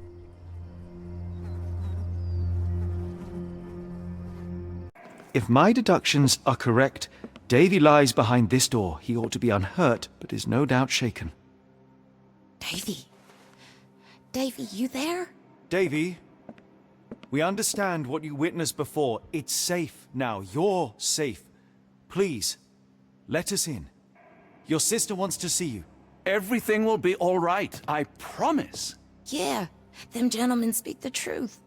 Just open the door. Big sister's here for you. Davy! Oh, come here, you! Thanks, sirs. Lord bless your souls. Let me examine him, miss. I want to make sure he is unharmed. Remember, he may be mute, but he still understands you.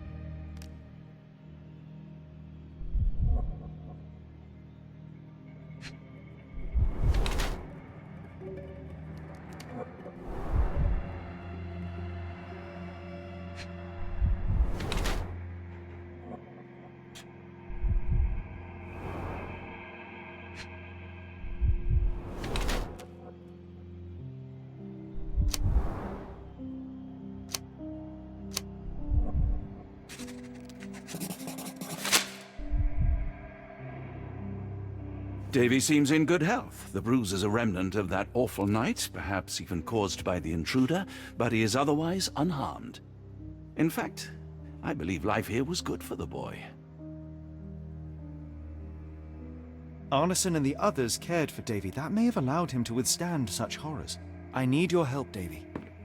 We know that the man with the curved dagger is responsible for all this. You recognized the man, yes? The same one in the photograph in the office upstairs, standing with Arneson. Good. Please, write his name. And one last thing. The room with an image of a bell on its door may hold important answers. Do you know a way in?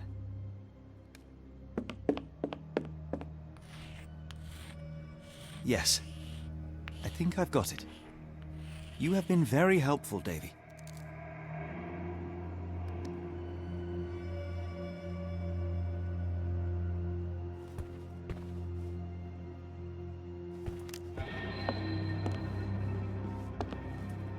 Oh, Davy. Things you must have gone through.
A dull book about local geology. Even I'd struggle.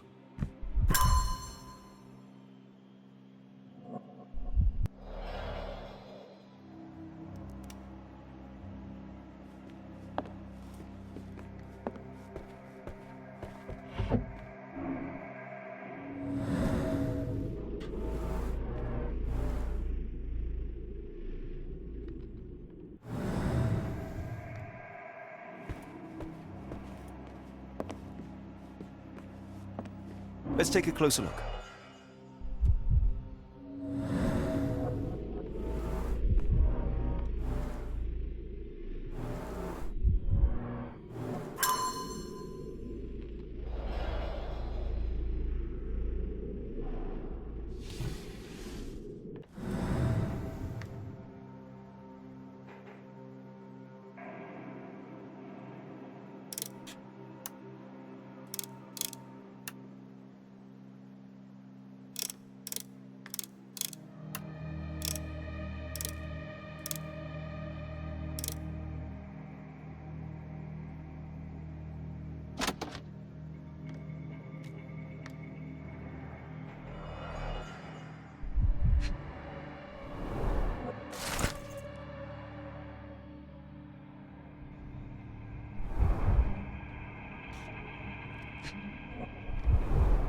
These should come in handy.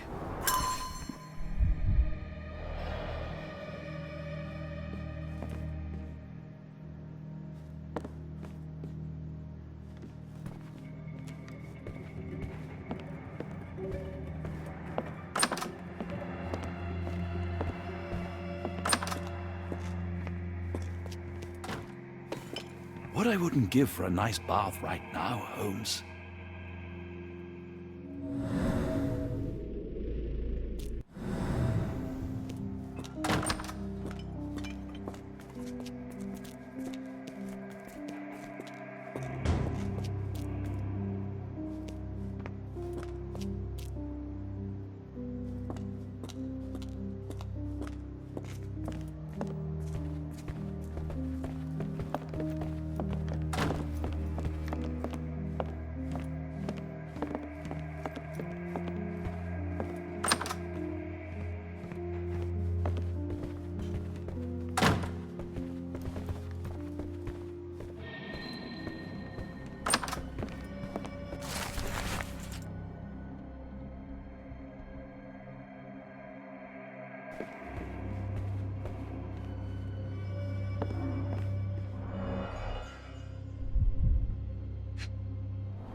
Dense and disturbing notes.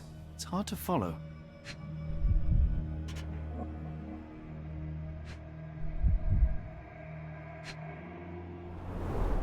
The scene is impossible, unnatural, but also familiar.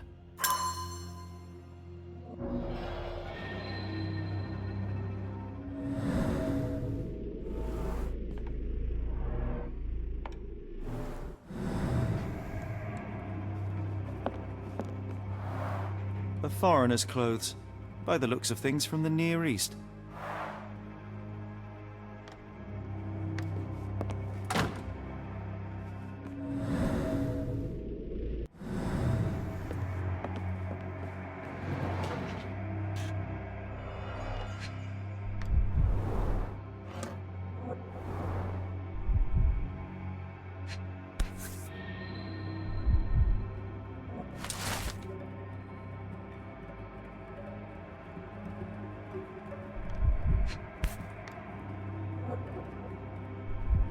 A black opal, cut and polished, easy to sell.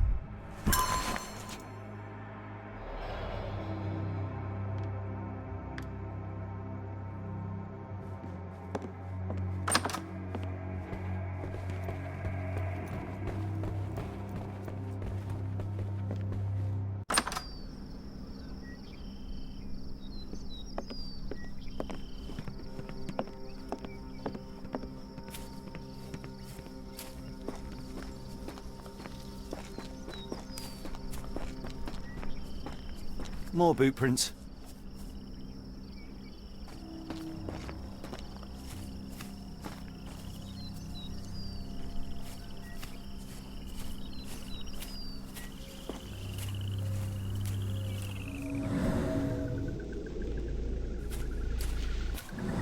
More boot prints.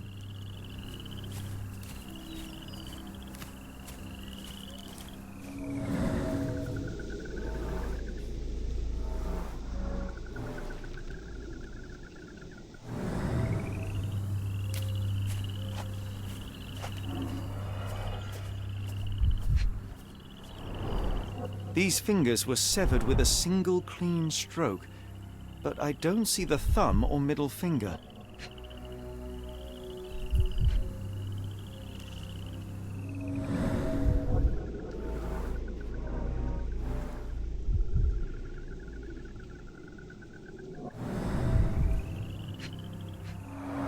Luxurious shoes, size 9.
Boots, size 10.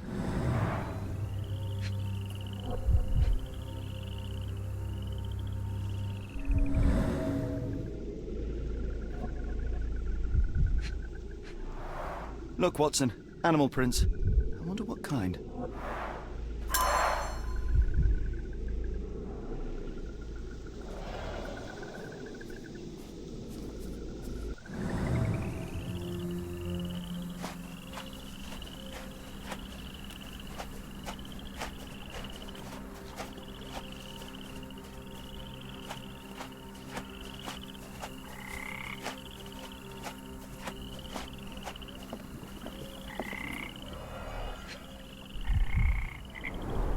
A scrap of silk, soft and elegant.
Arneson's signet ring, as we saw in his portrait.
Well, isn't that interesting?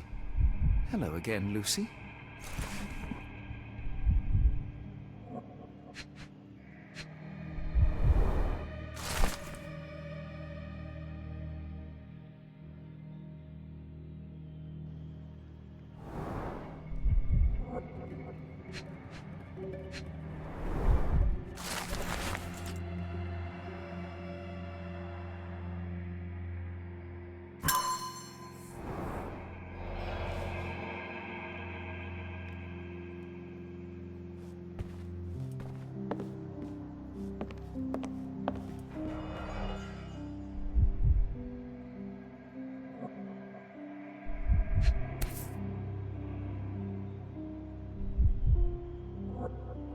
My princess, my love, my heart. Fitting words.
It's almost a piece of art.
Davy, we know that Ashmat is responsible for what happened here.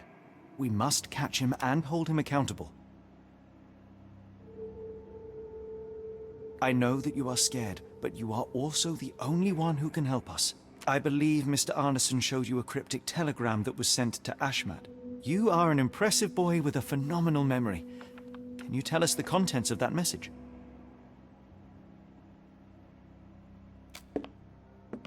Thank you, Davy. Watson, please copy down everything he writes.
Oh, yeah.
Very good.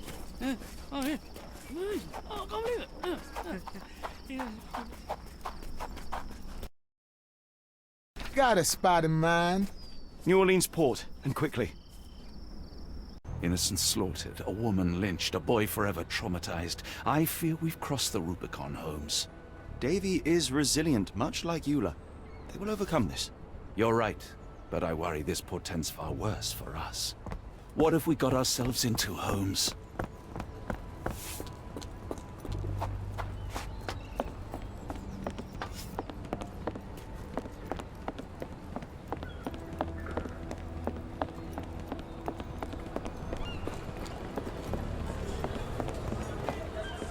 Who's your friend, Frank? We love a new face, and his is particularly lovely.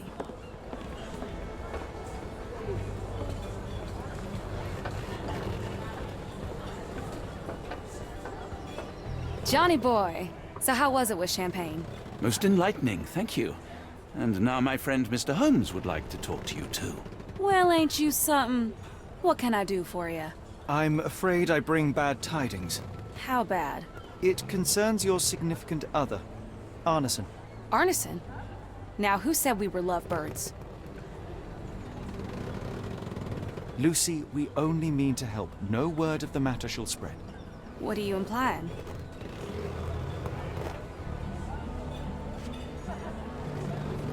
The man in this letter seemed ready to declare his feelings for you. Sounds like he was more than a client. It's part of the job. Men can say weird things when they think they're in love.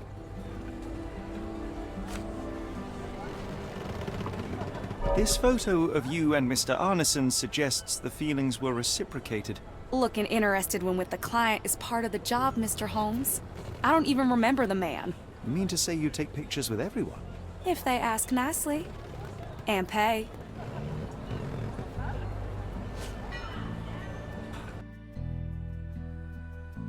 Arneson definitely paid for a ring in your size inscribed, "My princess, my love, my heart. It is for you." Arneson was going to propose marriage. Facts are clear. You know Mr. Arneson and perhaps even love him back. Regardless, he has been abducted. His life is hanging in the balance. Please, help me save him. Oh my Errol! What have you gotten yourself into? I didn't want to believe this could happen. Lucy, what do you know? Could it have been the sheriff? I don't know, John. This town has darkness in it. Errol and me, we had plans, dreams. We wanted to make this place better for all the folk who live here. Errol had grown suspicious of Ashmat, thought he was acting odd. He brought up the bayou. I told him to leave it all alone. The water's there. They swallow everyone. You mean the alligators? No. It's local legend. The bayou's dangerous. Any visitor that sees Death's messengers, they die. These messengers, are they abstract or a landmark? They're white lilies. You see a path with them flowers, you turn around. All right, Watson. We must find someone to take us to the bayou. Lucy, you have our thanks. We will go and look for Arneson.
Hello again, and thank you.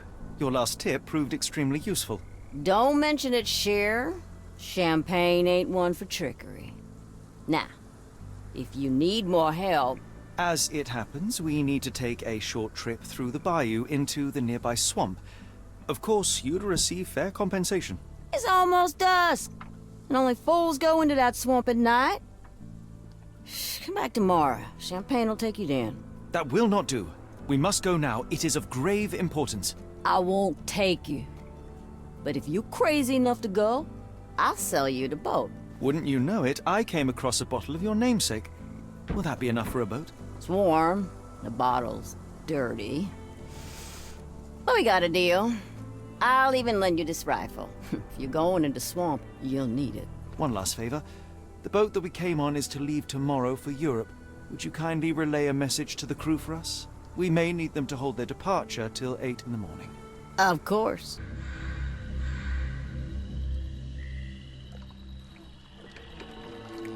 At least in Afghanistan, we had nippy nights.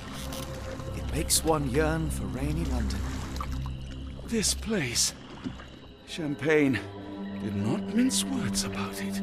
Keep your wits about you, Watson. We are inching closer to the heart of this mystery, however dark it may be. Hell's bells! I told you to stay away, Doctor. But he did, Holmes. I rule these parts. No hiding from me here.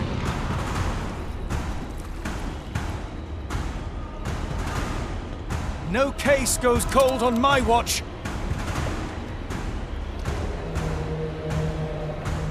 Settle down, boys. Our friends are as good as gone. This is it, Watson. Our moment of truth.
What was that, Holmes?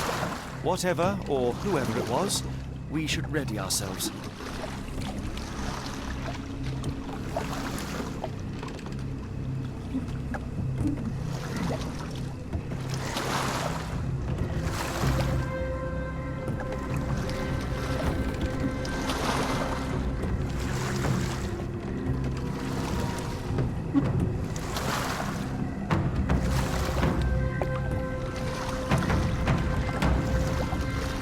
Am I hearing drums?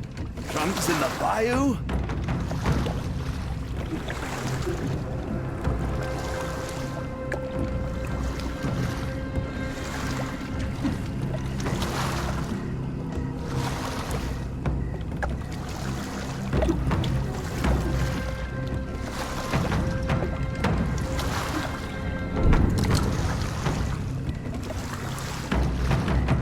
Holmes, I think I heard something swim underneath our boat.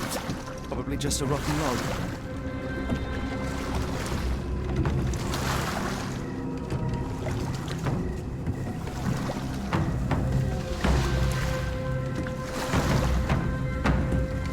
Did you hear that, Holmes? What do you see? A shadow.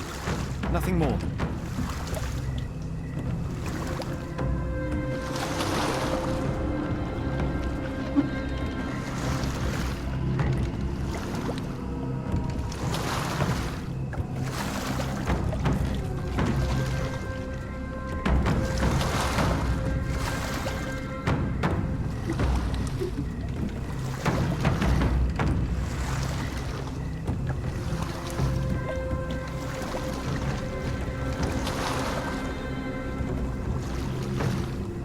If you told me when I binned your paper that we'd end up fleeing the law in a rowboat through the Louisiana bayou...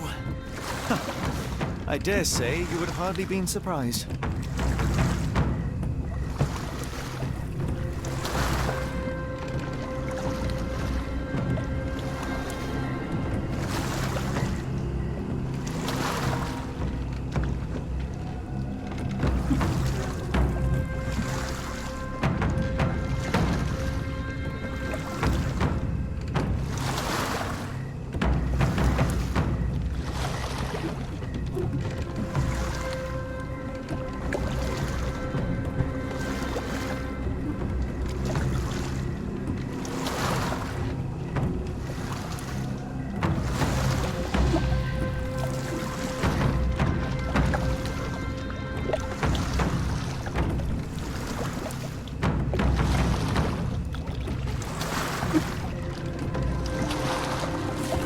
air is getting thicker, almost suffocating.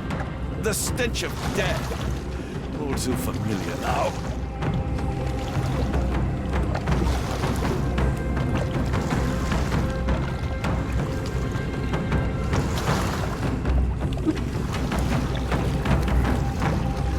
Weeks of damp.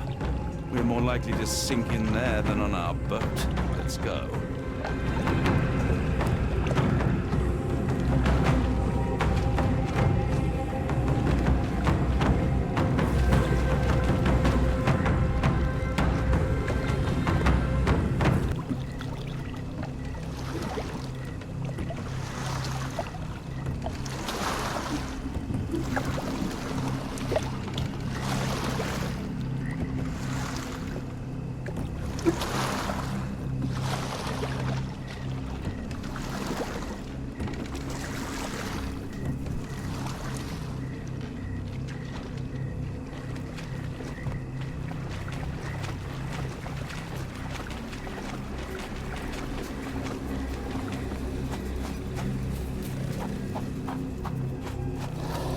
Holmes, hand me the rifle. I can shoot the ropes holding a few of those poor souls. Come on, Holmes, give me the rifle. We shouldn't waste time in a place like this. Watson, stay calm, but be quick. An alligator has noticed us.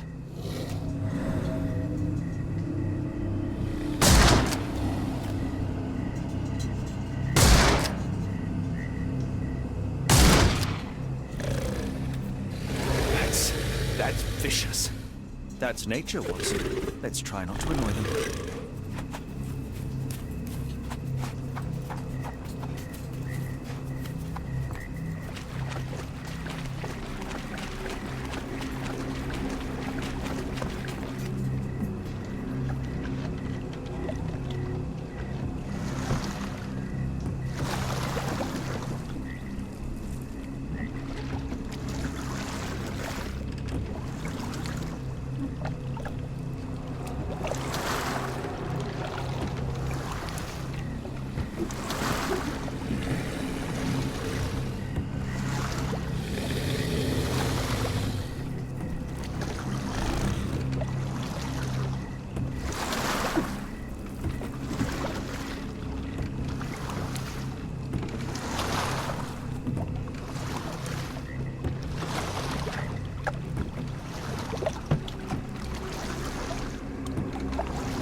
That pier looks promising. Over there, Watson. We're approaching the heart of darkness.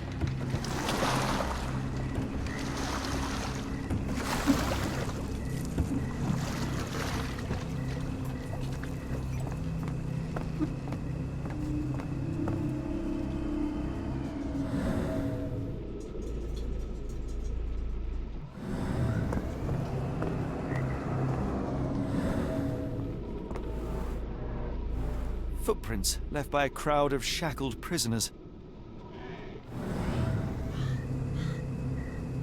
This place gives me the shivers, despite the muggy night.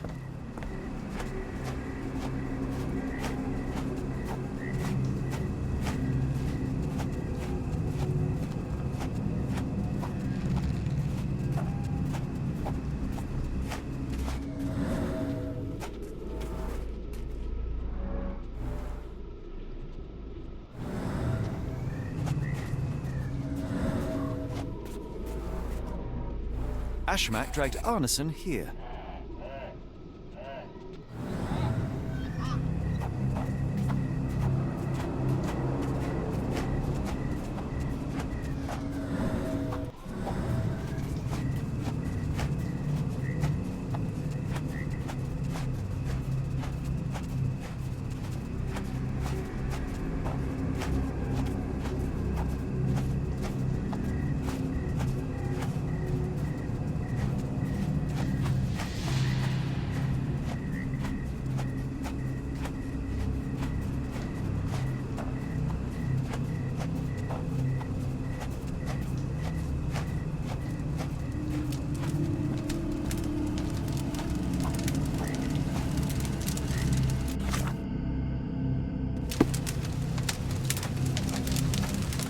The smell of burning flesh, just horrific. Keep away from it, focus on our task, so we may soon leave all this behind.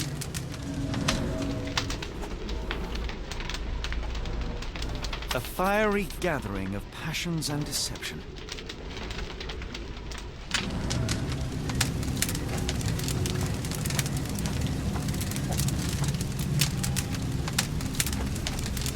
Thankfully, it's not Arneson.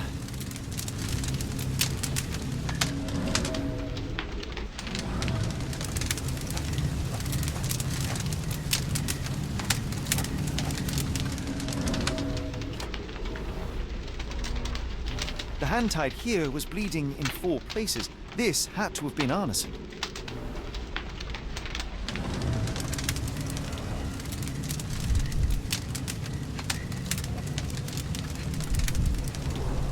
Both ends of the rope were cut cleanly.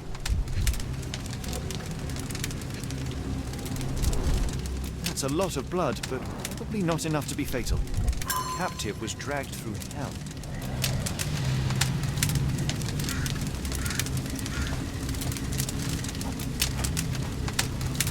This is not Arneson, just another unfortunate soul. Thankfully, Arneson isn't among the dead.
Days old and rotten.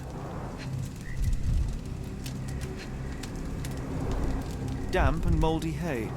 The prisoners were kept like animals, slowly deteriorating under the gruesome treatment.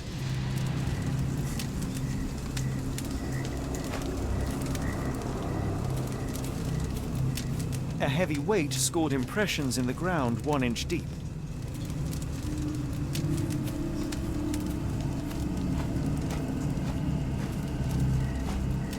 The wood is swamp cypress, endemic to the area.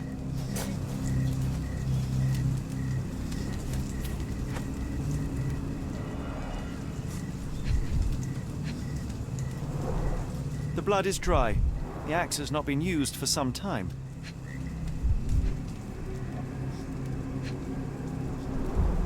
A simple rope. This is how those poor people were crucified.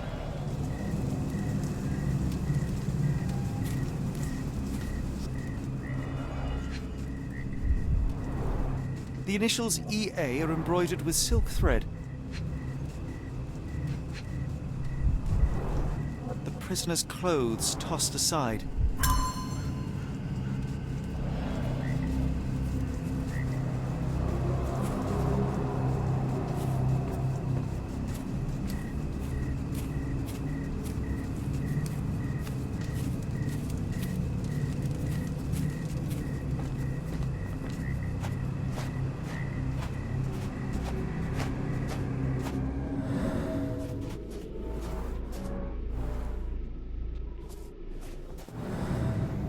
Blood was poured over someone, leaving a gruesome silhouette.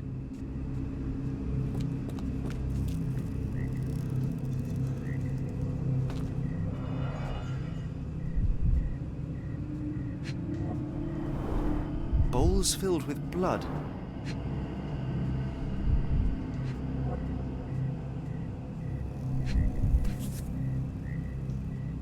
A worn blade, but clean and without blood.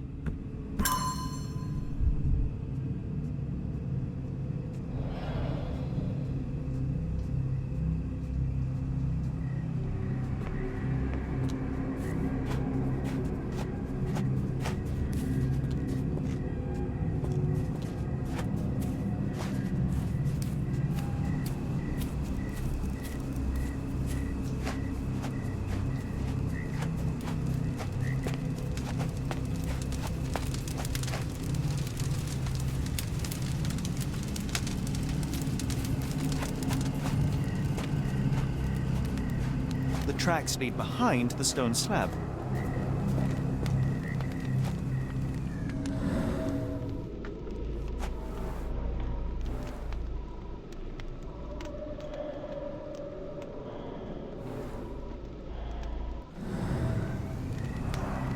Only this indentation was spared from blood.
The bloody handprint on this stone lacks 4 fingers.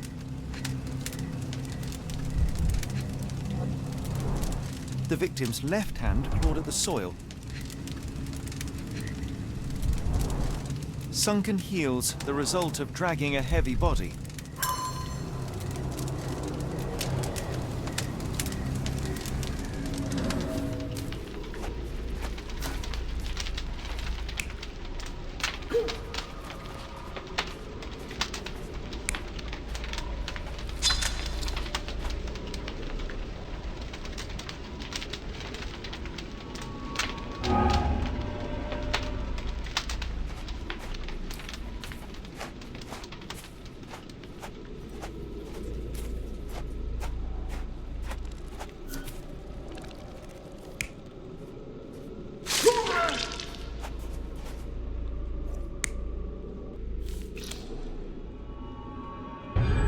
Arneson was held captive in this cage until his abductors tied him to a cross and dragged him to the bonfire.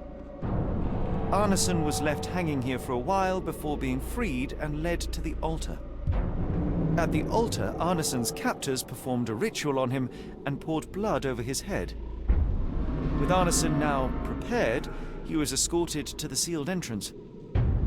They used the mechanism with an indentation to open the passage.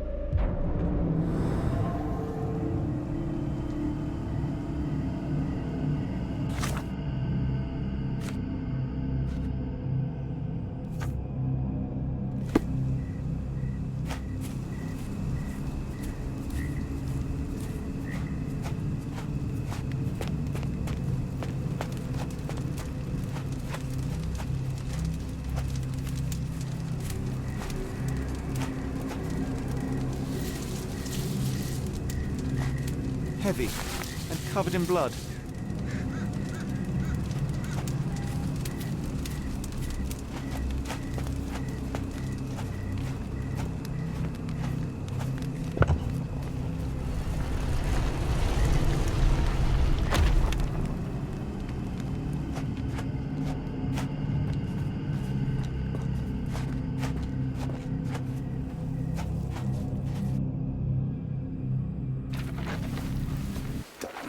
Something is wrong with mine.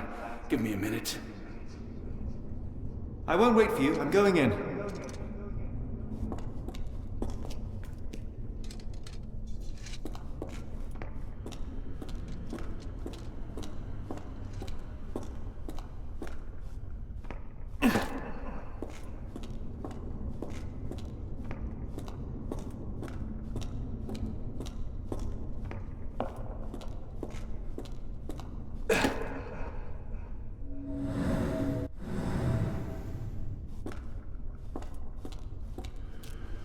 Woe betide those who take it. Walk away.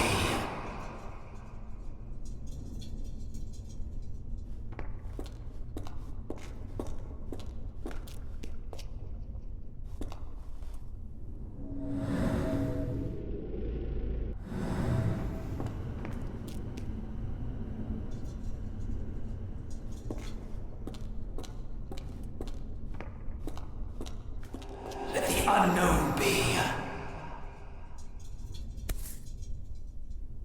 That's human skin and still warm. What's happening?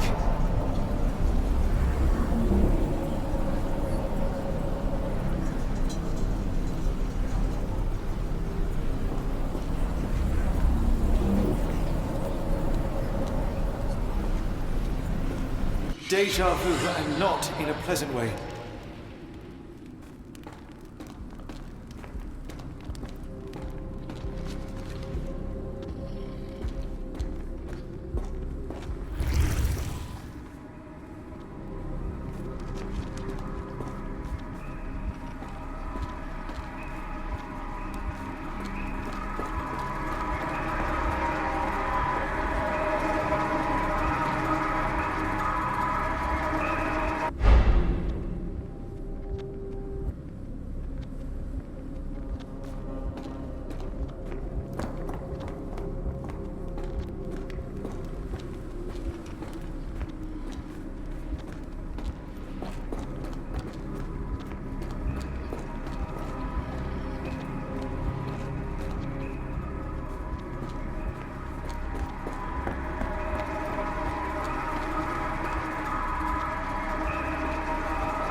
And now, axes? What on earth for?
it is glowing, but why?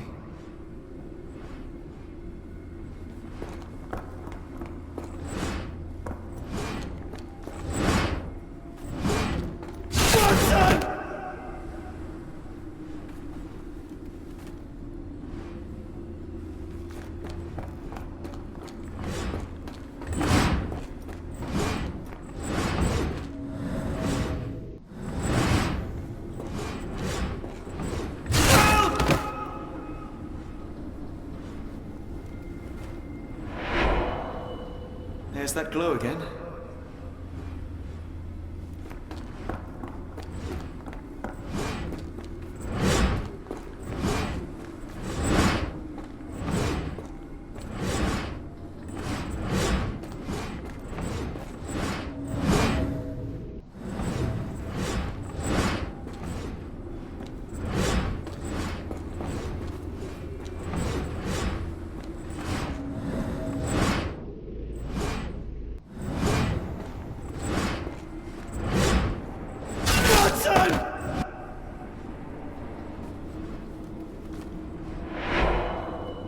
I hope that was all. I can't take any more.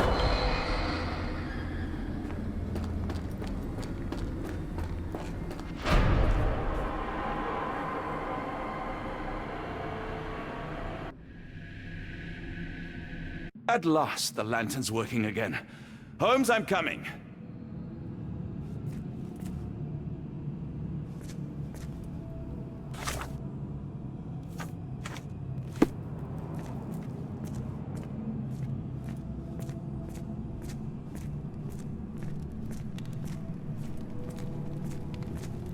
Holmes, what are you doing, sitting in a place like this?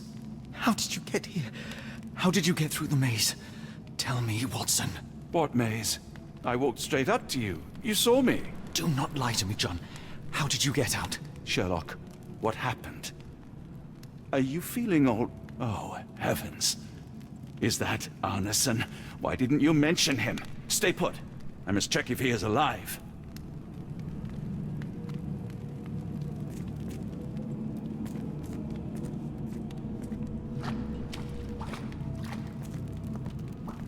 The unknown, beckoning, great one, lightning!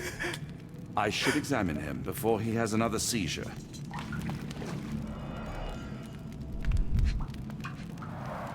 Blunt trauma to the cranium, dilated pupils, lips moving without a sound.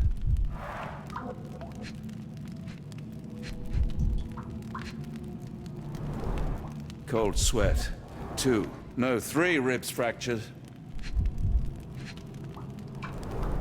Severed fingers, the wounds are inflamed.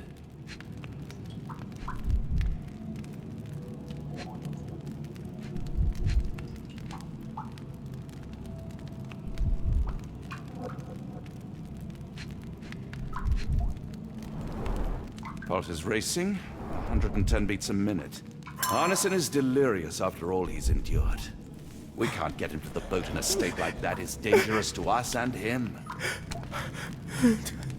Please tell me there are no wheels inside, Arneson.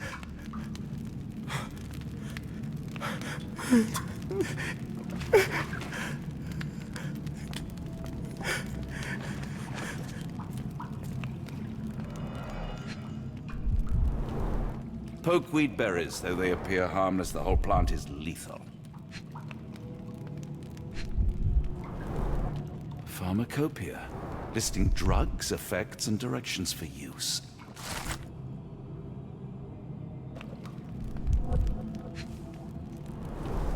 Some kind of amanita mushroom, extremely poisonous.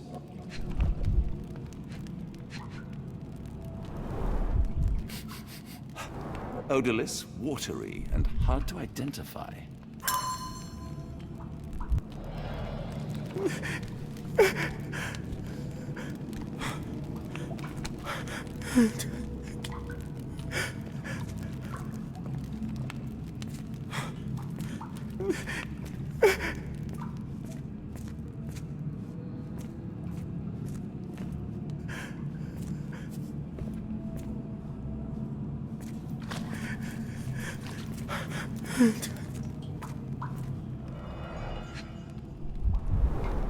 This is Dwale, induces sleep and relaxation.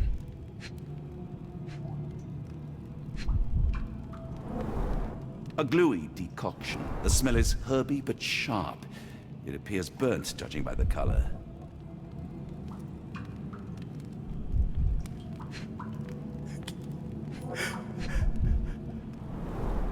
Salvia divinorum. Provokes visual hallucinations.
This should help soothe Arneson.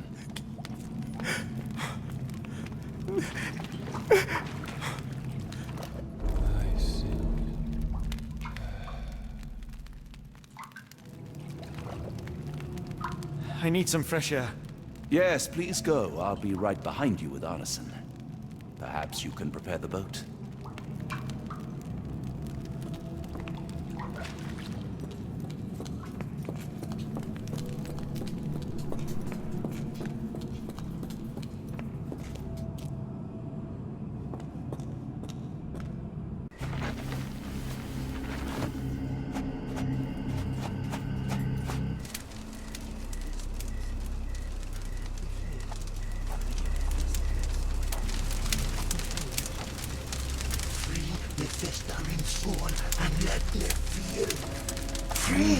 Festering soul and let me feel. Eyes without purpose and now see the truth. Tear me mind from me flesh, score me festering soul.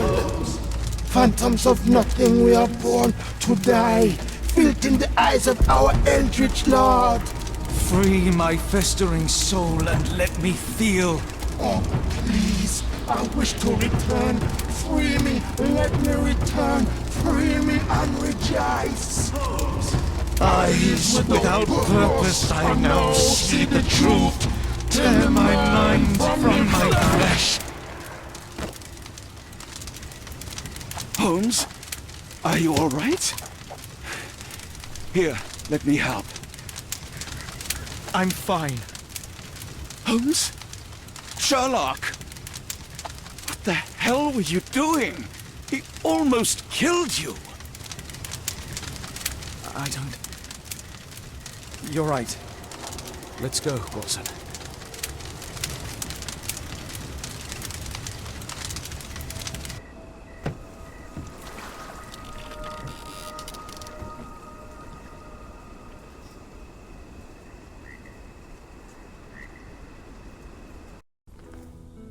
Bon Dieu!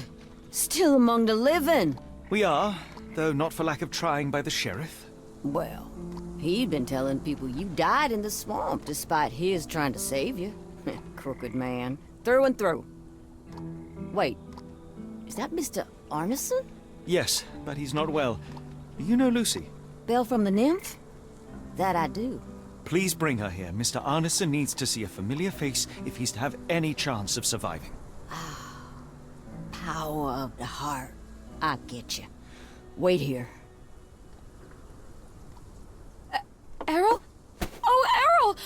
Reckon we should give him space. Farewells are painful. No, tell me that's not true. Watson? Mr. Arneson has endured a lot. Lost 4 fingers, a lot of blood, and some of his sanity. But with rest and tender care, he ought to survive those injuries, both physical and mental. Thank you, Johnny.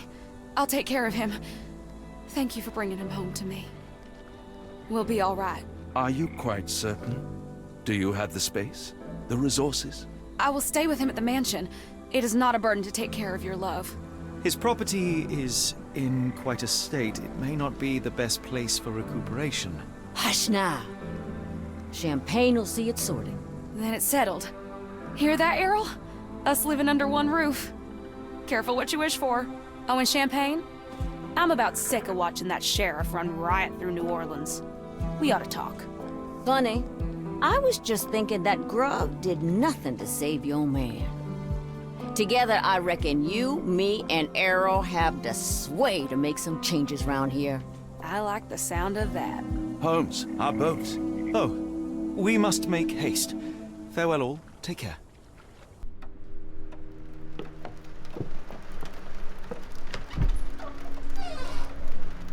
Who's there? Who do you think? Let it be known that I'm handy with this revolver. Nonsense, Dr. Watson. As I understand it, when faced with the imperative to defend oneself, one's comrades, and one's nation, you fled. Aren't you going to introduce us, Sherlock? Watson, meet my brother Mycroft, Queen's best boy. This is a grim augury indeed, for wherever Mycroft travels, tedium surely follows. In contrast, of course, to Sherlock, a man whose obsessive pursuit of the trivial tears through the most carefully laid plans like a hurricane. Do you have any idea what you have disrupted? Your ego is inflated as much as your waistband. What word comes to mind? You work for the government? International trade is a delicate beast. Your antics in Edelweiss have jeopardized one of the Crown's richest relationships. Oh dear. As rich as all the butter you've been slathering on your bread? We need your help. What? There is evil afoot. Strangeness and savagery like I have never seen. Something otherworldly festering in the dark beyond our reach. We have seen things that defy explanation. Mystic forces, magic. You must help us. It's true. The British government does not invest its resources in the insane or intoxicated. Pull yourself together. I know men like you. Men like you grease palms, whisper in ears, start wars, and you send men like me to die in them. You and the rest of your corpulent cronies. Ha! Corpulent! That was it. Interesting, Sherlock. But as you again drift away from sanity, you find yourself another John. All right, so the choice is made. I beg your pardon? There is only us. We cannot run from this problem. I shall take the book and Davy's cryptic message to Barnes. See what he makes of it.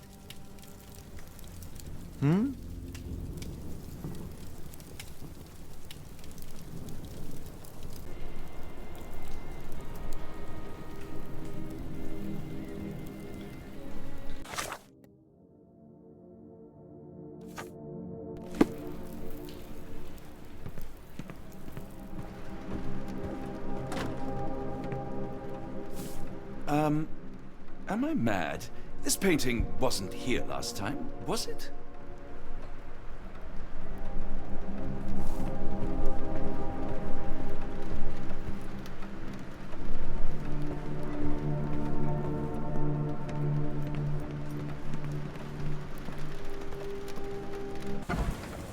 Get the Strand, get the true facts.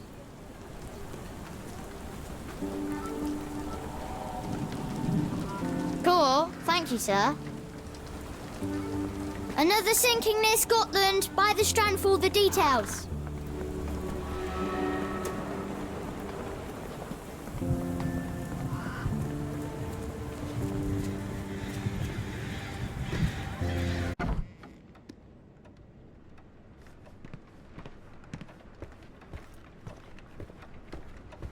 It has been a while, Barnes. Dr. Watson. Indeed it has, and good to see you as always. How can I help?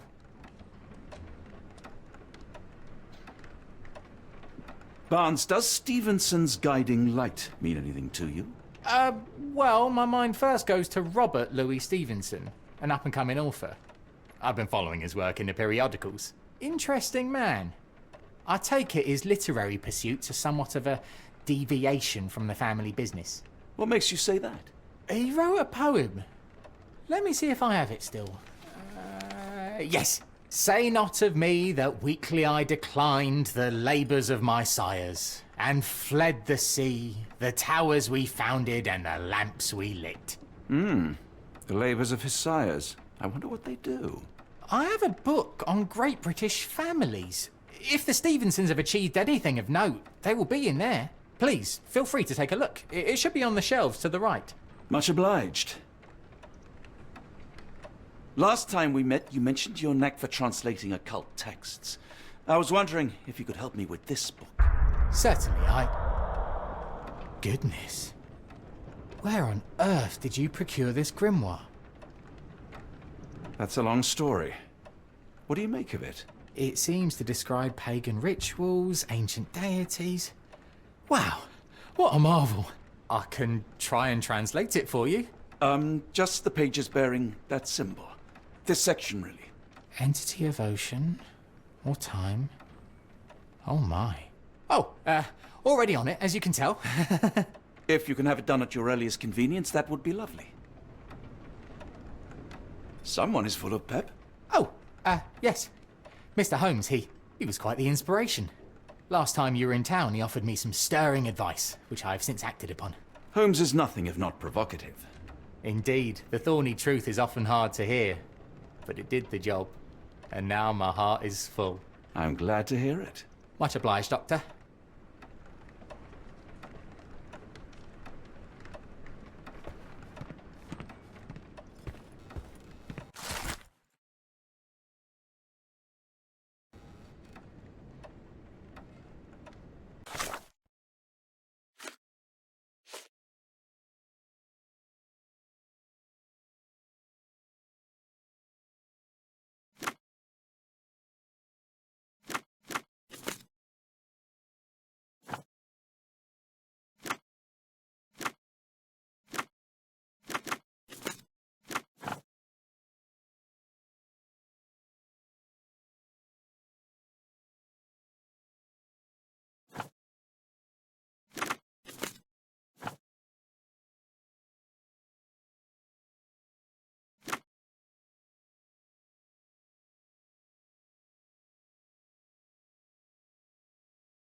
For some reason, it makes my skin crawl.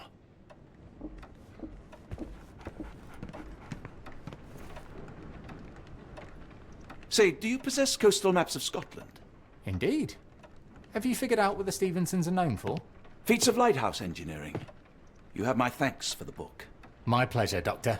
Do you need any particular part of the coast? Loch Harbour, West Coast. Right then. I'll unroll it on the desk. All yours. In the meantime, I will attend to my translation. Much appreciated.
Doctor? Barnes, have you finished with the book? Yes. I've written out a translation of the section you wanted. It, puts the grim in grimoire. I thought as much. Long story short, it details macabre rituals, death, leviathans, and the apocalypse. See for yourself. I must ask you to leave the book with me so I can read more of it. It's compelling. Very compelling. You have been of great help, so yes. Excellent. I could barely put it down. Farewell.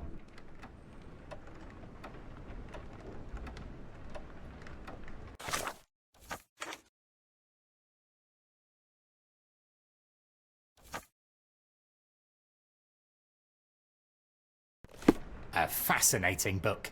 Thank you for the opportunity, Doctor.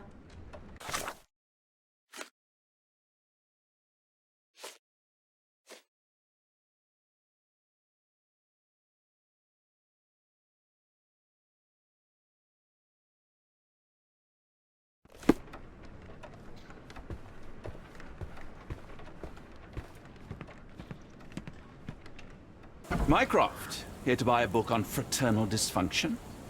The Holmes family is beyond counseling, Doctor. True, more deserving of scientific study. What do you want? I came to warn you. Perhaps you have a moment to... Sorry, I reserve Tuesday afternoons for time with friends. I'm worried about Sherlock. He's not well.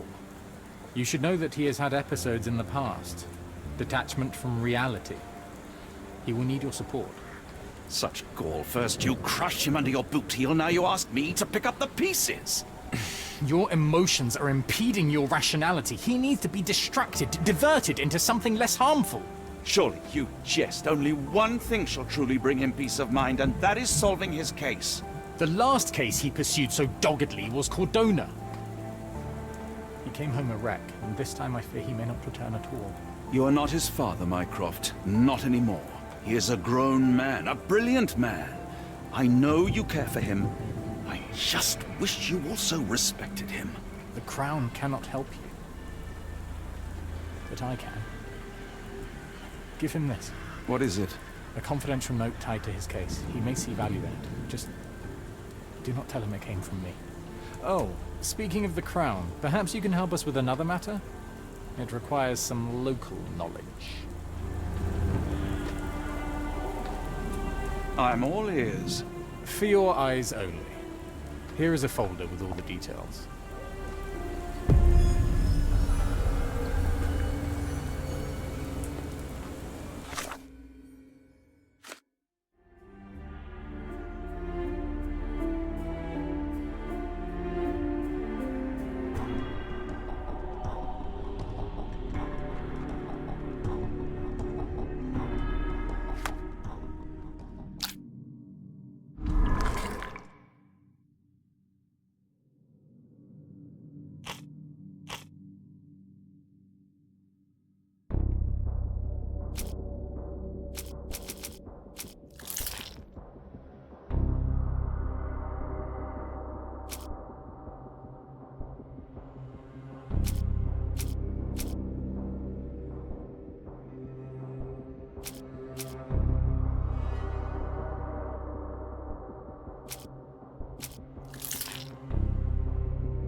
Holmes, I have the translation.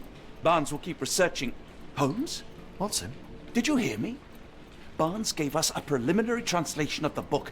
I think we have a lead. Sherlock, what is it? I find myself burdened. It will come as no surprise that I tend towards obsession. Indeed, obsession oft grants me the insights that have become my stock in trade, my greatest asset. Yet I cannot deny this nature proves as much a hindrance as a boon. It has cost me friends, colleagues, brothers. And despite my obsession as I contend with the matter at hand, no closer to understanding than when we began, I must conclude that I am of no worth at all. Without an answer, what use is the question? Sherlock, this is no time for despair. The book is real. Those men went mad. John, I fear that I am as mad as the rest of them.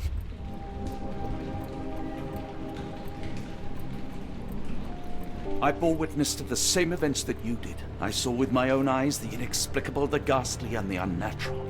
I can attest to their occurrence. So take heart, for it was as real as you or I, and thus we must persist. Lives hang in the balance. If you cannot see your worth, then trust in me, for I see it. And I know of no other man capable of putting this matter right. Thank you, John. Would that I possessed even half your courage. Pray tell, where does our journey end? Ardnamurk, Scotland. Well, shall we be off? Yes, of course. You can apprise me of your actions while we pack.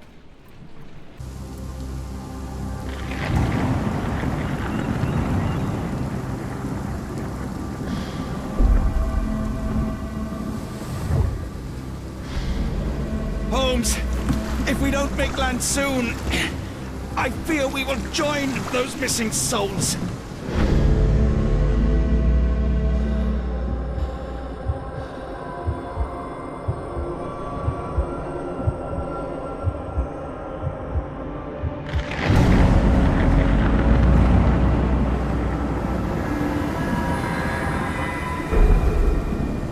These seas have taken too many, John.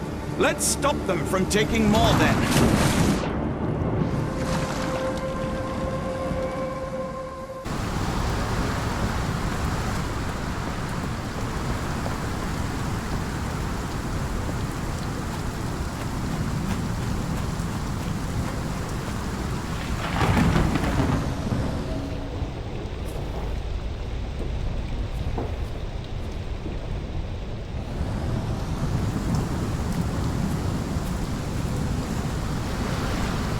The door won't budge.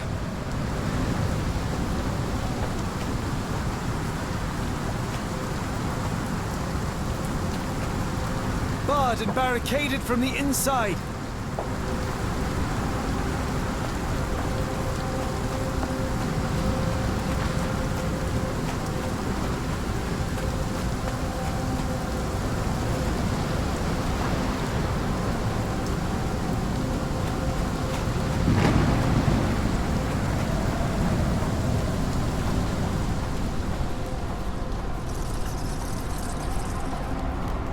An old cannon, probably rusting here since the 16th century.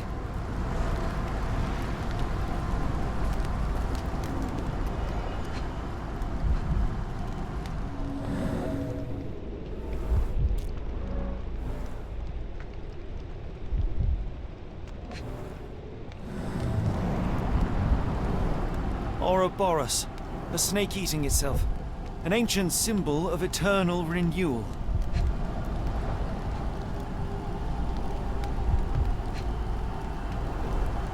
Fresh marks, something scraped along the stone. This door requires a very specific key.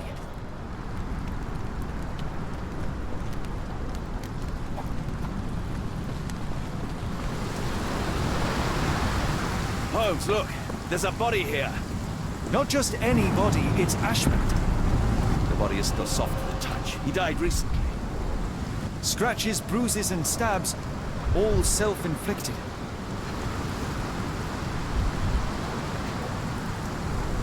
The infamous curved dagger. It's tied firmly to his hand. Oh, his eyes are gouged out.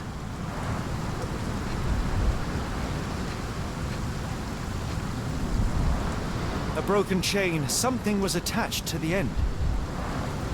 His body succumbed to all those wounds.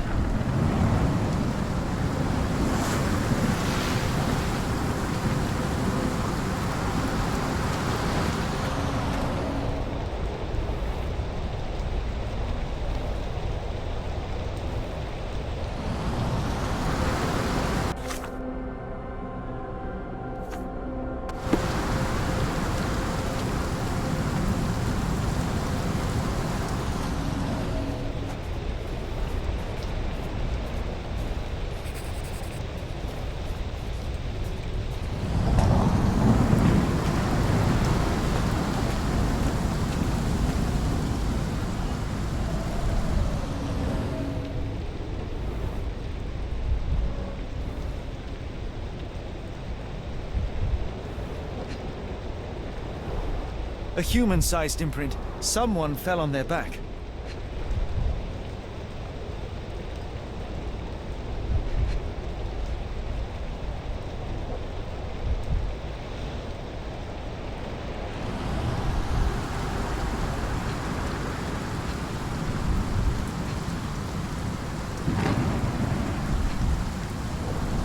This branch was recently broken. The wood is still green.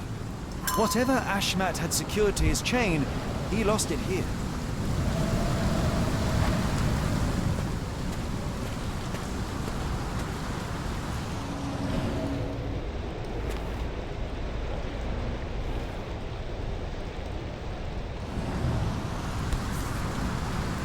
Scratches.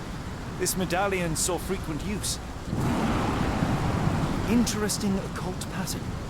What drove him to this dreadful act? I fear we are about to see for ourselves.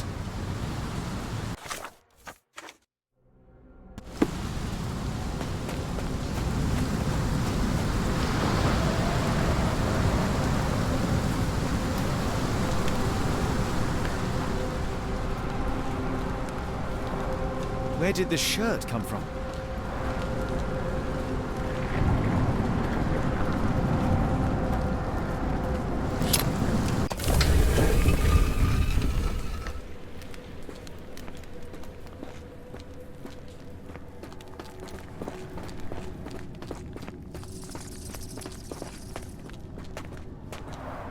An obsidian heart. Masterful work.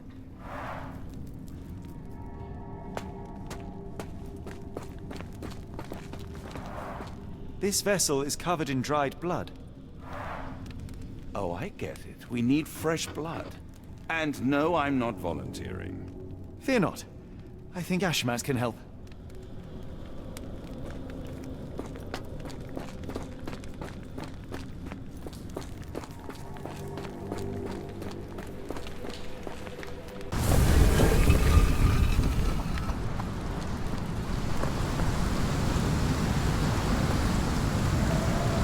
Do you have anything to hold blood, Watson? Fine. Take my flask.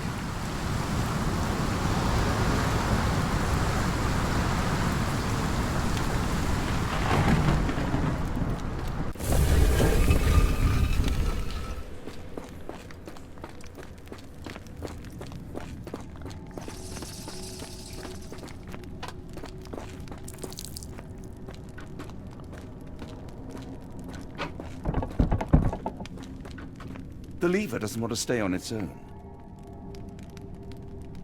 Watson, hold the lever for me. I must investigate.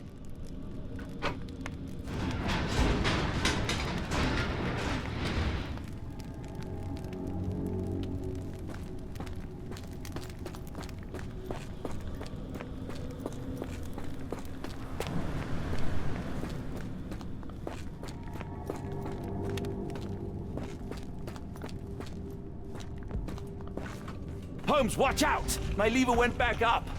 The doors, Watson! Hold the doors! Ah! We're trapped! Now what? Look around. There must be something we can use.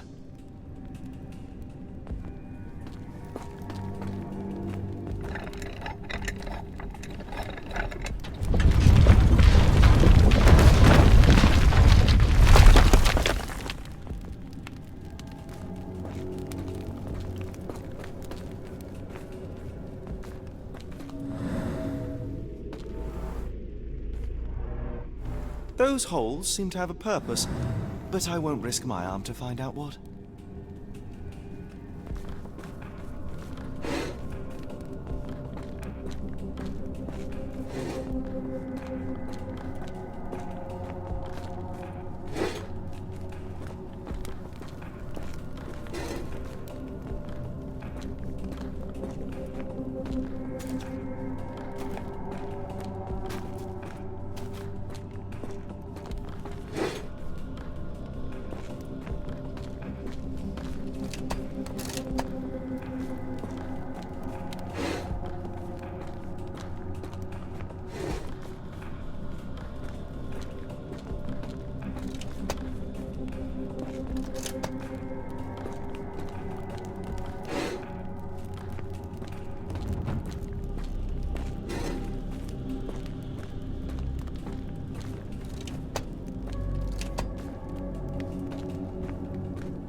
Be ready for anything, Watson.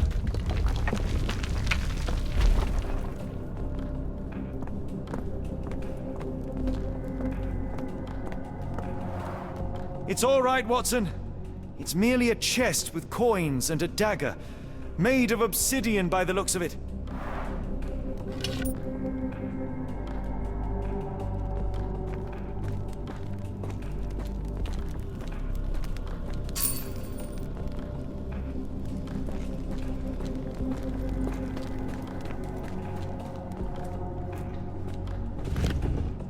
It's ancient, though still working.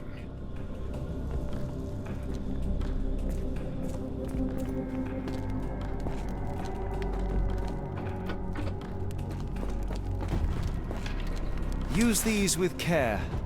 Let us be the first adventurers to raid a tomb without destroying it.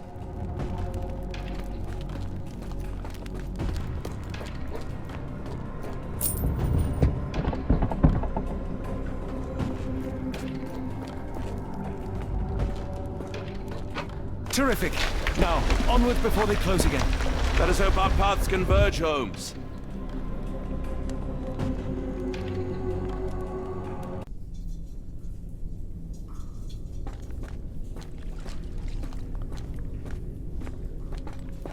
It's calling me, John. I cannot bear it any longer.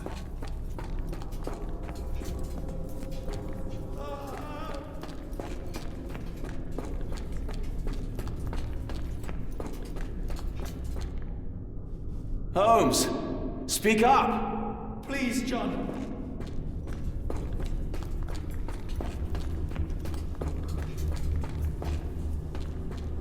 Holmes! Please, John. Holmes, speak up! Please, John.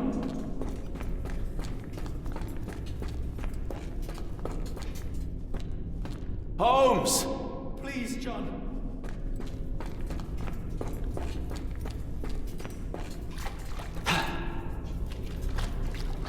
I'm coming! Help! Please help!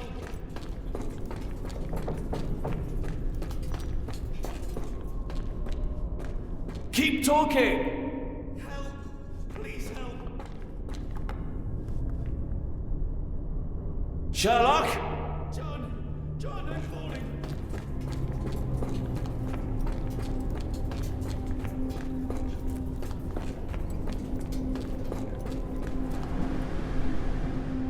Keep talking! Watson!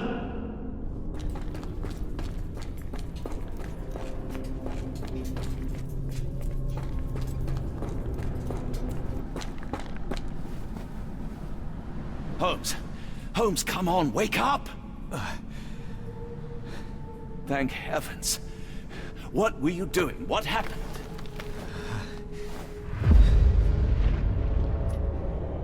The whirlwind.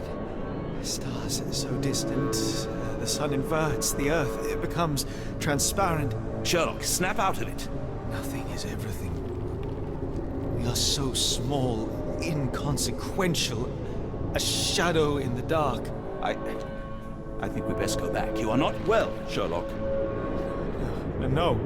We are so close. We cannot... You asked that I intervene if I saw you cracking. This is me intervening. With every passing minute, another life is extinguished. We must stop. Rochester, we must end this. Ah, Sherlock, you almost died. Do not worry about me, John. You have other men to save.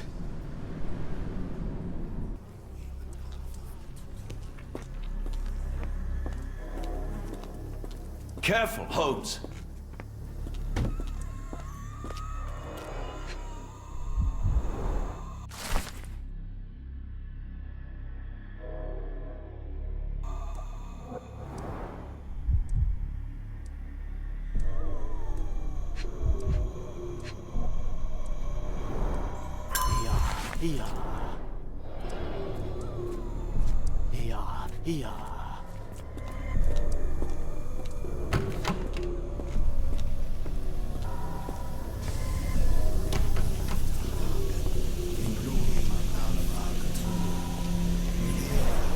They are all entranced, captivated by the light of the lens.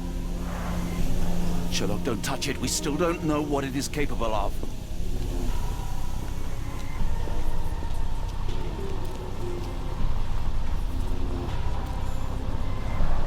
The base appears to rotate.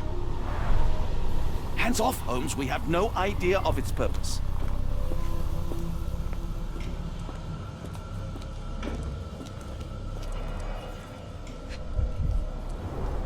The sheer form of it, the color, it makes me feel uneasy.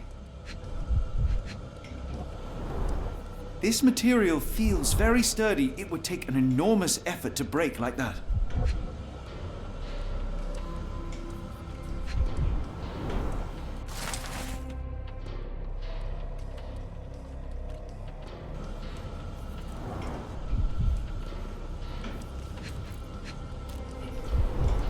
Black, metallic, and with a characteristic hue.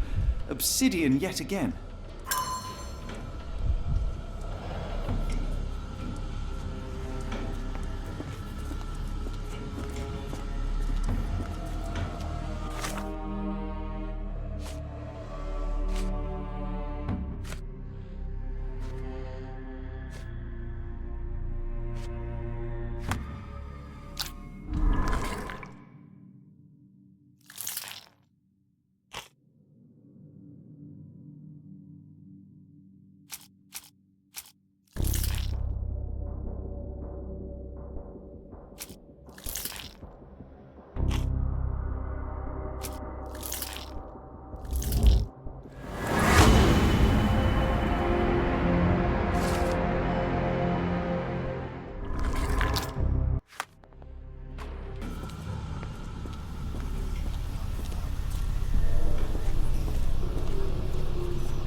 That's it! You did it! The lens broke! John, the worshippers, we need to make sure... Of course, I'll see if they're all right.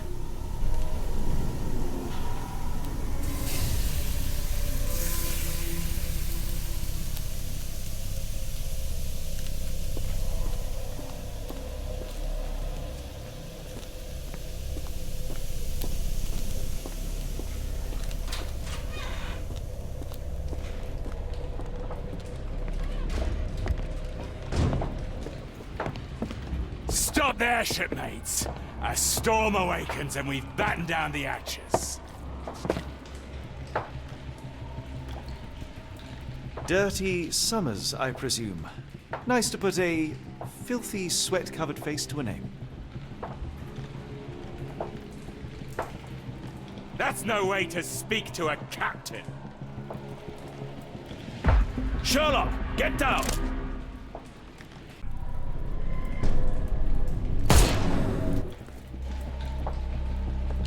Watson, you killed him! I didn't have a choice.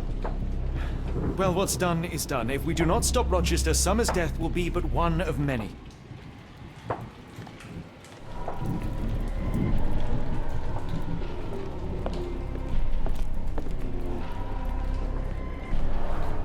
The sailor who didn't survive the storm. The port of London feels so long ago. Forgive me, Summers.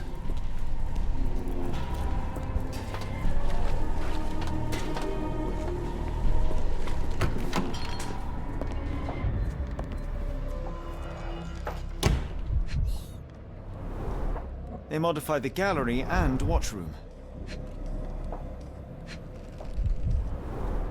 Khalid lenses are placed inside the lantern room.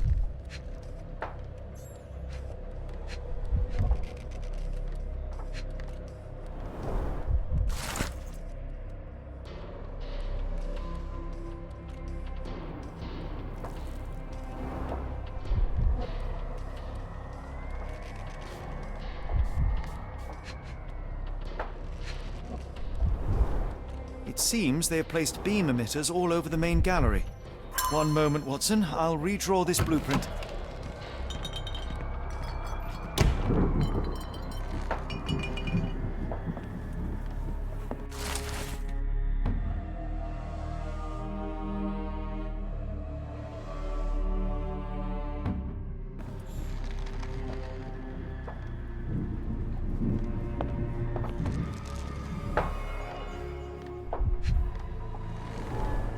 Hay for padding. They didn't want their cargo damaged.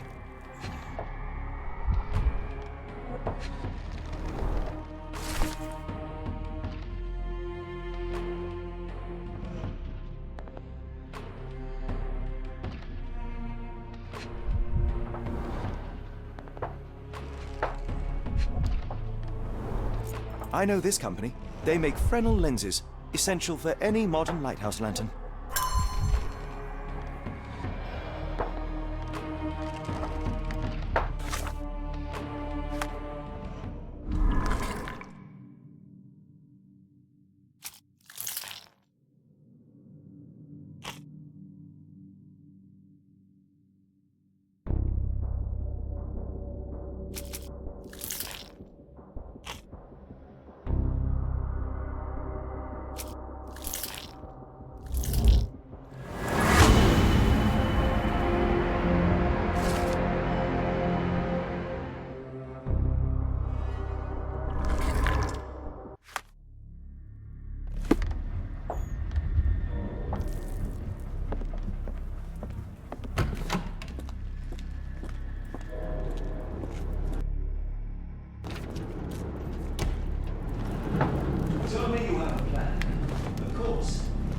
We shall apply what we just learned, charge the Khalid lenses, and break them with the dagger. That should put a stop to this cursed ritual.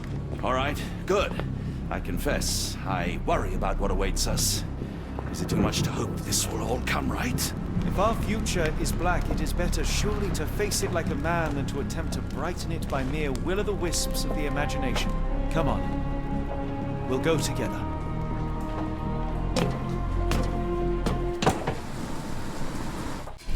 Pinglui Maglanapa.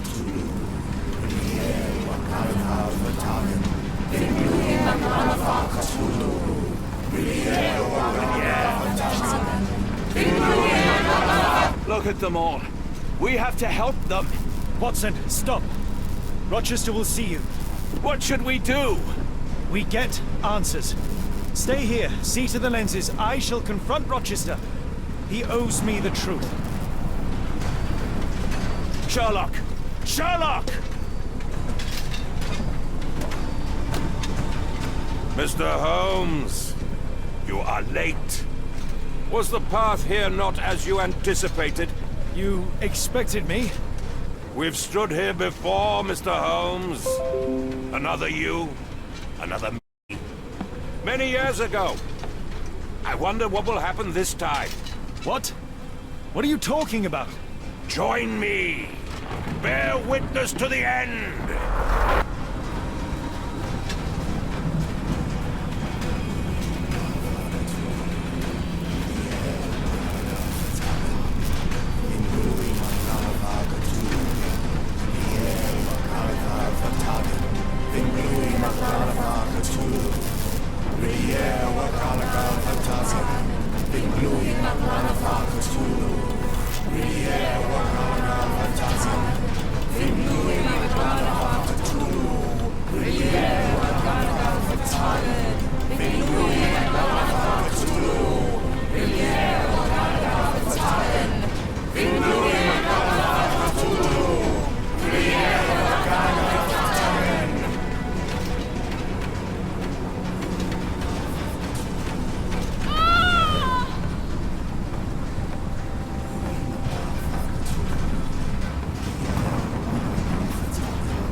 cannot bear witness to anything, Lord Rochester. You are blind.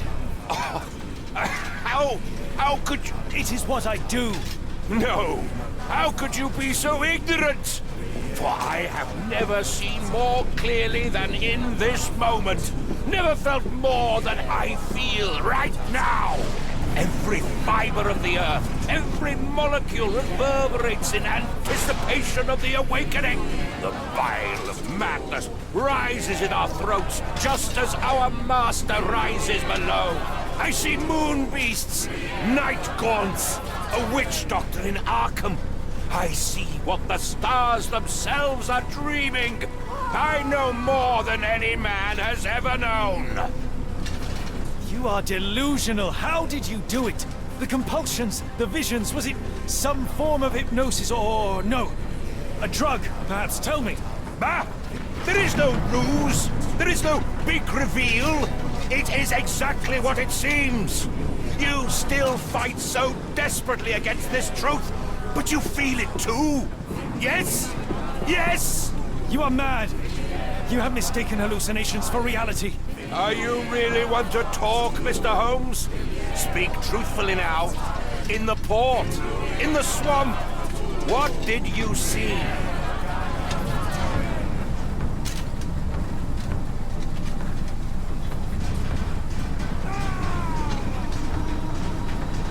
Something beyond the capacities of my imagination. A world so alien, but so familiar. Yes, I see it too, in your mind's eye. Untold horrors lick their lips in the shimmering dreamlands as Sarnath sinks eternal. It's completely broken.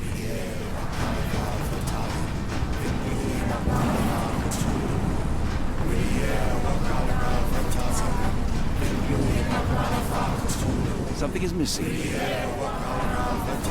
Interesting.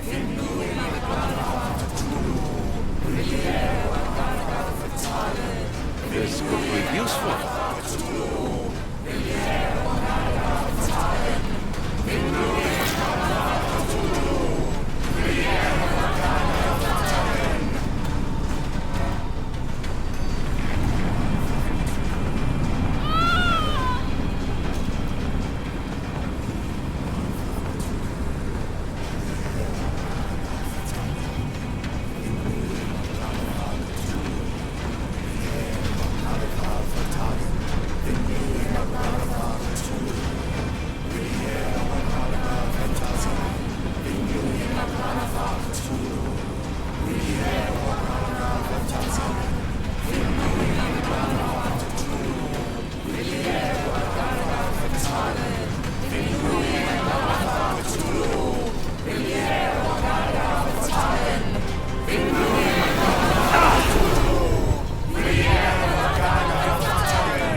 what is the point? What are you hoping to achieve with all this slaughter? Do these people deserve such suffering? They are just tools. Their existence is meaningless unless put to use. Oh, all-seeing master. Oh, grand God beneath. How he has blessed them with purpose.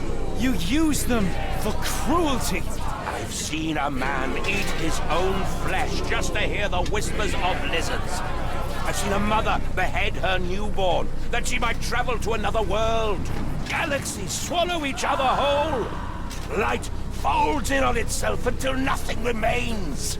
You know not cruelty, Mr. Holmes. Cruelty is for such knowledge to be beyond the reach of so many! This is hubris delusion. You are Icarus flying too close to the sun. No, no! You misinterpret the legend, Holmes. Icarus flew! He reached heights no man had ever reached. One must imagine Icarus happy. He burned. Rochester plummeted to his death. And were you to ask him of his choice, he would have not a single regret. Every step I took was necessary. Every drop of blood a blessing. Every death predestined. Surely you understand. It was for knowledge. The only thing worth living for. Why must you remain so blind? Be honest. What is it you fear?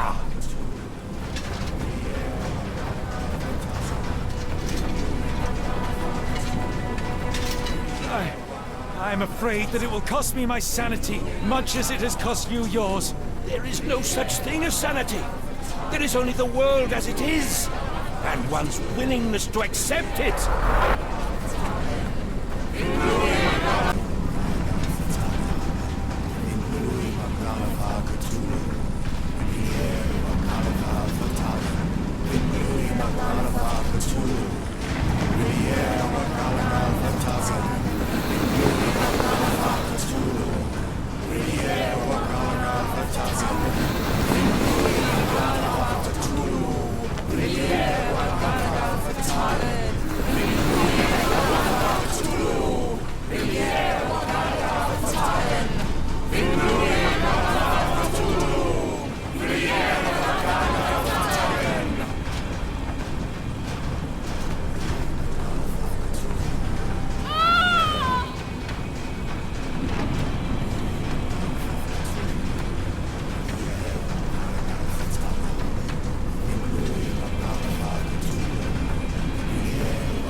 You truly believe it?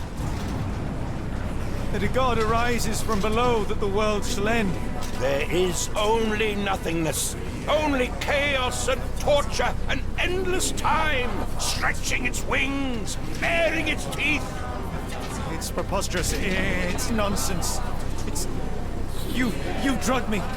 The fumes in the temple, narcotics, a bad reaction. Oh, you're one of my cross agents. Yes. Yes, this has the stink of my brother all over it. No, wait. Of course, I'm dreaming in the asylum. In Black Edelweiss, tied to a chair. You are standing right here, Holmes, as you always do. You said that before. You said we had met, but I've never seen you before in my life. The cycle repeats. Old becomes new, and we remain pawns in the hands of a god. Submit! Submit to your inconsequence! It is unthinkable. It is undeniable. I cannot.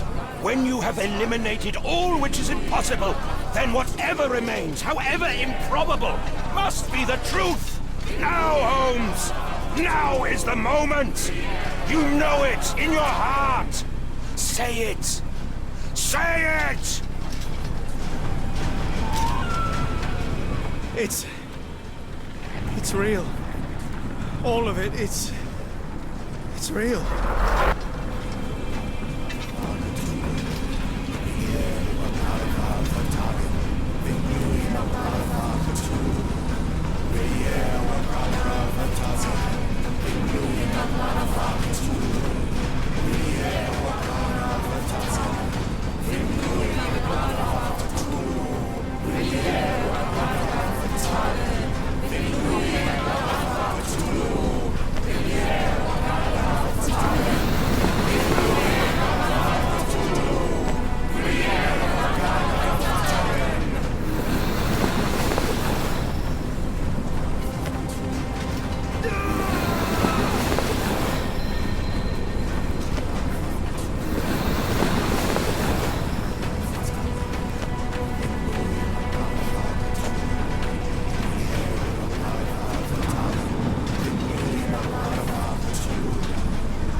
Maybe your god is unstoppable, but you are merely a man. And I know how to stop you. What do you mean? What have you done? I have made a friend. Yeah!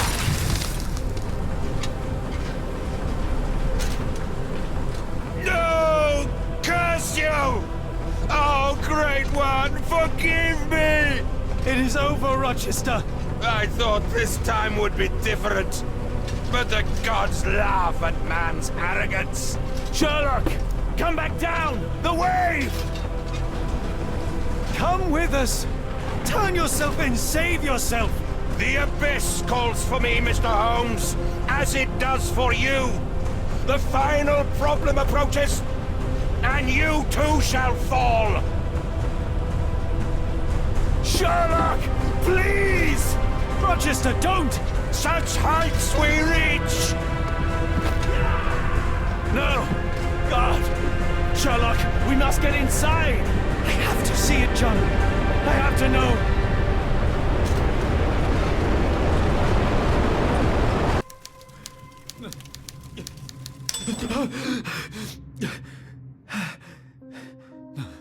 Apologies, did I rouse you? I could relocate to the study, but I wanted to be at hand should you need me. No. The sound of your keys. It is my tether back to the waking world. I find writing of our adventure helps me too. Perhaps at some point you could read it and tell me if it accords with your memory. There are moments in our journey that only you are privy to. Your encounter with Gygax, your visions with Light of the Abyss, your confrontation with Rochester. No. Pardon me? Do not publish it. It would be professional suicide. You would be a laughingstock, a fabulist, concocting penny dreadfuls for the unwashed masses. And I would no longer attract a distinguished clientele, but madmen convinced I could connect them to their deceased relatives or help them capture a fairy. Ah. It doesn't seem to get any better, does it? When I close my eyes, John, I am falling. Falling into a black abyss. It is endless and suffocating and unforgiving. would give for a dreamless night. It's going to be all right, Sherlock. What is that? It will help you rest. No, not that. No, no.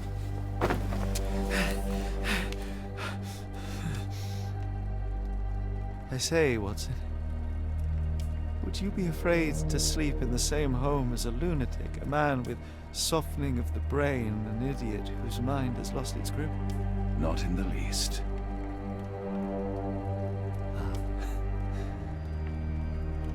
That's lucky.